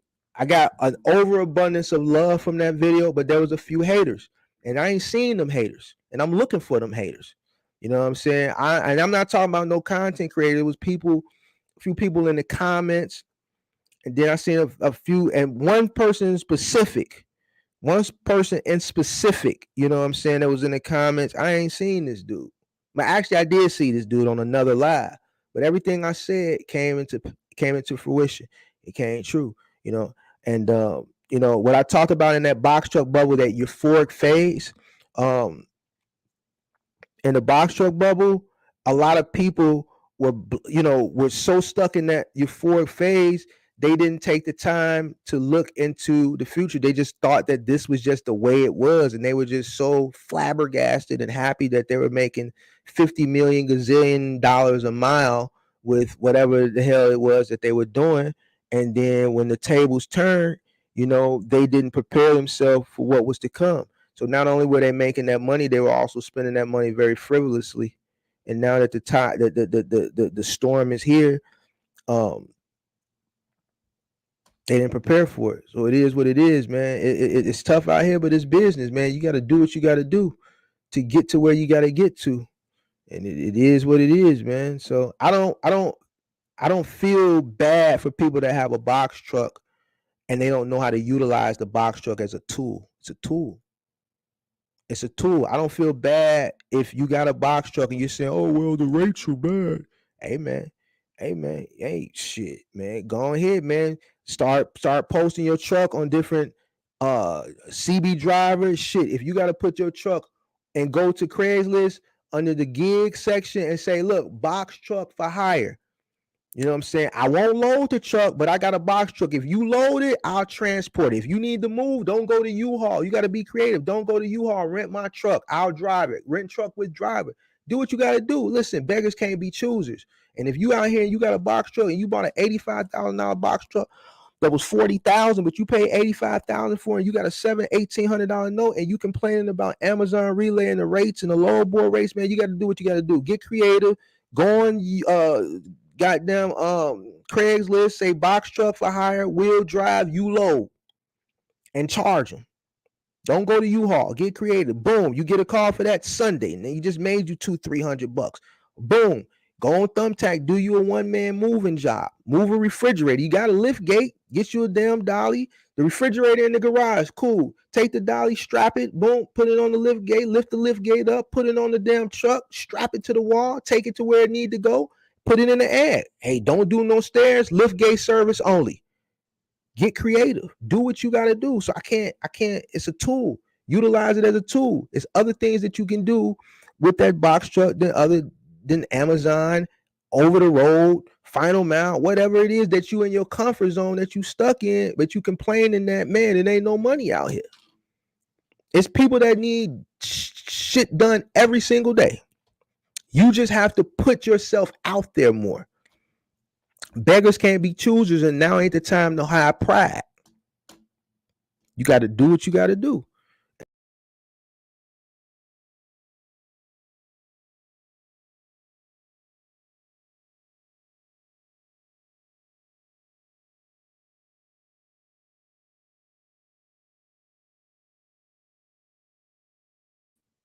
All right, I'm back.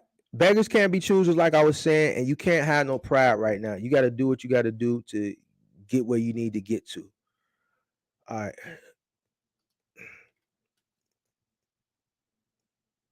I don't know what this is. Give me some. Let me see. I'm gonna answer the rest of these, and I'm gonna go ahead and get up out of this joint. Oh, y'all having a whole side conversation. Let me see. What's the best mayor in the U.S.? Sarcasm. Mayor Lightfoot doing. Continue to screw up Chicago. Hey man, I don't really do politics, man. What's the best mayor in U.S.? Mayor Lightfoot doing to continue to screw up Chicago. Chicago. All right, let me talk. I'm gonna be. She's not from here. She's not a Chicagoan. So people voted on a person who doesn't know Chicago culture. All right, and if you don't know Chicago culture, how can you run a city that you didn't grow up in, you ain't entrenched in? All right. It takes something to continue to keep this city to run. This city was built on corruption since its inception. The city has been always it is built on corruption. All right. She wanted to come in and go by the book, I guess, and you can't run the city by the book. You got to have dark alley meetings and things like that. You got to do what you got to do to keep people safe. You know what I'm saying? Things of that nature. I just don't think she is, where I think to run a city like this, you can't be an outsider. Same thing with the police chief. She put an outsider as the police chief. How can a person who doesn't even know north, south, east, or west control a city like this if you're not from here? You came from Dallas. So that's another mistake she made. But this is a box trucking channel, man. I can go on and on and on and on and on about that, man. But it is what it is.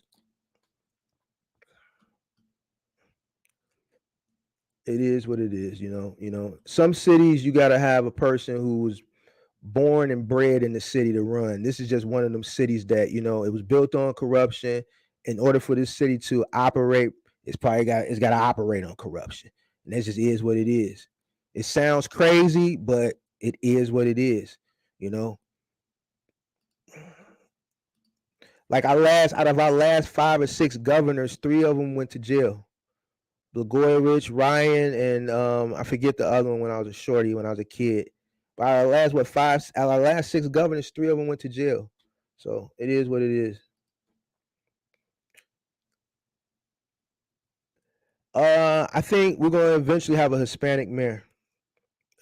Chicago is, a lot of Hispanics here now. I think Chuy Garcia is about to, if he didn't enter the race for mayor next year, he's entered. I think he's going to be a strong candidate against Lightfoot. So I think it's going to be probably Hispanic. If not this time, if not this election coming up, then the following one.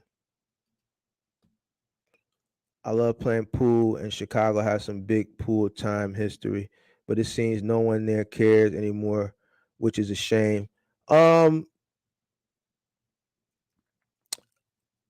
So that pool like all those pool halls that you talk about, a lot of those pool halls from probably like I don't know what time frame you're talking about, but a lot of the pool halls aren't there anymore. Gentrification and new development has bought a lot of those areas where those pool halls were, and the new generation, as far as entertainment, isn't interested in shooting pool. And if they do shoot pool, they shooting it at like not Dave and Buster's, but like Lucky Strikes or something like that. They're not doing it the old school way. No, she's not from Chicago. She's from like Ohio or something. She ain't from here. She ain't from here. The news here in New York makes it seem like she grew up here. Hell no, she's not from here. She's from Ohio. She ain't from Chicago. Nah. She ain't from here. She ain't from here. That's why I was saying she's not from here.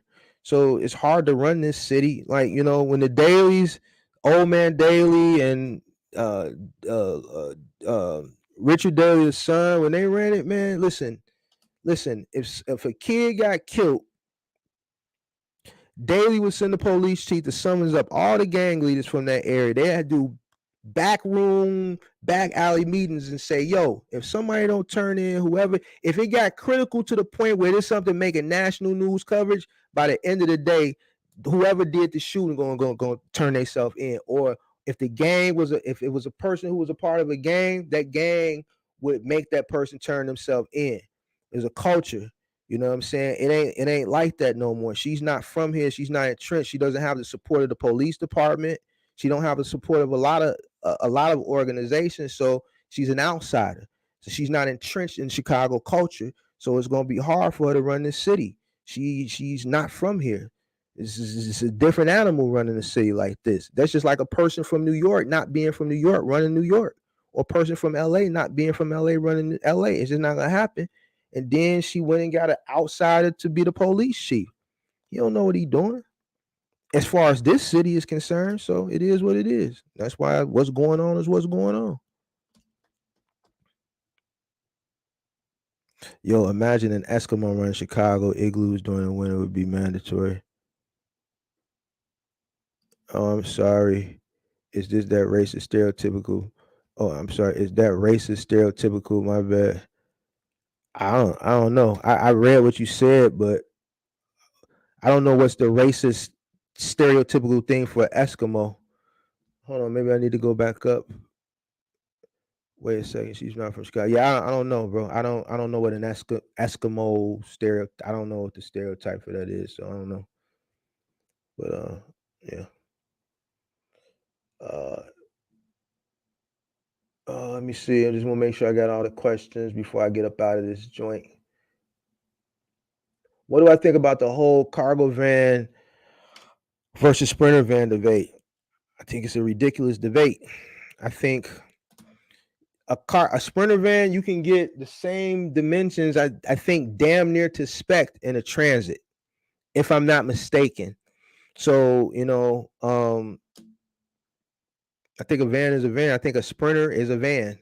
Sprinter van, cargo van. I don't know what the debate is. I'm just assuming the debate is probably a sprinter van is better than a cargo van. But if that's the debate, I think a van is a van. You just got different specs. You know, it is what it is. I'm the guy who exposed all the small yellow box trucks, 16-foot expedite. I'm waiting to see how these prices drop. I'm targeting an extended 4 F350 cargo van. I'm looking to buy. Wait. What do you mean?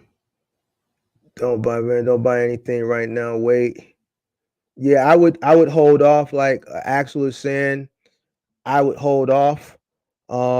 Wait till we see the bottom. I think once we get to the bottom, January, February, I think prices are going to go down probably another, like for trucks, probably another 10 grand.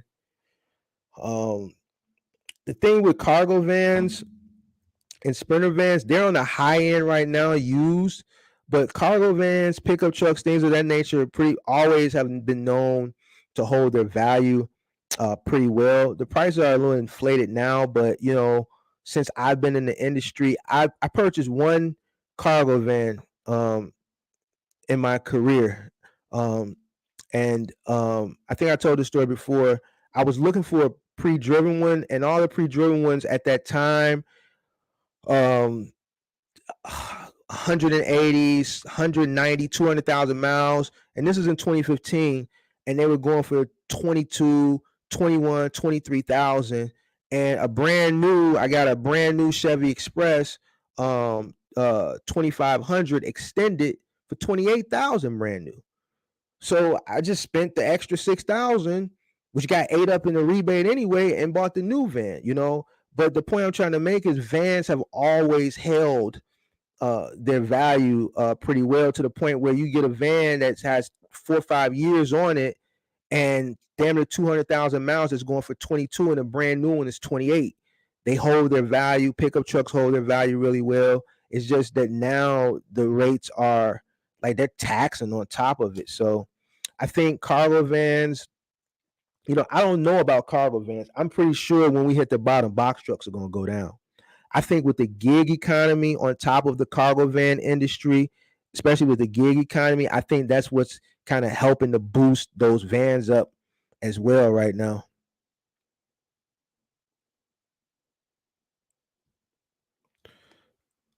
Oh, Eskimos are Ukrainians? I don't know. We got Ukrainian village, so I don't know. I don't see any Ukrainian candidates. So you got already freezing lake effect. It suit Eskimo people in the winter. Chicago full of Ukrainians and Russians. Soon you're going to be eating only European. All right, time to end the live. Time to end the live. All right, I appreciate everybody for coming out tonight. It was a good live. Box truck hype is dead. The industry is not dead. The industry is cool. Just got to know what you need to do to get to where you need to get to. A lot of people are happy that the box truck hype is dead. So I guess the real truckers, cargo vanners, box truckers can get to the getting. Be mindful of who you consume your content from, and be mindful of who you invest your hard-earned money into, whatever courses, mentorships, things of that nature, and don't buy into the hype. I appreciate everybody for coming out. Sunday, me and Kirk are doing that live about Amazon. I'm gonna wear my bulletproof vest for that one. You know what I'm saying? Because every time I get into trouble when I talk about Amazon, man, people don't like it. You know what I'm saying? Because I don't do Amazon, so I'm not allowed to speak on it. What's the ideal box truck size for work? I think in this economy, if you're looking to run Amazon or you're looking to run middle mile, you need a 26 footer. 16 footers, I say it all the time. I've been able to make money. I made a lot of money in the 2010s with 16 footers, but it's not as easy now to make money with 16 footers. I always use the example of the 16 footer now is kind of like that middle child. It's kind of lost in the sauce. You know what I'm saying? It's too much truck for what cargo vans and gig workers do. It's too much truck for that, and it's just not enough truck for everything else. So it's stuck in the middle. So you have limited opportunities for the 16 footer now. It's just not like it's not what it used to be, what you could get like in the 2010s and prior with a 16-foot box truck. So hit that like button on the way out, guys. I appreciate everyone for for coming out. Axel Live, man, thank you for all your engagement, man. I really appreciate you and all your engagement you've been doing throughout the show, man. I'm gonna check out that link. Let me copy it now that you put up on your YouTube channel. I'm gonna go over there. Let me show this link. I'm gonna copy it if I can, and then if not, I'll copy it on the playback. And I appreciate you for coming in. Everybody else, I appreciate y'all. Check us out on streaming live this Sunday, 6:15 Central Standard Time, 7:15 Eastern Standard Time, where me and Kurt, we're gonna be talking about Amazon. It's his show. I'm just gonna be on it. So it is what it is. I'll see you guys after Sunday, Tuesday, and then next Thursday, guys. Peace out.